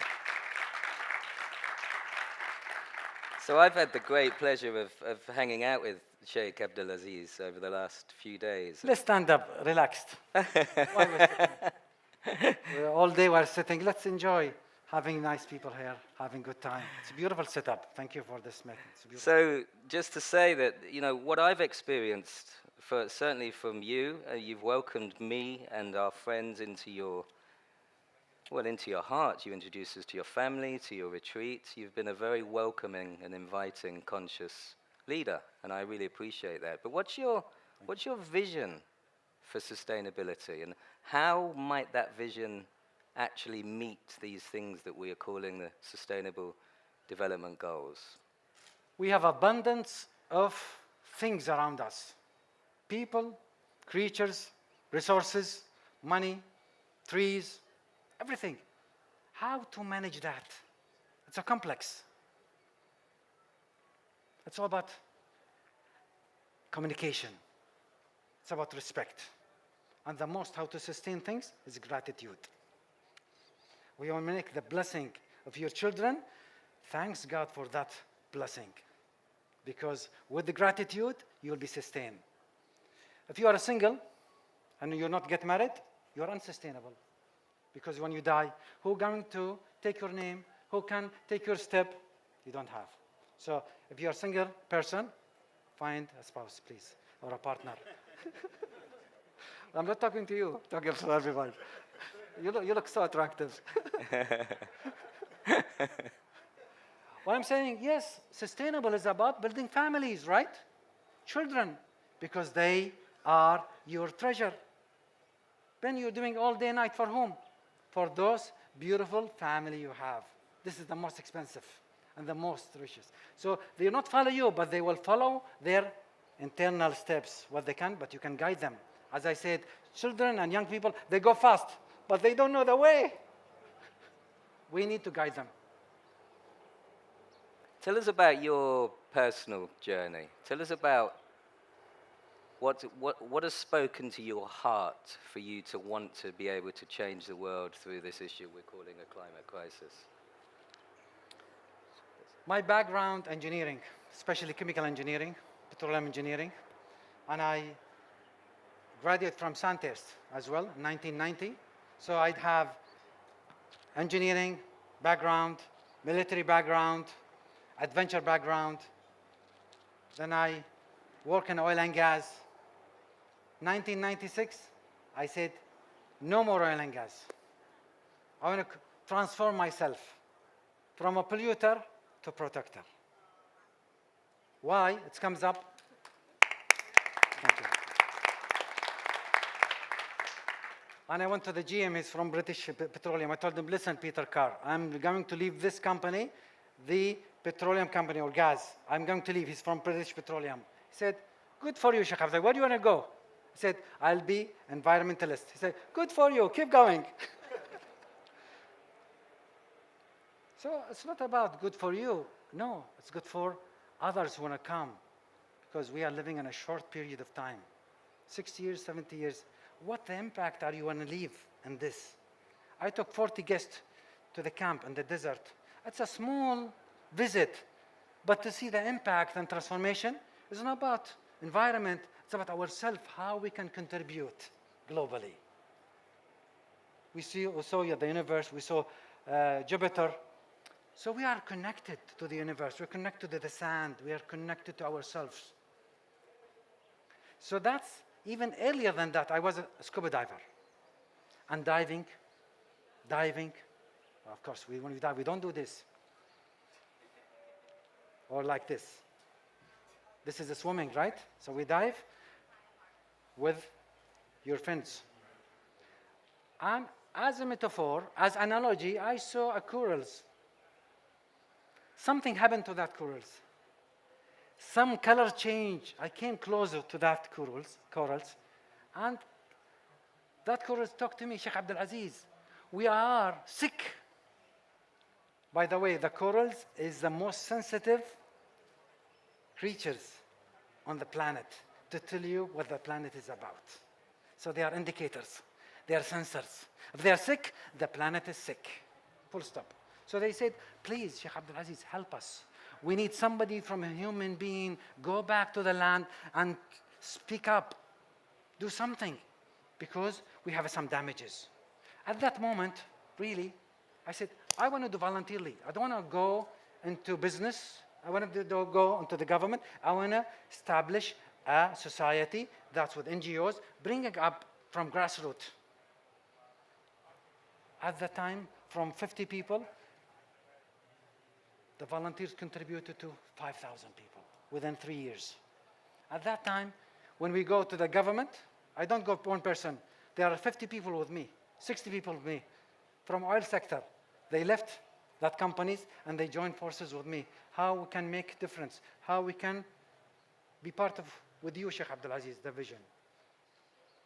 So this has really changed me and put me more in a vision, right, to make a difference, not just through me, through an organization. I established a Green Sheikh Academy to train, not anyone, 1% to the SASI, who really can impact, who can make a difference. I cannot bring anybody being selected where they can have sort of influence, who can demonstrate morals and character and intelligence and talent, all combined. They can go to their community, they can move them, shake them, push them in a positive way. Soft power, not aggressive power. Aggressive power doesn't work. Not Greenpeace. You need soft power. You use your conscious, the unconscious power. There are many ways. Bring the children, they can talk. They can change the world. When they bring children, go to the place for decision maker, they listen to them. They are shakers and they are movers. So we learn from them. I don't know about you, but I'm burning up in this sun. Are you happy for us to just move back a bit again? Of course. You please take the stage. No, I'm gonna, I'll go with you. I'm going to pass out in a We have minute. to sacrifice both of us. What are the challenges and the opportunities then? Because, you know, we're here in the UAE. We're hearing, you know, quite a bit of negative press about the president of COP. We're hearing there's you know, trying to stop the fact of phasing out fossil fuels. What is your take on that? And then perhaps you could tell me more about what the opportunities and the problems are and why. Let's see. Okay, let me, you Please, just please, relax. please, please. Thank you. It's my turn. When people criticize the president who brought you here, we all came together, it's not about him. It's about how he facilitates. He used to found a master. Whatever master works, it's working or not, but he founded a master. Then the oil and gas has some struggles. No struggle in everything. They have good benchmark, but they have some like flaring, some to bring nitrogen neutral or net zero carbon, for example. But again, being selected this person to go oil and gas, not just to promote oil and gas, to see what part of sustainability and can add renewable energy into those businesses. And he's the right person to make decision with the government, and the government, the leaders tell them, do this or not to do this. He's following the leaders' decisions. The country, UAE, is so beautiful. Who lives here? Do you find it nice country or bad country? Why? What the reason? Number one, safe. I can leave my wife 3 o'clock in the morning, can walk outside. Nobody can harass her. Nobody can talk to her. Nobody can harm. Nobody can really make any attach. Why this bring? This is brought from people who live and work day and night to make this country as safe as possible. From the airport, from the airplane, till you take your luggage, how many minutes you take? Half an hour? 1 hour? Depends. Sometimes, even I don't show my passport, it takes me 20 minutes. Somewhere advanced country, take me 3 hours.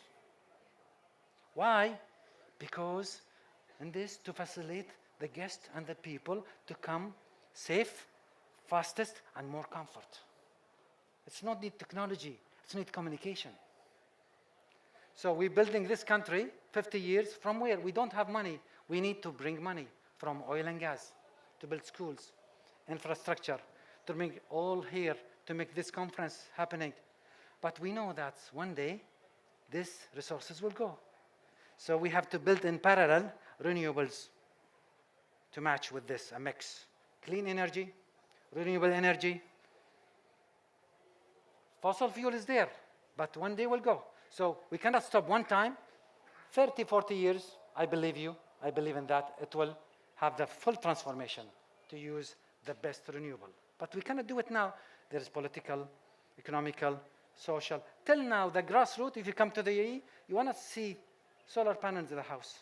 Can you see? You cannot from the airplane. You will see only, might be some government or green buildings. But from the grassroots, still not ready. Not ready. So there's a gap. When I was in Australia 2002 doing my PhD, every house I see from the top, solar energy. The extra of energy go back to the company and they give them extra money because they are off grid sometimes and they get more supercharge of these kilowatts. Again, you know, it's a compromise and it's a complex issue. To be sustainable 100%, I believe you challenge you impossible. What the challenge is people still not putting in practice. When I say practice. The young people looking for a model. How many green sheikh are there?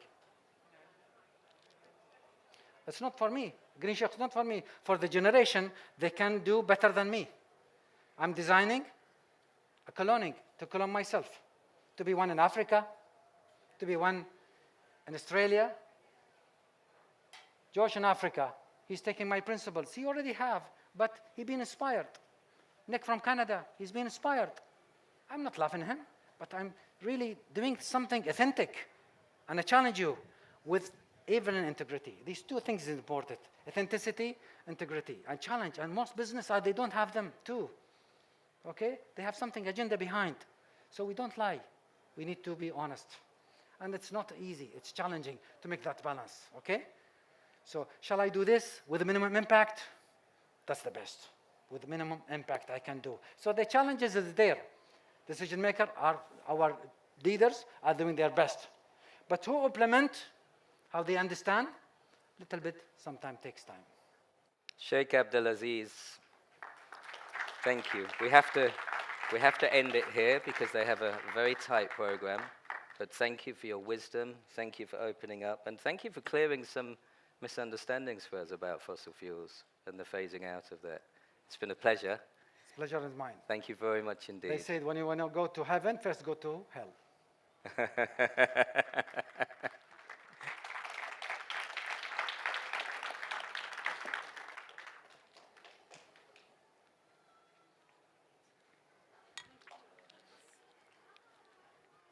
Thank you. Shukran. That was really lovely. It just time flies, doesn't it? Thank you. Very cool. Great. Well, very cool, very hot. Very hot. So.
What time is it? Somebody?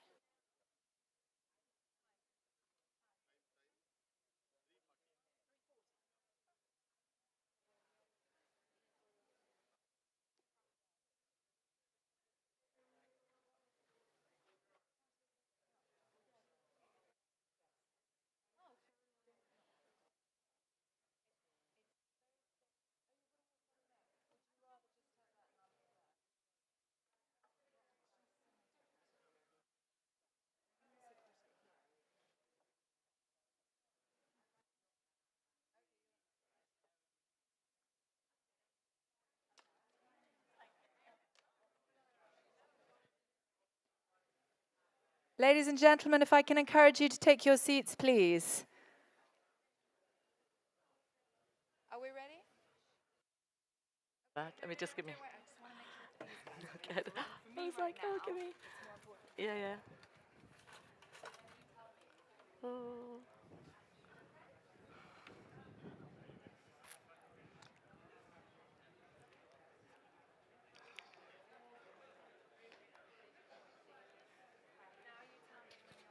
I'm just getting my. Ooh. Give me 2 seconds.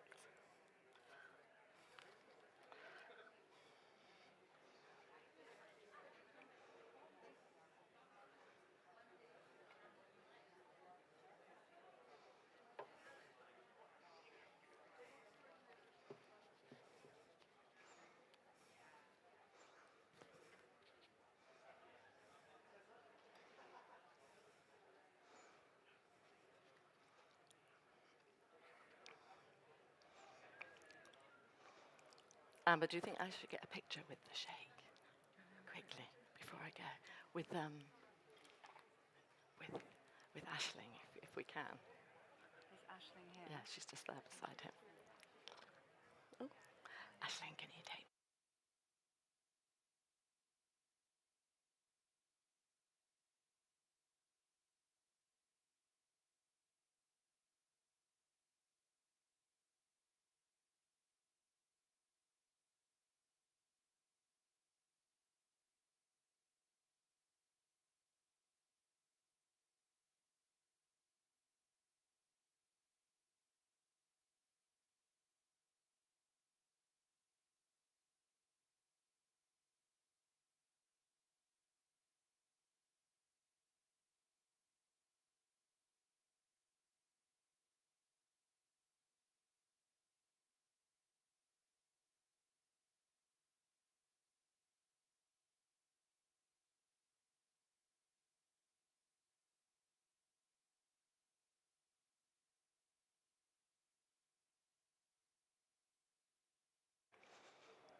Okay, we're ready to go? Ladies and gentlemen, on this Ladies' Day, as I'm going to call it, at COP, it is a complete honor to welcome a woman who is not only a CEO of an internationally renowned beauty brand and a leader in her own right, Auriel Franks, who is the CEO of none other than Elemis. Please take it away. Thank you. Thank you very much. Just to set the record straight, I'm actually one of the 3 co-founders, and I champion as Chief Product and Sustainability Officer. The CEO is Sean Harrington, and he has totally backed me in doing this work, so I'm very excited to be talking to you all today. So good afternoon. What an incredible, inspirational talk there from the Green Sheikh. How do we follow that? Well, I'm here in Dubai at COP28, and I really do feel that I'm surrounded by so much positive drive to change. I'm here today to talk about why the global beauty industry must take action now. You know, we're also working collaboratively, and I'm going to be telling you about the most incredible UK collaboration that we are achieving of bringing all the big beauty brands and beauty companies together. And we will be staging a campaign on the Great British Beauty Cleanup. It's time for the industry to really clean itself up. Figures published last month showed that the global wellness industry is worth a staggering $5.6 trillion. It's incredible. And actually, the beauty sector is the largest. Beauty and products sector is over $1 trillion. Now, what does that mean? I mean, it touches every single person on the planet, really, who's washing their hair, using a soap, and actually using products. Well, what it actually means is that we're creating a lot of packaging. In fact, it's estimated that every year, 120 billion units of packaging are produced by the global cosmetics industry. That's a lot of waste, and that's a lot of emissions. But we do bring a lot of joy, and we bring great health and wellness, and we have to look at how we can combine these two things. Did you know that 70% of the beauty industry plastic waste is not recycled? Did you know that 56% of people don't recycle their bathroom products? And did you know that our industry accounts for 1/3 of all landfill waste? So how do we reimagine this? How do we rethink this for the future? Elemis is 33 years old. We co-founded it when we were very young. We had 4 different owners. There was lots of change. Sustainability wasn't even on the agenda. It was fast-moving, fast-paced, growth, NASDAQ stock exchange, private equity. And then finally, something did change. And in 2019, we were acquired by Groupe L'Occitane. And they mandated that they wanted someone to be at board level to change LMS and champion sustainability. And I put my hand up. I've always been super passionate about everything from the charity, giving back, business as a force for good. And that's really when I feel I started my new job. We were asked to put profit alongside the planet and people. We were asked to go through the B Corp certification and really deep dive into our business and really look at how we can change and make business as a force for good. So it's a real mindset shift. It's changing a legacy brand of 30-odd years to look back at what they've achieved, which we're very proud of, but also look forward and say, what is the brand for the future generations? How do we transform this legacy brand for the future generations to be as sustainable as possible in luxury beauty? The first thing we started was we actually engaged with all of our staff because I hadn't even heard of the SDGs. And I'm very happy to tell my story because actually not that many people get to that grassroots level. And we told all our staff to go and look at the United Nations Sustainability Goals, the 17 of them, look at them, read them, and you tell us which ones you feel resonated with LMS as a brand. And our employees, they chose 7. Good health and well-being, quality education, gender equality, responsible consumption and production, climate action, life below water, and life above land. And you think about all those different 7 SDGs, they all filter out from our company. So that was amazing. And actually, while I'm here, we've asked them again to see 3 years later, has that evolved? Has that changed? There's been so many new people join the company. We want to hear from the new generation that are joining us. So we then layered that, and I was very fortunate because Groupe L'Occitane helped me formulate this into 3 pillars: biodiversity, climate, and people. So really focusing on the climate piece today, we focused on the need to alleviate this climate crisis. What can we do within our value chain? What can we do outside of our value chain? We need to reduce carbon emissions, reduce energy waste and water use. We need to improve the circular eco-design of our formulations and our packaging. We need to encourage all of our supply chain and suppliers and customers to be part of this change. So how do we do that? So you can see we've just got a melange of so many actions. And remember, this only really started in 2019-20. It was quite good because of the COVID, we actually had some time to reflect and really think about this. Firstly, what can we remove? What can we reduce? What can we reuse? What can we refill?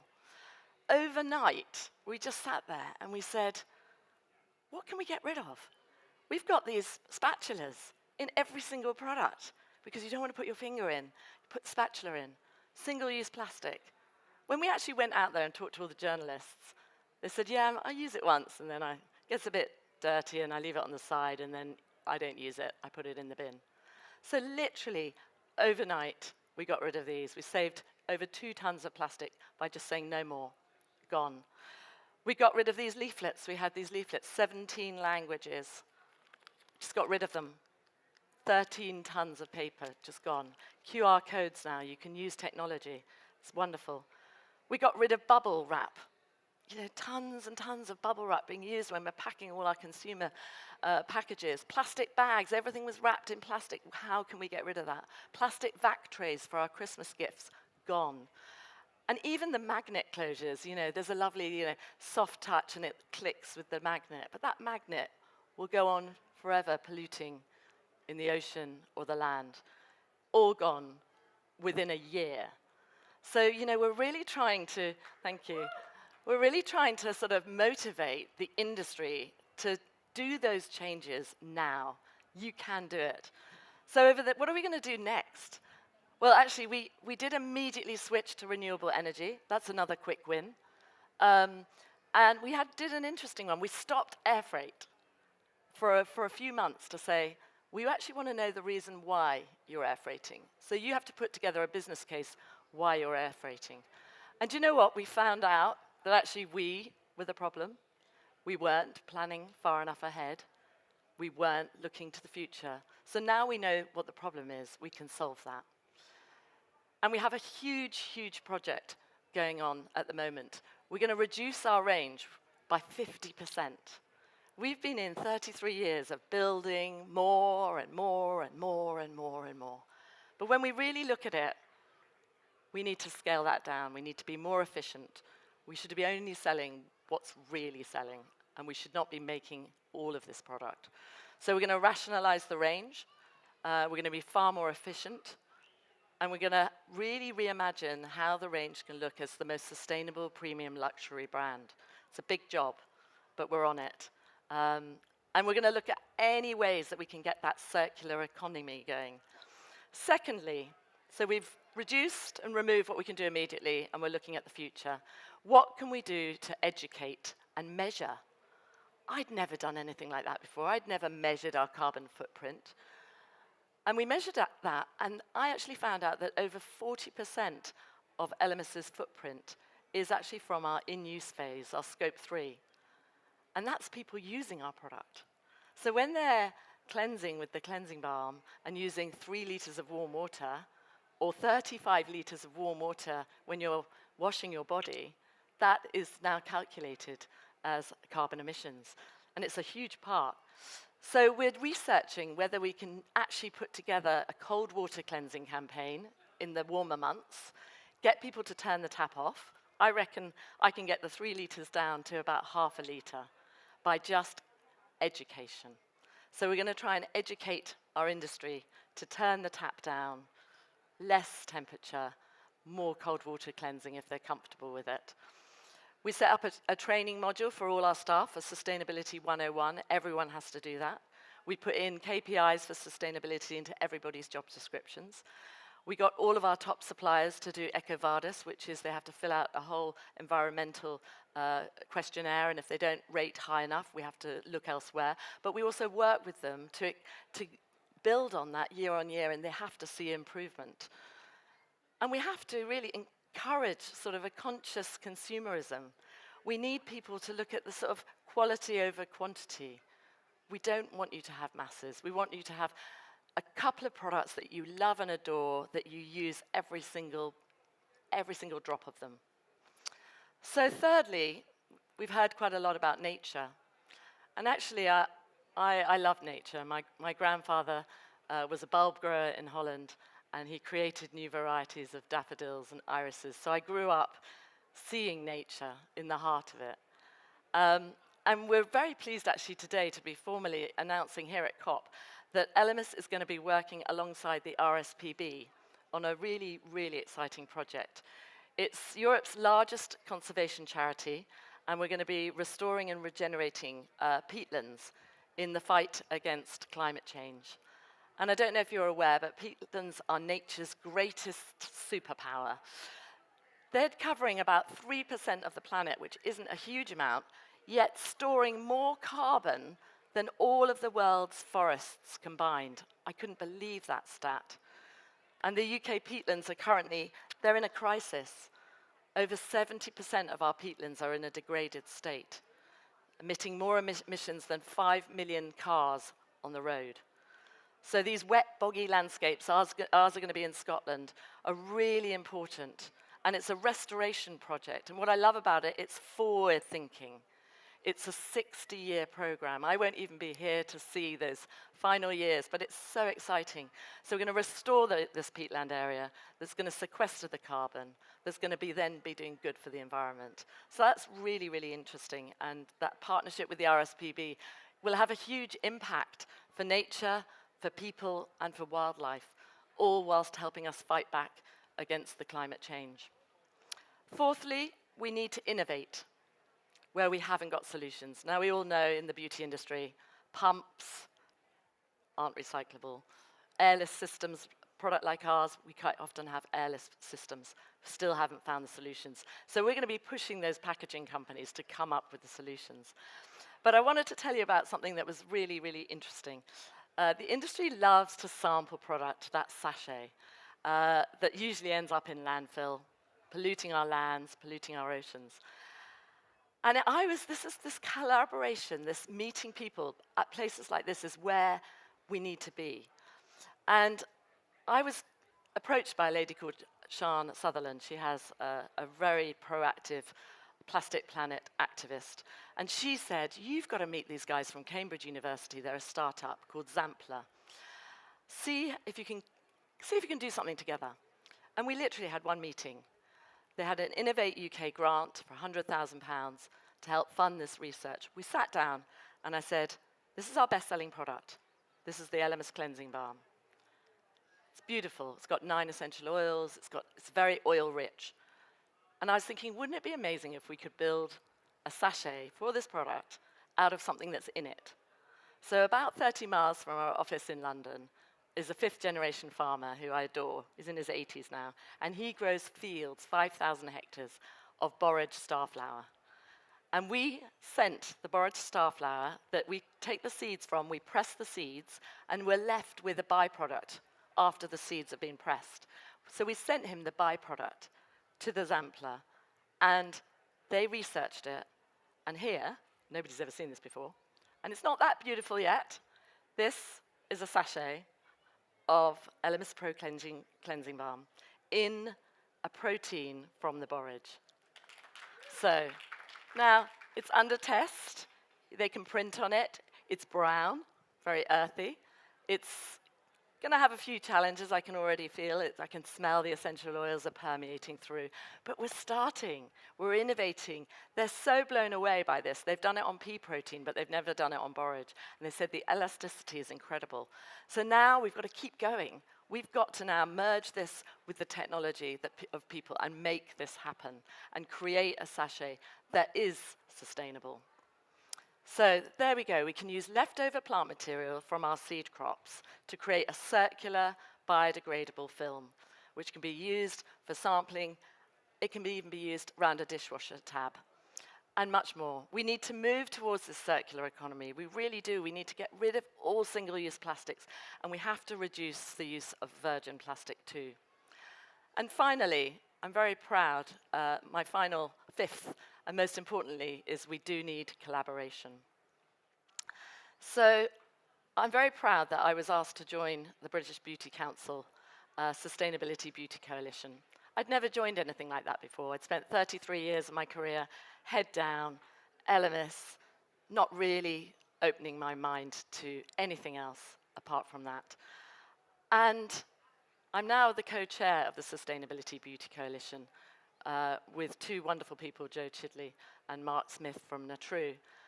And we said, this is such an enormous task that we've got to do. Let's simplify. Let's do one thing really, really well. And we decided we would focus on this waste, this 120 billion units of packaging. And we're going to do that for the next 12 months. So we've formed 6 task forces. There's a government link. There's plastic reduction team, which is under Sian Sutherland. There is reuse refill under the Joe Chidley, who has an enormous amount of experience on that. There is the professional services, which I'm championing, which, did you know, we only recycle 2% of aluminium foils used when people dye their hair. and that could all be recycled into a circular economy, 2%. And actually hair is fantastic fertilizer, and it breaks down into a protein. I had no idea. You can even grow mushrooms on hair. So I'm learning all these things. And then the fifth task force is retailers and brands. So I'm going to champion all those brands to get rid of all their single use straight away. And finally, it's all about education and going out to the consumer. What can we do? So we've coined it under this one campaign, which we'll be launching in about 12 months' time when we've got everything in a good place. And it's going to be called the Great British Beauty Cleanup. And I think it's a really powerful thing. And we're working with Boots Walgreens, L'Oreal, Lush, some of the massive brands. They've all joined forces. And we're meeting and we're talking and we're resolving. And actually, I think we're really getting a lot of support from each other. It's a tough gig being in this industry and sustainability. We've got to all keep together, work together. We might be competitors, but actually, this beautiful world that we live in, you know, it's not going to be here if we don't actually hold hands and start thinking about progress. Progress over perfection is absolutely where we stand. We know we're not perfect. We've got a long way to go, but we're all moving every single day in the right direction, and we have to take action. We have to have the courage to change. We have to act now, and that's really for the future of our planet and our people. So thank you very much.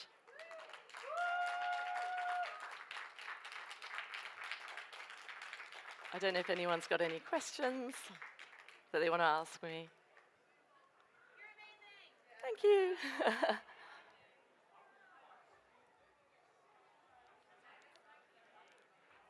What's your question?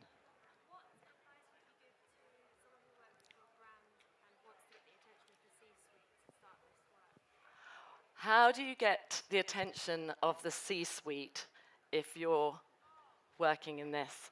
Well, the first thing I'd do is join the British Beauty Council and the Sustainability Beauty Coalition, because Millie Kendall is a force to be reckoned with. That's if you're in the UK. If you're here, whereabouts are you? Here. I think you have to champion what other brands are doing. You have to showcase what other brands are doing. You know, you should be talking about the brands that are winning out there, the brands that are B Corp, the brands that are talking up, and actually really, really show that it really does help sell. You know, it's not ever going to be the number one, but actually this next generation, they are conscious. They do want to buy good.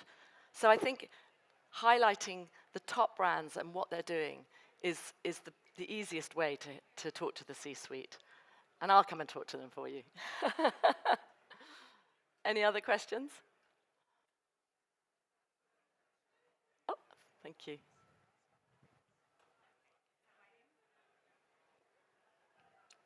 Hi, my name is Amel, and I am a clean beauty enthusiast.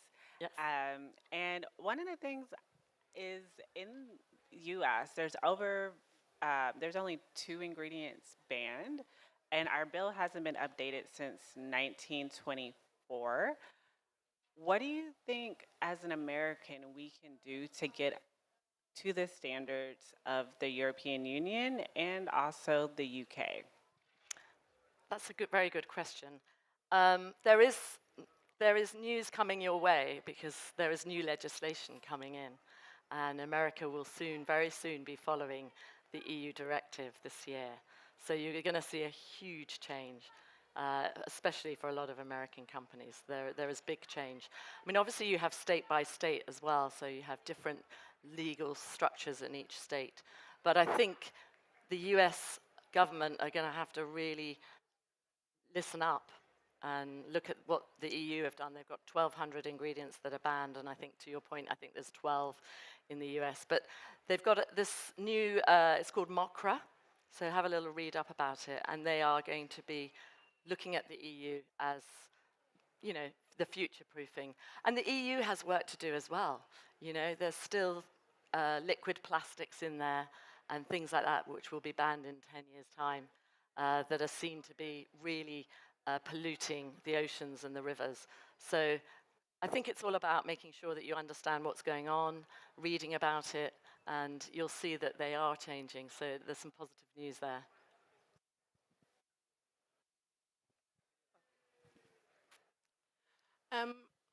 Thank you for that. I wanted to ask a question regarding when we're talking about kind of clean makeup. I love having clean makeup. I'm thinking about my face brands when I wash my face, but they're very expensive. Yeah. So from an equity standpoint, where do you see the industry going so that all women can access basically good quality products, but not at an extortionate price? Yeah, I think we've seen a real change up. There used to be low price down there and premium up there, but we have seen brands like the Inky list coming in and filling those gaps. We've seen the retailers bringing out their hyaluronics and at the lower price. So we've seen this sort of merge now, where it's kind of like getting more affordable luxury. So I think it is getting easier. I think you're always going to have, like a brand like ours, we spend a huge amount of money on clinical trials, and we invest a lot in our ingredients. Sometimes it takes us 3-4 years to actually develop an ingredient to make it unique to us. We've just got a very exciting ingredient where we have collected algae around the purest shores of the UK. And we've then gone to a tech company in Spain to try and grow that algae in a biotech way. So there's all sorts of research and tech going on behind some of these really bigger companies. And at the end of the day, there's a cost to that. So I think you'll find that some of the entry points, they might not have the clinicals, they might not have the figures and facts to support what they're doing, and that's why some of the more expensive products have to charge a bit more. Oh, hi. Hi, Mary. Can everyone hear me? Hello. Thank you so much, Oriel. I've got a really basic question, which is kind of similar to the one I get asked when I give talks about sustainable fashion, which is, what can the consumer do? I want to, let's say, go out and buy some mattifying fluid for this week because I'm shiny as a piece of glass. And yet, it'll be a plastic bottle, and I'll use that stuff, I'll feel better about myself putting it on, but I'll still have this pang of guilt. And, for example, MAC, who do the wood one that I like, they don't have a take-back program, so I'm going to be stuck with some plastic, and I'm just going to feel guilty about it. What do you advise beauty consumers to do when they know their brand doesn't have a take-back program? I mean, I think the more educated you can be about the plastics, because plastics, they get a very bad press. But actually, if you think about it, they're light, they hold that product, they might need to squeeze it. Glass doesn't do that. Glass is heavy, higher carbon. So it's a bit of a sort of offset, kind of like glass, plastic, and it's a big debate in our industry. I think it's just being educated about what is better for the environment, always using all the product if you can, not wasting any, not buying masses, be really conscious. You're actually better off buying that one product and using every single element of it. But I think it's being conscious about the different plastics that are recyclable and are not. The problem at the moment in our country, only 9% of all the things that we put in our recycle bins actually get recycled. And the majority of them are the ones that only have a commodity and a price, like aluminium, your tins, and glass. Everything else, the sorting of it, the complexities, plastic is probably the worst in terms of getting recycled. So there was a lot of work to do. I would actually push back, and we need to go to the industries, to the governments, and say, you've got to improve your recycling rates. Because there's a lot of these take-back systems, but if you think about it, you feel good, you bring back your take-back, you pop it in the box, but if only 9% of that, and only the glass, and only the aluminium is actually being recycled, it's a little bit of a cycle that's not actually that good. So I think we've all got to get more educated about what is better.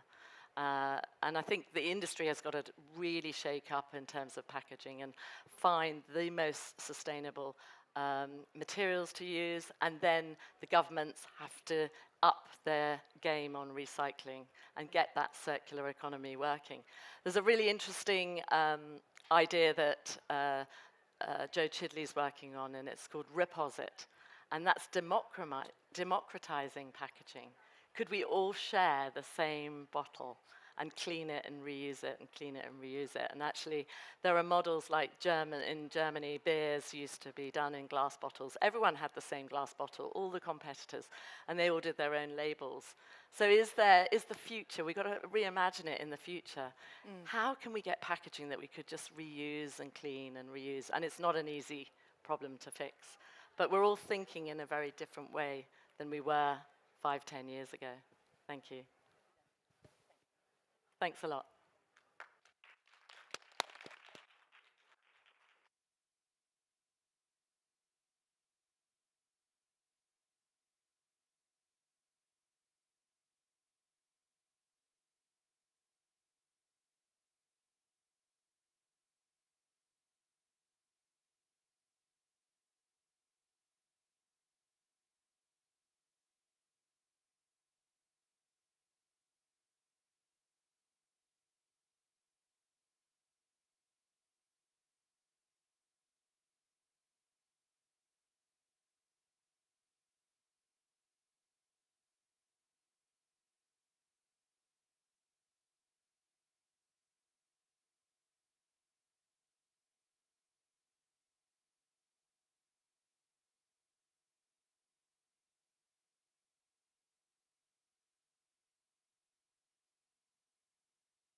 Costumes are all good. Yeah. You guys all good? Ready? Yeah, they look ready. They look fabulous. Look at that. Wonderful.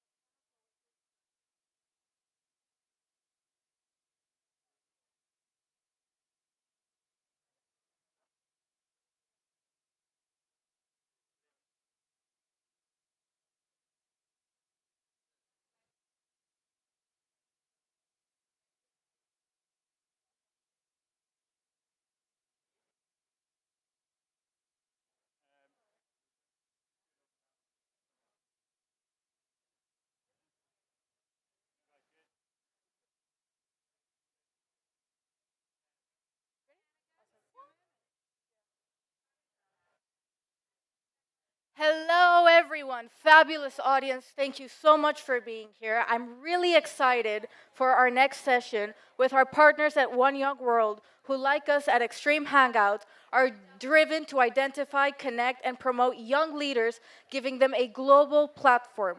The theme of today at COP is finance, trade, gender equality, and accountability. So it is fitting that today's panel will focus on how we can fight climate change without fighting for gender equality, because it's very important. So please join us in welcoming them to the stage. Thank you so much.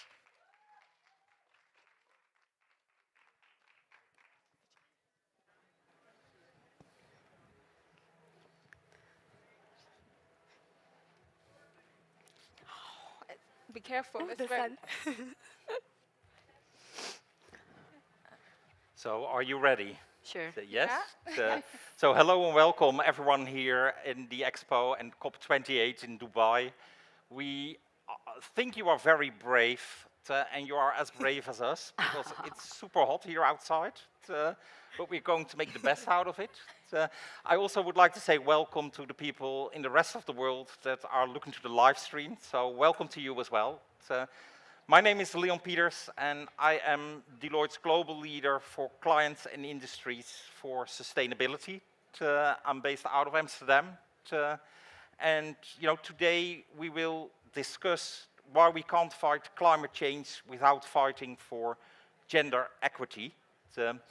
And I think, to give a little bit of context, the climate crisis is not gender neutral. That's not fair, but that are the facts. Women and girls experience the greatest impact of climate change, which amplifies existing gender inequalities and poses unique threats to their livelihoods, health, and safety.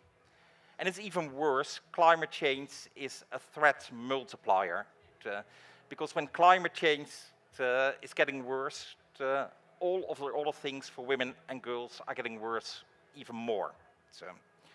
Besides this, we also see that women are underrepresented in government and private sector within leadership, and also within the climate action-oriented groups, they are also underrepresented. So I think we have an awful lot to discuss. And I'm pleased to be joined by three fantastic panelists with a very rich background. I'm going to do you a little bit short by introducing you with only one line, but I'm going to ask you to introduce yourself a little bit more. So at the far left for me, for the people that are watching the far right, we have Carla, and I hope I pronounce your last name very good, Godoy da Costa Lima. So I'm definitely not Portuguese, as you have picked up. And she's the Executive Secretary of Sustainable Development of Pernambuco. In the middle here, we have Mavis Mainu, Executive Officer to the CEO of Climate Analytics and Gender Expert. And then here next to me, we have Renata Koch Alvarenga, Founder and Executive Director of Empodera Climate. So first, I'm going to ask you to introduce yourself. Thank you. Thank you, everyone, for being here. I think, first of all, I would like to thank everyone and for the invitation. I'm really pleased to be here with this panelist and this moderator. I'm Carla. I'm from Pernambuco. I am currently the Executive Secretary for Sustainable Development of the state. For those who don't know, Pernambuco is the state in northeast Brazil, close to the coast. We have a population of 10 million people where 51% lives on the poverty line and 20% under the poverty line. So when we are talking about sustainable development, we're talking about these invisible people and how to take them out of this place and also taking care of the environment. I'm a political scientist. I have a master's in political science and in development from the University of Minnesota. Thank you. Marvelous. And thank you for the opportunity to be here and also to share the stage with these wonderful ladies and gentlemen. My name is Mavis Menu, and I work with Climate Analytics as the Executive Officer to the CEO and as well a gender expert. Climate Analytics, we are a climate science and policy research institute, and there are so many content areas that we cover, but I'm going to cover or to just talk about the implementation and the diplomacy aspect of our work. So what we do is we work with national government to provide technical support to develop their climate plans and strategies. And this includes the nationally determined contributions, long-term strategies, national adaptation plan, but sometimes also gender action plan. So this is where I come in, and my role is to make sure that gender is being mainstreamed in these documents that are being developed. We also have the diplomacy part of our work where we support SIDS and LDCs, so small island developing states and least developing countries in the negotiations or the UNFCCC processes. We provide on-site technical support and scientific advice so that they'll be able to negotiate for better outcomes in the negotiations. So yeah, this is what we do, and this is my background. I'm really, really looking forward to the conversation today, and thanks for the invitation once again.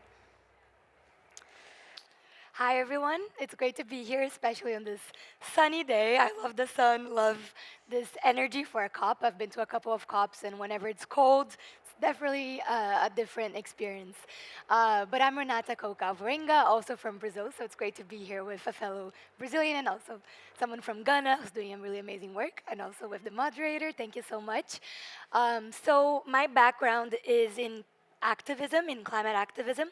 I lead an organization called Empodera Clima, which is an organization that does a lot of educational content on gender and climate justice, really trying to make these contents more accessible, so translating them to Portuguese, to Spanish, also to French, to really bridge this connection gap about what's happening here, for example, at these large conferences like COP, back into the local level, to the people that really are doing this grassroots work.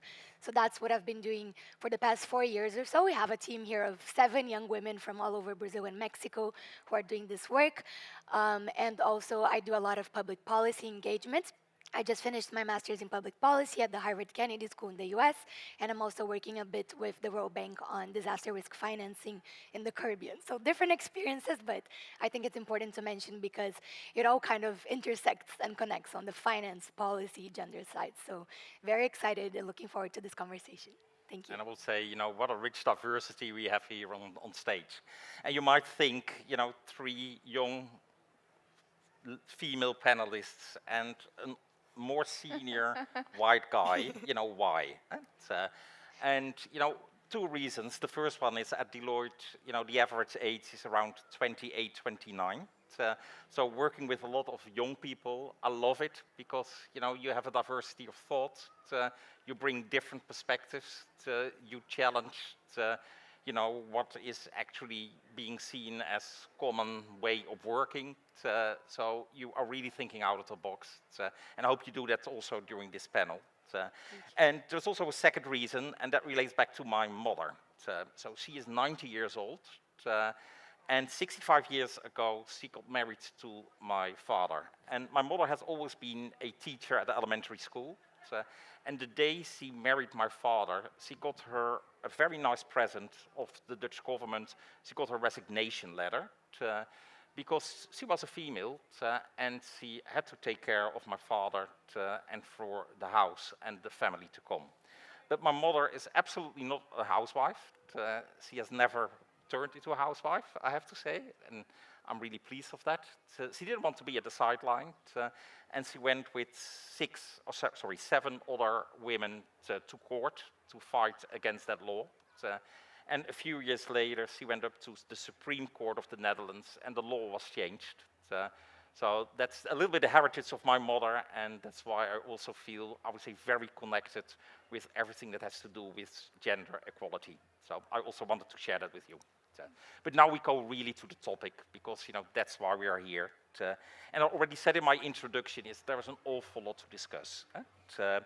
And my first question is actually to explain to the audience at home and here also in Dubai, how does gender equity intersect with environmental sustainability, and why is it essential to address this intersection in climate change efforts? So who wants to take that first? I started the first question. Okay, Mavis, you can go first. So I really like the opinion that you had when you said climate change is not gender neutral, which means that it impacts different genders differently. And what the science and evidence is showing is that women are the most vulnerable, and women are the ones that are being really impacted. Almost 40% of women around the world are faced or exposed to drought.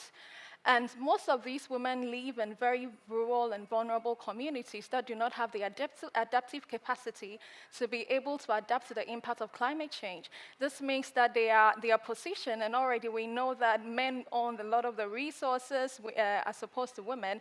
So that means that our position in society is further being weakened because of climate change. In communities in Africa, rural communities in Africa, what we are seeing is that women have to walk longer distances now to fetch water because of drought.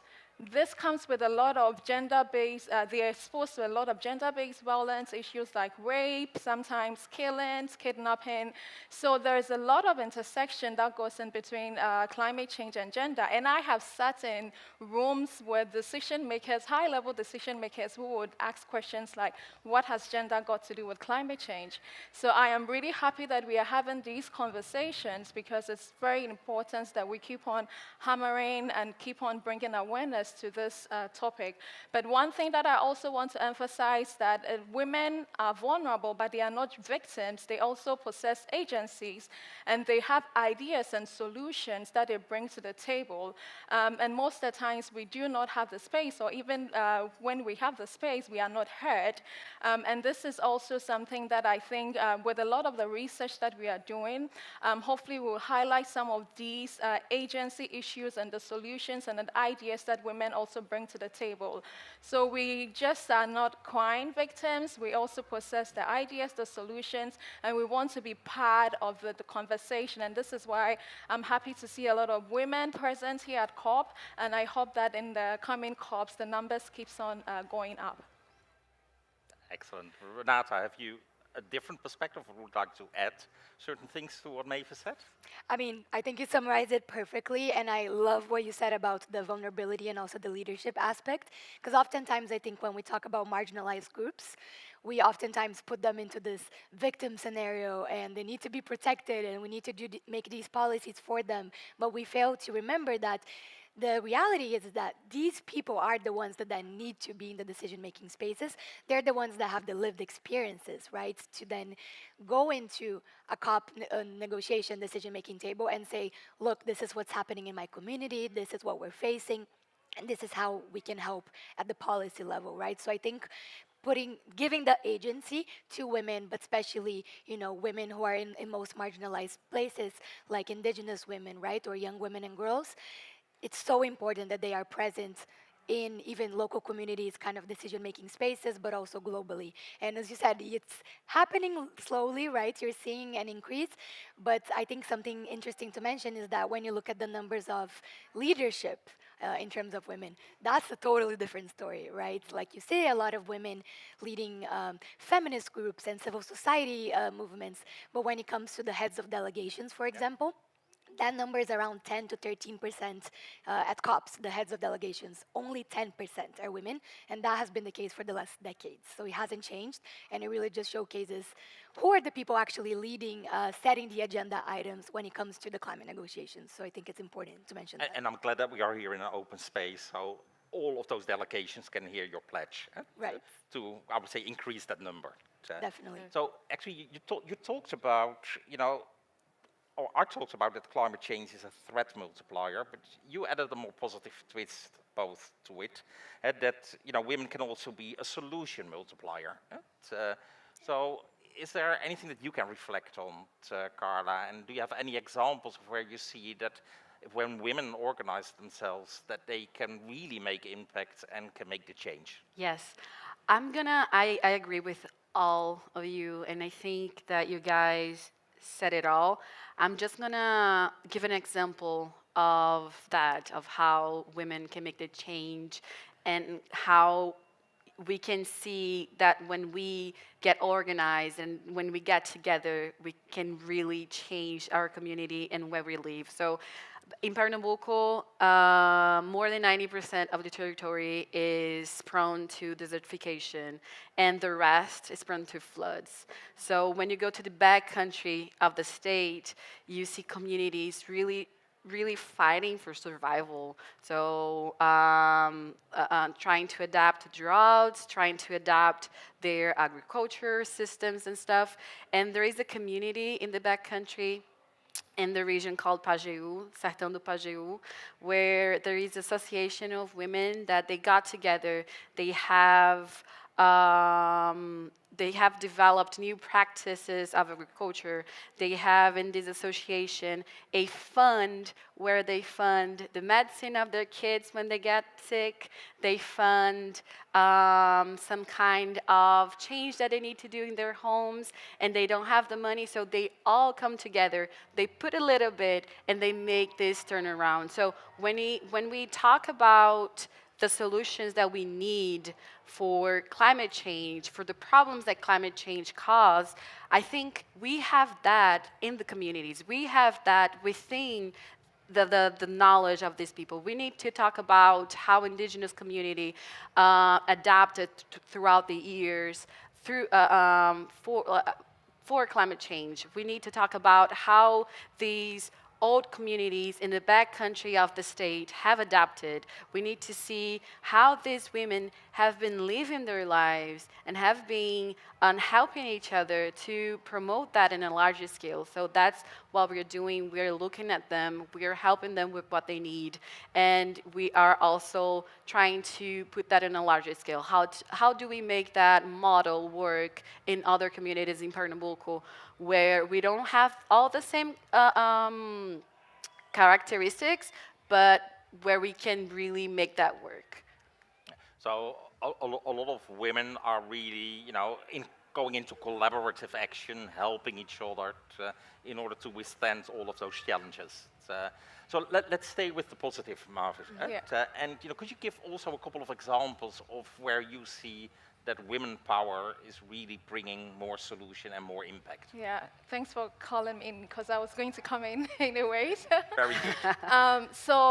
One example, and very recent example, is yesterday when I was on the train going back to the hotel from the COP venue, I met this young Brazilian woman, and happy to see two Brazilian women here with me as well. And she introduced me to this initiative that she's working on, and basically what she's doing is she's bringing Black women from marginalized communities in Brazil to COP so that they can tell their own stories. So what you mentioned about just 10% of the head of delegations being women, it's last year also at COP, just 35% of all of the people that were at COP were women. And some of these initiatives is what is actually increasing women's representation in global forums such as these. So she has about 20 Black women, and I think the initiative is called Black Voices from Brazil. And then she does the research, provides them the data so that they can speak at events and let their voices heard. So I think this is also another example of what women can do in terms of the solutions that we bring to the table. I think, I like the positive side of it, and we are talking about solutions. So can you also give a couple of examples? Yeah, and I love that the example you mentioned. I know the group you're talking about, and I just to mention that point too. I mean, I've been attending COP since COP21 when I was 17, 18 years old. I got the chance to go with a Brazilian group, and truly, it was a very different space. We definitely didn't have this open space and music and concerts and kind of this artivism as well aspect of it, or even just more civil society participation, and that has changed. And when you mentioned that about bringing those voices here, I see that a lot when it comes to civil society in Brazil, but also all over Latin America. It's bringing the people who are in the peripheries, right, of the countries, or the people who are near the forest or in the land, who literally live that every day, having a say, right? It's what I was saying earlier about the lived experiences. I mean, there's so many cool examples. I think what I could mention too, just bringing it not only on the civil society level, but on the decision-making level as well, which is something I always like to emphasize because, again, you are seeing more participation. This year, it's hundreds and hundreds of Brazilian youth, for example. But when it comes to the actual delegation and who are the people negotiating for us, it's not a lot of youth, to be honest. And I've seen some delegations from Costa Rica, from Mexico, from Chile, who in the past couple of years have been bringing youth negotiators. So literally not only having the party badge, if you know how that works, being literally officially registered by the government, but actually attending the tables, going to the rooms they're talking about mitigation, adaptation. Because at the end of the day, I think on the youth lens, you know, we are activists and there's a bunch of people on the streets and doing the very important protesting, but also youth are also experts, you know, and so there's people that have studied a lot to speak about climate finance, to speak about adaptation, loss and damage, all of these big agenda items, but they're not negotiating, right? And even when we access these spaces, a lot of times it's, you know, as a high-level opening speaker, and then we leave, and we're not really allowed into that room. And so that's a little bit on the negative, but I think on the positive, it's just seeing little by little how some countries are starting to lead by example and start doing that more and more, and seeing the results, because at the end of the day, both when we talk about youth and women, and any diverse group, so indigenous peoples or black people or any group that is bringing their own agendas forward, you see better results. Simply put, right? You see that when we have more women in climate delegations, women in parliaments, you just have more environmentally friendly agreements. You have just more ambitious negotiations and decision making. And so the data is out there to show that you need to include these groups to do that. And I think countries and the UN and other organizations are slowly catching up to it and understanding the importance of that diversity.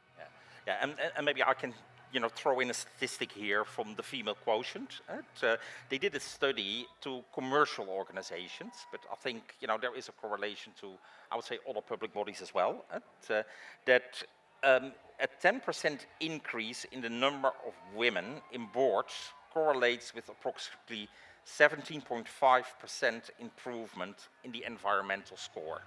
So I think what you are saying, is being, I would say, supported and being, I would say, confirmed by, research and studies. Yeah. You also said something about, women need to have the right education in order to, that their voice are being heard. And we know that in the area of climate change, a lot of science and engineering is, I would say, very important in order to get to solutions. So how can we encourage girls and women to pursue STEM, science, technology, engineering, and mathematics, to choose those careers, to get those educations? So how can we encourage girls and women more to take that direction? Mavis? Yeah. So I think science, technology, engineering, maths is definitely important courses. But before I go on to answer the question why we should encourage, I think we actually do have a lot of women who already have science, technology, engineering, and maths background. The question is, what opportunities are these women being afforded in the career spaces? So in the region that we currently found ourselves, and that was a very interesting statistics that I came across today at one of the sessions that I was, that it actually here in this region, we have the highest number of women and girls with STEM backgrounds, but at the same time, we don't see them in the workplaces, so the question is why? And so whereas that is important, I think we also need to think a step forward. What policies is in place to in making the workplace inclusive? What opportunities are being offered these women who already have these STEM backgrounds to be able to apply these academic knowledge that they have on the field? And yeah, so I think that is one thing. And how do we encourage even more women? Because I believe we still need a lot of more women climate scientists in the space. And I think one thing that I really am also, how do I say it? I'm a result of is role modeling and mentoring. And in the past, I've been part of initiatives where we'll go to schools and talk to these young girls about why they should take education seriously, or why they should achieve, if their dream is to achieve higher education, how they can do it and why, and the pathways. And we have seen immense results just by showing up in front of them and them seeing us doing it. A lot of the girls have been motivated to continue with their education, and we have so many of them in the universities now in Ghana. And this is a simple example of how mentoring and role modeling can encourage young girls to pursue. So I think in the field of STEM, this is the same thing that can be done. We need to show a lot more of women that are already in STEM. We need to role model the younger ones so that they can, because the thing is, usually when you don't see somebody in your color or in your gender doing something, you feel like it's out of reach. And we need to make sure we bring these to the young girls so that they know this is within their reach, this is the pathways, this is how they can achieve it. And when they have done that, we need to make sure we are bringing opportunities to their doorstep. There's equal pay, there's maternal leave policies, there's inclusive workspaces that would enable them to apply this knowledge on the field. And on that note, so climate analytics, we are looking for a new head of our climate science team, and I would really, really be happy to see a woman take that position. So I'm just putting it out there. If you know any female scientists who's looking for opportunities, please go to our website, climateanalytics.org, send us an email. You can also talk to me after the panel, and really be happy to receive recommendation of female scientists that can fill that. I would say that was the best advert that I've ever heard. So that was a good I love that. Oh my gosh. Yeah, you know, you are all, and we heard that in, I would say, the introduction, and when you, I would say, put a little bit more words on your bio. So, you know, I believe that you three are all role models. So Carla, how, and maybe you are too humble to say that you are a role model, but I declare you all role models officially today. So how are you using that position in order to make impact oh my in your gosh. region? I'm gonna try not to get a little bit emotional here, but I do believe I am a role model because I was born and raised in a community in Brazil, in a favela, one of the many favelas that we have in Brazil.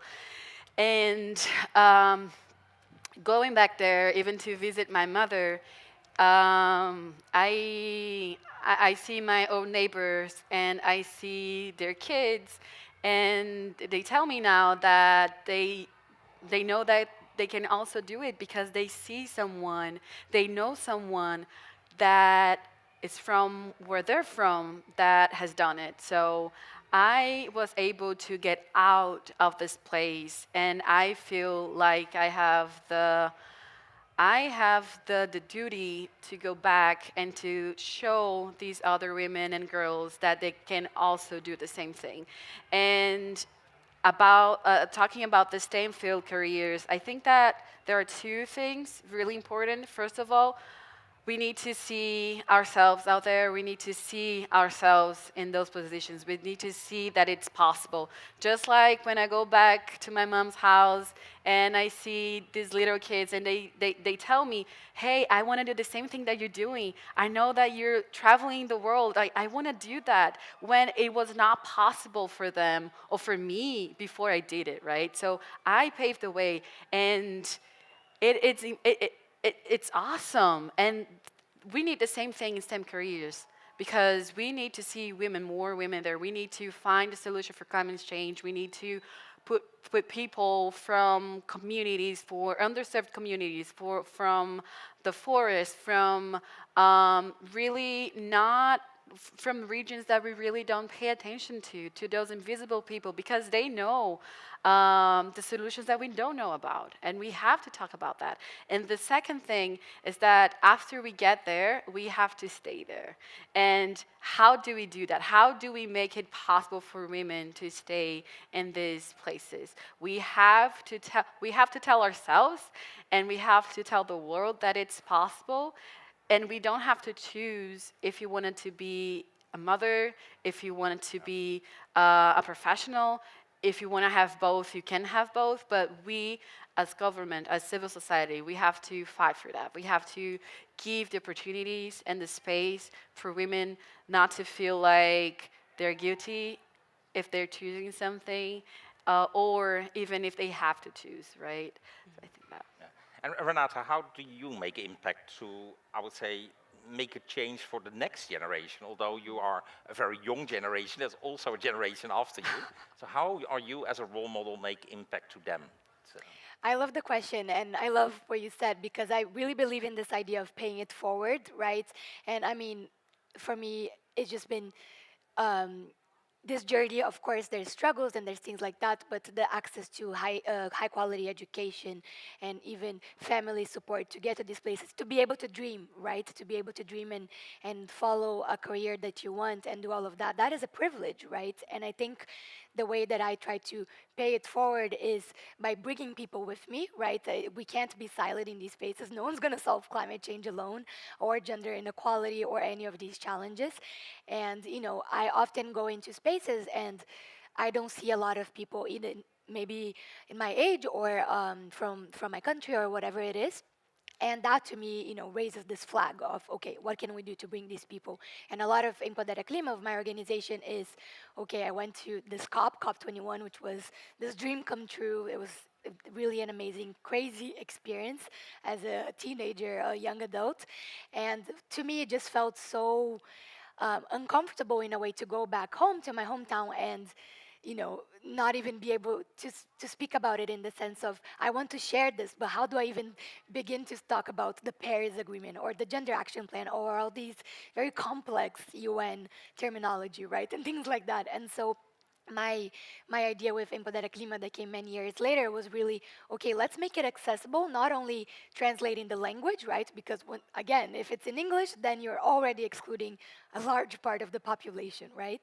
But other than that, translating to something that's easy to understand, to something that's interesting, right? We talk about climate science in schools, for example, but a lot of times it's boring or it's difficult to understand. And so how do you bring young people to the movement? And so a lot of my work is showing that it's, you know, it's possible, there's funding that can be done, and I know there's a lot of barriers and systemic barriers even, which is hard to get through, but I think if we, you know, give our hand out and really show people, hey, you can come with me, and we can start kind of accessing and breaking through those bubbles more and more, that can make a big change little by little. Yeah, and you know, it's great to see that, you know, you try to mobilize a lot of women, but you know, the grim reality is that 80 to 90%, it differs a little bit where you are in the world, of all decisions are being made by men. So how can male and female leaders challenge the societal norms around masculinity and promotes men's active involvement in addressing climate change and gender equity issues? So how do we mobilize actually the men? Doing things like that. Putting men to moderate a panel about gender issues and climate change. We can do that making more education, giving more education to men, or like, hey, you can do that by doing this, this, this, and that. Or if you are men and in a position of leadership, you can start doing that by listening to the women in your corporate or in your government. You can start doing that by, if you're a man in leadership position, by giving leadership positions to other women. You can start making the change by changing the place that you are. And I think that it goes to gender, it goes to race, it goes to age, it goes to levels of education, and we talk about diversity, right? And we need to talk about diversity while we are doing diversity. I think diversity more like a verb and not as a noun, because you have to do that. You have to act to make something diverse. And I think that we need to bring like, I think we have to put more action and like call men to the action too. I'm 100% sure that you would like to add something to this. Yeah. Maybe. So also, I feel like mostly when it comes to the conversation about feminism and gender equality, it sort of feels like a competition against men or with men. And I think this is the narrative that we should change to be able to, like bring a lot more men into the conversation. What we are saying is we don't want to take the spaces of men. We are saying that give us equal space. We also want to be there with you. And I think there are opportunities that men also benefit if women are empowered, if financially empowered. It takes away the financial burden, and all of these, I think, narrative also and education and awareness should be brought forward so that men understand the advantages of women being empowered even for themselves. And the other thing also is bringing in the personal stories, because I think in between having a wife, a mother, a sister, a daughter, an auntie, every single man has that. So we are saying these are the people we want to empower, and it's not something that is far away from you. It's just literally something that is right next to your sister, your wife, your mother, your daughter, and this is what we want. So I think the narrative and the stories, bringing that personal narrative like close to home, and also changing the narrative about competition, and that should be one way or some of the ways that we can bring men into the conversation. Look to the example of my mother I gave in the beginning of this talk. So. No, exactly. These are great points. I think the last thing I would add on it is, yes, if you're in a space of privilege, if you're in a decision-making table as an ally, for example, of course, try to open these spaces up. But I think also when we talk about policies, I think we think about gender policies as maybe the women will lead that. And of course, you need the people with lived experiences to be able to lead this work. But at the same time, I think it's important to not see that as a silo, right? Oh, I don't know, Ministry of Gender Equality is doing that work. We're the Ministry of, I don't know, defense, environment, and that's different. I think interconnecting these issues, and men who are CEOs or who are ministers or who are heading governments, they should also see that the gender aspect of it should be mainstreamed across everything, right? And the same with race, the same with all of these intersectionalities. It needs to be in everything that's happening, and I think oftentimes it's still separate. It's still being adopted separately. And to be honest, I think that's why we're still here after 28 COPs, right? It's because we're seeing mitigation, climate mitigation is this one thing, let's reduce the emissions. We're seeing adaptation as this other thing, but we're not thinking about the women who are fighting on the forefront of island states, of forests, right? And we're not interconnecting all of these challenges. That's why we see that I think in climate philanthropy, like the funding that comes from the philanthropies, only 3% goes to women-led organizations. So again, why is that? Why are these funds not being directed to the people that are at the forefront of this work, at the front lines? And I think it relates to not seeing these topics together, but rather we're doing climate finance that has nothing to do with gender or women, but it needs to be intersected. Yeah, and I totally agree with you. It's about intersection. It's also about diversity in a very wide range. A study of Deloitte also shows that more diverse organizations are 6 times more innovative than less diverse organizations. And they're also 8 times better in business results. And you know, whether we like it or not, I think that a lot of males are really being triggered by this type of figures. So research is supporting that diversity is really, you know, is a business case or a value case and can bring you further. Okay, we are going to wrap up soon. I really would like to ask, is there any question out of the audience? Because we have the ability to answer your questions. And someone is running for a mic, so let her not run for a mic without a purpose. So hopefully someone is willing to ask a question. Yes, there is one. Thank you so much. So maybe seeing this changing over time, do you see there's already made a significant impact in the last 5 years or so, or compared to previous COPs? Do you see a significant difference in the world already occurring? Anyone wants to take that? So have we seen a significant change when we look 5 years back to where we are now? So are we improving? I do believe so. I do believe so.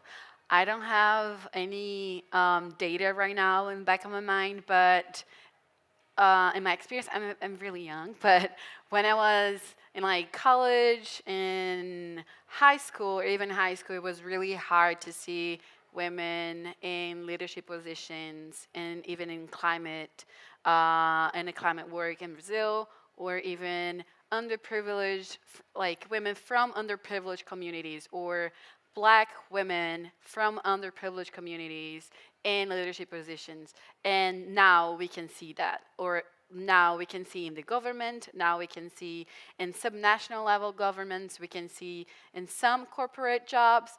It's not enough what we're seeing, but compared in like 5 years, 10 years ago, if you ask us, or if you ask our mothers, it's a huge change already.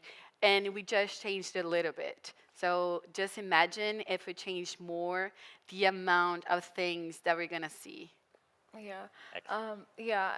So to add to that, for example, within the UNFCCC negotiation process space, I think the Lima Work Program, or the Gender Action Plan, was launched like 5 or 7 years ago. And before that, we didn't have, so gender topic was not even so present in the negotiation space. So that is one example of how things are progressing. We are not where we want to be yet. There's still a long, long, long way to go. But I think compared to where we were like 5 years ago, we have made some progress. So now there's a lot of conversation about mainstreaming gender in the climate strategies and plans that are being developed by governments. And with GCF, so the Green Climate Foundation, for example, if you're applying for a project, one of the requirements is that you should have gender mainstreamed in the project. You don't get the funding if you don't do that. And same with Jeff. So we are really seeing some progress. Like I said, for now, it sometimes sort of feel like a checklist where people just like put gender on the project so that they can get it. So in terms of implementation, we still have a lot of work to do and a lot of long way to go, but we are definitely making progress. Definitely, if I can add to that, I think systemic changes take time, right? And I don't know if everyone has seen that picture, the official picture of COP, of the leaders. There's quite very few women in there, but of course, this is not a testament to COP28. It's a testament to how we vote in elections, or how we're able to even have that democratic right, for example, or who are the people that get to be the world leaders, right? So it goes back to this very large, deep systemic challenge of seeing women in those roles and them being able to access with education and being part of STEM fields, etc. And so, of course, it's a systemic challenge. But as you said, both of you, in these spaces, you're seeing the change of the faces, right? The people from the peripheries, from different areas of different countries, coming here speaking for themselves. But I also think it's just, as you said, I think it's happening at the high policy level. Just before this, I was at this plenary at the COP space, and it was this large room, hundreds of people, and it was Hillary Clinton and a couple of chief sustainability officers of super big companies and businesses around the world talking about gender and climate action and the funds they're establishing.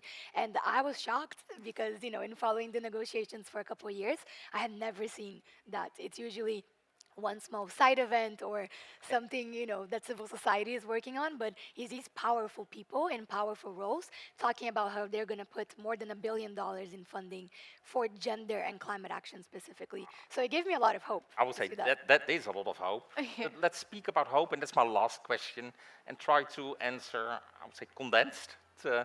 What is your hope for COP33? That's 5 years out. Where should we be? Or what do you hope we are in this topic? Oh, wow.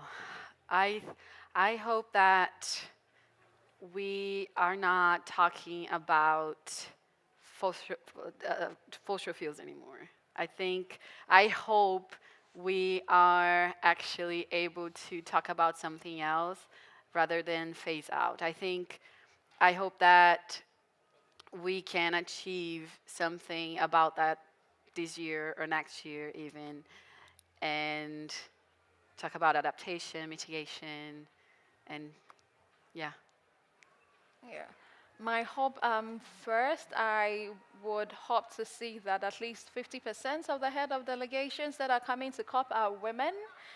And I would hope to see that the transition is just, so that means that it's considering women, mainstreaming women, and not just like women, but also people from minority backgrounds, so differently abled people and minority communities. I would hope that we have achieved some sort of just transition in the process. I love that. And I have to say, before COP33, I'm thinking about COP30 as well, yeah. right? It's a big topic for us in Latin America. It's going to be in Brazil, in Belém, in the Amazon. And gonna so be there's the a lot COP. of expectations there for, for local actors and everything like that. So very excited for that. But I think also, there's a lot of discussion happening now on loss and damage and how the operations is going to work in terms of the funding. And I hope by then we're able to just have the funds for that, because really we know the historical responsibilities, we know the people that have caused this mess the most, right? And we know the people, the countries, the communities that are in desperate need for green technology, for investment, for finance.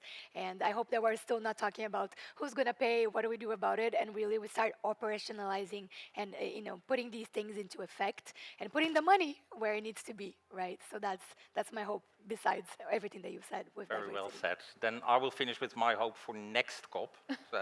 And I really hope that in every panel that we see at COP, that we have gender parity in every panel, because it's not that difficult to organize that.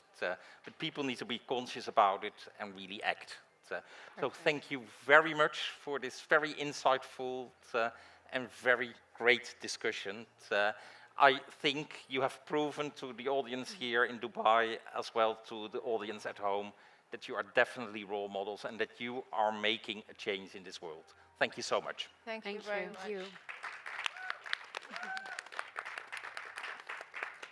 Thank you so much. It was a pleasure. Thank you. Thank you.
Yeah, background, if I do it, subject will be dark. Light. Yeah, light. Sexy and or at least exciting. We need to turn on the Very light. as excited about it as I do, which isn't something that many people would say. No, I So, mean, what is governance? And governance, very simply to me, the simplest way I've found of communicating this is that it is the way in which we create structures that enable good decision making. Right? The way we create structures that enable good decision making consistently over time. And the reason this is so important is that when you think about companies or governments or even civil society, civic organizations, there comes a point where you can't rely on oh, really? happening to Wait, have a really the other smart side? leader who happens to have I saw one here today. Someone take it. White color. Yeah. Big one. I saw one here. Someone take it. What? Yeah. So now, subject is lit, subject is perfect. Camera 1, can I adjust my exposure now? So Okay. what that kind of looks like is you have structures there. So think about organizations. A governance Camera 1 set. structure includes you have a board of directors, a bunch of people, not just the founder, who make decisions about the future of the company. You have subcommittees to the board if you're a big organization. You have a management team, you have a hierarchy of structures, you do risk assessments, you do strategy, you have budgets, you have targets. All these things are governance. And when we hear about governance failures, it's usually one of these things we over-rely. There are very famous examples of governance failures, one of the big ones being the financial crisis. The Lehman Brothers, the first ones to tip the dominoes. It was failure of governance that led to the whole thing happening. And that governance was they manipulated the system so that they could borrow far more money than they should have been allowed to give loans to people to buy real estate. And the way they did that was by hiding the fact that they owned all these assets. Very big purchase agreements where they did it again, right? Like, we're going to buy these 100 houses and then we're going to resell, repurchase these to the creditors. Oh, they're not on our books anymore, they're not part of our risk. They're not risk to us. Following him. If there's a change in the housing market.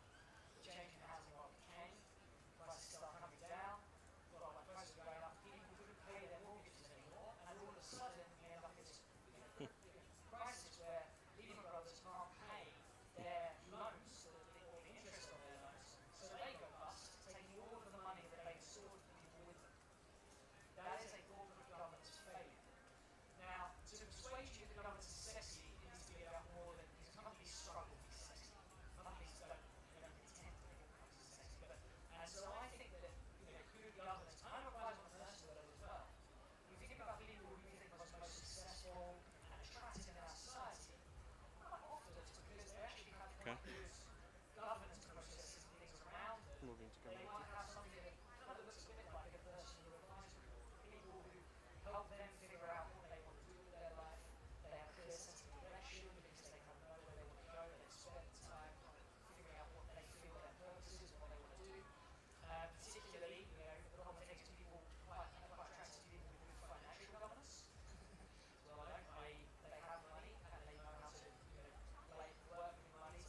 disconnect kah? Disconnect. Oh, pasti dito kasi means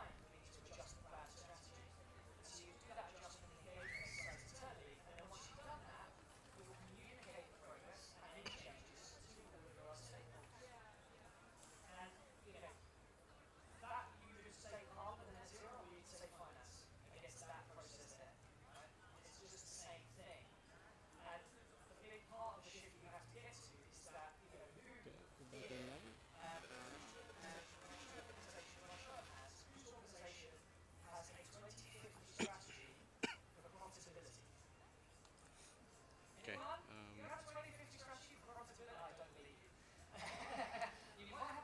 Come on.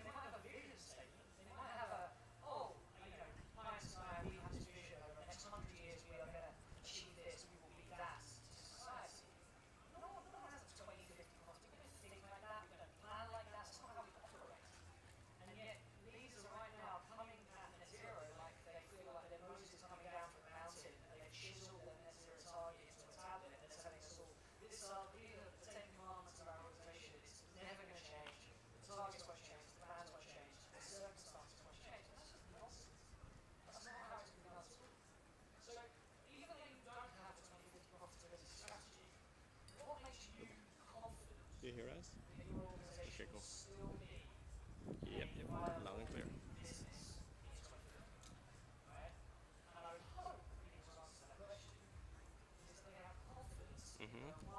You want me to push up my exposure here, camera 1?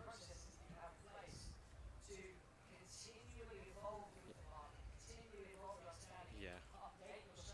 Yep. You want me to go down or go up? Yeah, nothing. If I do this one is exposing for him, this will be the best exposure for him. Yeah. Let me try again. This one.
give us the leaders that we need in the future at every level of government, of society, of business, who will lead us in a way that understands that your role as a leader is not about making hay in the present, it's about positioning the organization and society for the future that is emerging. The board isn't about what's happening today, it's about what's going to happen tomorrow and in 5 years and in 10 years. Because we are not a society that is about just doing what's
try catching up some guests.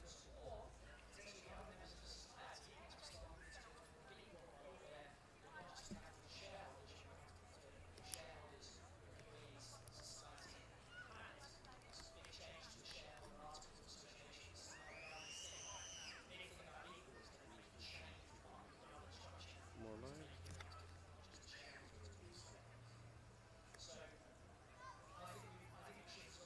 She looks at me.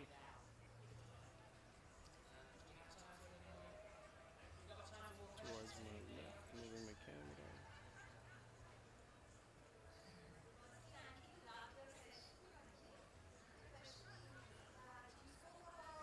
Okay, cutting. No, cutting good. Try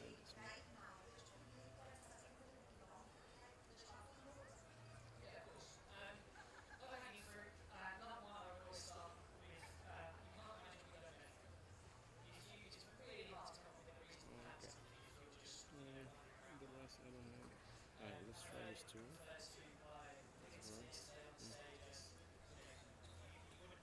Yeah, more wider.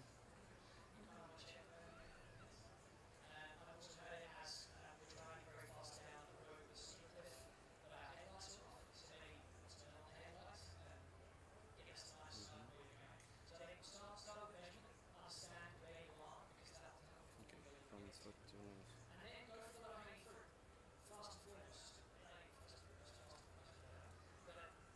Okay, moving on. Going back to the speaker. I have this guy. But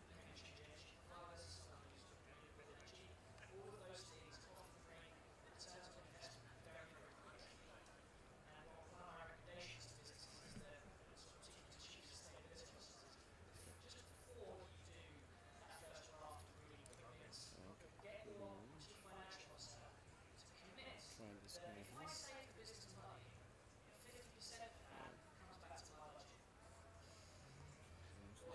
going back to the speaker.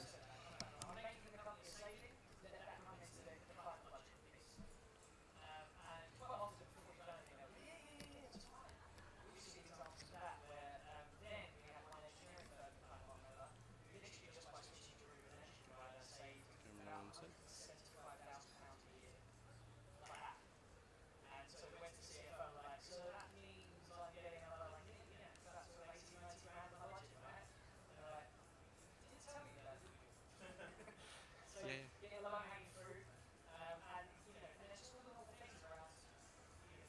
Okay, I'll go to camera 2. Okay, I have to check it.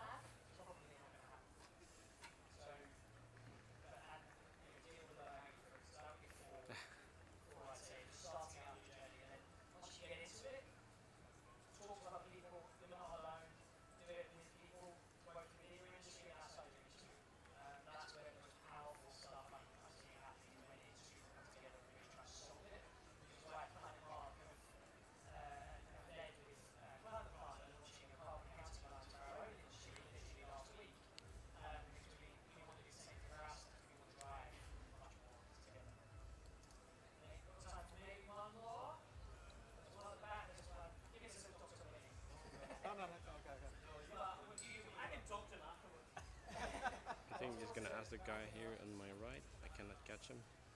I'm in a very tight lens. Do you think the employees have the same discussion? If you look at Sam Altman, OpenAI, what happened there, look at the younger generation improving employment, they want employers who reflect their beliefs, and for them, the environment, sustainability is a huge important factor for them. So you're talking about shareholders and directors, but what about the employees? What influence do they kind of make as well?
think it's finished. Yeah. Now taking picture. Photo. This is for photo. Where's the photographer? It's done. It's done. Cutting. Camera 1. Yeah. Camera 1 cutting.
Hi, everyone. Thank you so much for still being part of the Extreme Hangout.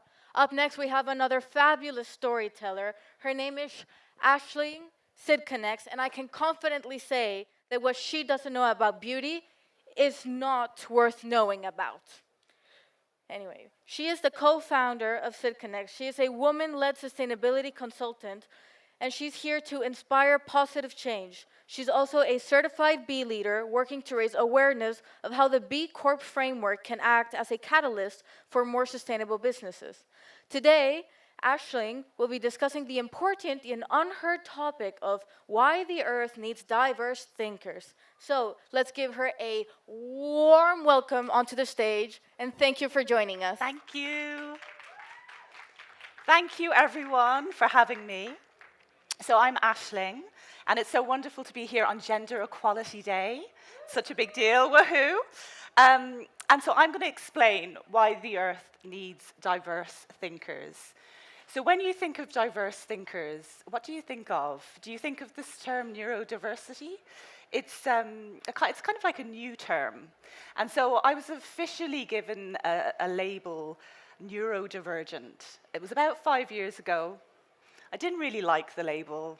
It kind of seems a bit trendy now, but it took me a while to process this new label. And it is trendy. You can't get very far on social media without an ADHD meme. However, in school, I had a very different label. I had, this is me in school with my little brother. He's now 6'5", but I still call him my little brother. I'm still the older one. But I was given a different diagnosis in school. I was given a dunce diagnosis. So we arrived in Ireland when I was 7, and my parents sent me to school. It was a convent. All the best schools in Ireland are run by nuns, apparently. And After a week, the teachers invited my dad in for a meeting because they thought I'd never been in school before. They thought I was completely uneducated. And my dad kind of jokes about it now, but it wasn't very funny at the time. And they didn't give me a physical dunce hat. Interestingly, dunce hats didn't become illegal in the UK until 2010. They didn't give me a physical dunce hat, but they did the equivalent. They put me in remedial classes, and I knew it wasn't a good thing. And I knew I wanted to get out of those classes as quickly as possible. And so I was well behaved, I was obedient, I wasn't smart, but I was very sneaky. And eventually I learned how to cheat my way out of those classes and basically cheat my whole way through my education. But that feeling of like being stupid or being a dunce doesn't really leave you. So once they kind of label you with that, you don't really take that invisible hat off. But you know, my story isn't unique. You know, hands up if you had a good time in school. Did anyone who had a good time in school? Hands up if you had a rubbish time in school. Like a lot of people did. And as I became an entrepreneur, I started realizing that the most successful entrepreneurs I knew, who'd made a lot of money, had left school by the time they were 16. So I realized my story wasn't unique, but it's not unique probably up until this point, because in my 30s, I met this woman. So I crossed paths with her. Her name's Professor Sucheta Nadkarni. She's at Cambridge Judge University. And you know, it's Gender Equality Day, and she set up the Women's Leadership Centre at Cambridge Judge. And she was one of those women who looks you in the eye and asks you really deep questions. Do you ever meet those people? They look you in the eye and they say things like, what do you want to do with the rest of your life? And I was working for a big tech company at the time, and she was like, are you sure you want to do that? Like, wouldn't you like to make money and do really good stuff for the world while you're doing that? And eventually I confessed to her, I was like, do you know what, Sucheta, I'm just not smart enough to retrain. I've had this kind of fluke corporate career, but I'm not very smart.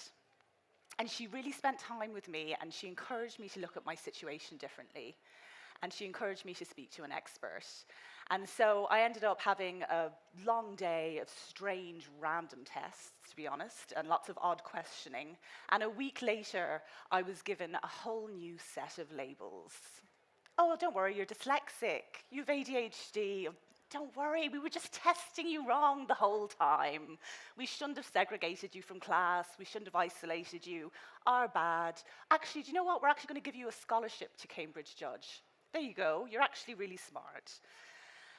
And it's quite a confusing thing when you've been told the opposite for quite a long time. But Sucheta was the diversity hire at Cambridge University, because believe me, it's not very diverse. And she was very proud of the fact that she was the diversity hire. And she was changing the system from within. And so what do you think of when you think of diversity? Do you think of race? Do you think black and white? Or maybe you think of gender, man versus woman? Or maybe now you think of neurodiversity, the idea that people experience and interact with the world around them in many different ways, and there's not one right way of thinking, learning, and behaving. And we use many characteristics to define ourselves in society. We have lots of beliefs. They're often unconscious beliefs, and I love this wheel of privilege, and Amber had this wheel of privilege up at COP27 last year. So the closer you are to the center of this wheel, the more statistically likely you are to be successful in this world. So take a moment, go around the wheel, and figure out where you sit. And reflect, is there anyone you know that sits entirely in the center of this wheel of privilege? Because many of us here today will be privileged in some way, and it's important to understand your own privilege and your own power so that you can use that power as a force for good to lift the voices of those who faced more barriers. Or maybe you're looking at the wheel and you're like me, and you're definitely not in the center of the wheel. It's about understanding the majority of power and voices being heard are coming from the center.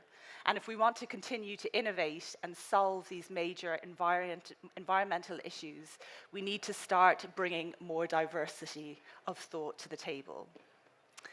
And so We know the Earth needs diverse thinkers, right? We're here at COP. We know that, like, the climate crisis is the symptom of an economic system that's exploiting people and planet. We know that capitalism has made people rich, some people very, very rich, and it's taken a lot of people out of poverty, but at huge costs. The costs of our natural ecosystem and unsustainable levels of inequality. And the core logic of capitalism is that it takes labor and nature and it commodifies them. And it makes them as cheap as possible, and it takes more than it gives back. And this system is dangerous, and we've all collectively brought into this economic system based on this belief, on a scarcity mindset that there isn't enough to go around. Our economists created a model that just gets bigger and bigger and bigger. We are obsessed. And of course, we have to treat the symptom, but the real cure is a systems change. And so Kate Raworth, she's an amazing economist. I'm sure you've all read Donut Economics. She challenged some of the thinking and beliefs that we take for granted with her book, Donut Economics. And as a female economist, she went, hold on a second. The economists that I'm learning from, they forgot to factor in the unpaid work of women into their equations. She also exposes the power of language and how the word citizen was commonplace until the 1970s. And then economists switched us from citizens to consumers. And this new language has permeated into our media, into our business, into our collective thinking. And she's created Donut Economics, a solution to the traditional model of capitalism, a social foundation, so if we look in the center, ensuring nobody is left behind on life's essentials. So what are life's essentials? Food, water, energy, and education. We also don't want to go into this orange area, this environmental ceiling, and ensure we don't overshoot the planetary boundaries. And we need to live in this safe space for humanity. So businesses need to be operating within this safe green donut, and right now we're not, right? We know we're not. But the thing is, it's totally possible. So why don't we do it? What's holding us back, right? There's so much research on why diversity is a solution. You know, I work in businesses, that we know that it's going to be the right thing to do. We know we can't solve problems by using the same kind of thinking we used when we created them. Yet we still don't do it. And this is, again, the same year my little brother was born. It was also the year that Mary Robinson became the first female president of Ireland. And she's always been my guide. I love that she's all over the media today. And she went on the record at COP26 saying it was too male, too pale, too stale, because she knows we need to innovate. And last year, this image went viral. Again, notice anyone missing? The most senior officials making the most critical decisions about our planet and its people, nearly all male. How can we change thinking if we keep listening to the same voices? And then COP28, not a lot of change. 15 women in the family photo that was released today of 100. So we have all the research. We know that diversity is better for nations, better for businesses, better for the world, but we still don't do it. And why don't we do it? Because diversity leads to division, right? It's much easier to hang out with people who all agree with you. You can have a different opinion as long as the opinion is the same as mine. I'm right, you're wrong. So I did what I always do when I don't know the answer to someone. I called up one of the smartest people I know. So this is Chris Demir. He's the director of the University College London Climate Action Unit. But what I love about him is that he's also a neuroscientist. And so I asked him directly, we have all this research, but why don't we take action? And his research focuses on this. He's just done a TED talk on it. I'd highly recommend it. And he has 8 insights. And I'm going to focus on this one, the pyramid of polarization. And basically, what happens is you have a big problem at the top. So you're grappling with a problem, and you have different thinking. And as your opinions or beliefs become stronger, you start moving down the pyramid until you become further and further apart, until we're in a pyramid moment. So we go in different directions. I'm right, you're wrong, black and white thinking. And he explained to me our brains are incredible. But when we're in a pyramid moment, we start becoming our own lawyers. We start building a case against the other. We need to prove them wrong. We become one-track mind. And you can see what we do this with. We do it with race. We do it with gender. And my mentor was really clear when she set up the Women's Leadership Center that she called it WO plus Men's Leadership Center, because she didn't want to alienate men and get into a pyramid moment. And she knew the current system really doesn't work for men either. And also, for the record, as someone who grew up in a convent, it doesn't work when it's all women at the top either. Success is about us working together. So we do this with religion. In Ireland, are you Protestant or Catholic? We're still dealing with that trauma. We do this most with politics. Republican, Democrat, Labour, Conservative, climate activist, oil company. We need to challenge our own beliefs and our own thinking, and we need to notice when we're in a pyramid moment. So, challenge your own thinking. Is our economic system broke? Is our obsession with growth a bad thing? Maybe diversity is growth. Maybe growth isn't all about money. So we always associate growth with money, and diversity and inclusion is its own growth. Because I think our obsession with growth is actually a good thing. If you look to nature, we need to grow. If you're not growing, you're dying. And growth isn't easy. It means overcoming challenges, and we are outgrowing our current system. When we do look to nature, it would teach us that there's another operating system, one that's not based on scarcity, but on abundance and generosity. And as ecosystems evolve in nature, they actually become more diverse, and their diversity creates more resources and not less in a system. So for ages, and I'm going to leave you here in a second, for ages I thought my schooling had let me down. If only I'd gone to a different school where I'd had better teachers and I hadn't spent my life cheating out of remedial classes. The conditioning in school of wearing my invisible dunce hat, it doesn't just come off when they tell you it has. So I spent ages in therapy, because even when you have a master's in sustainability, the belief doesn't change. And one day, sitting in the kind of waiting room, I got chatting to the guy beside me, and he explained to me that he'd had such a privileged upbringing.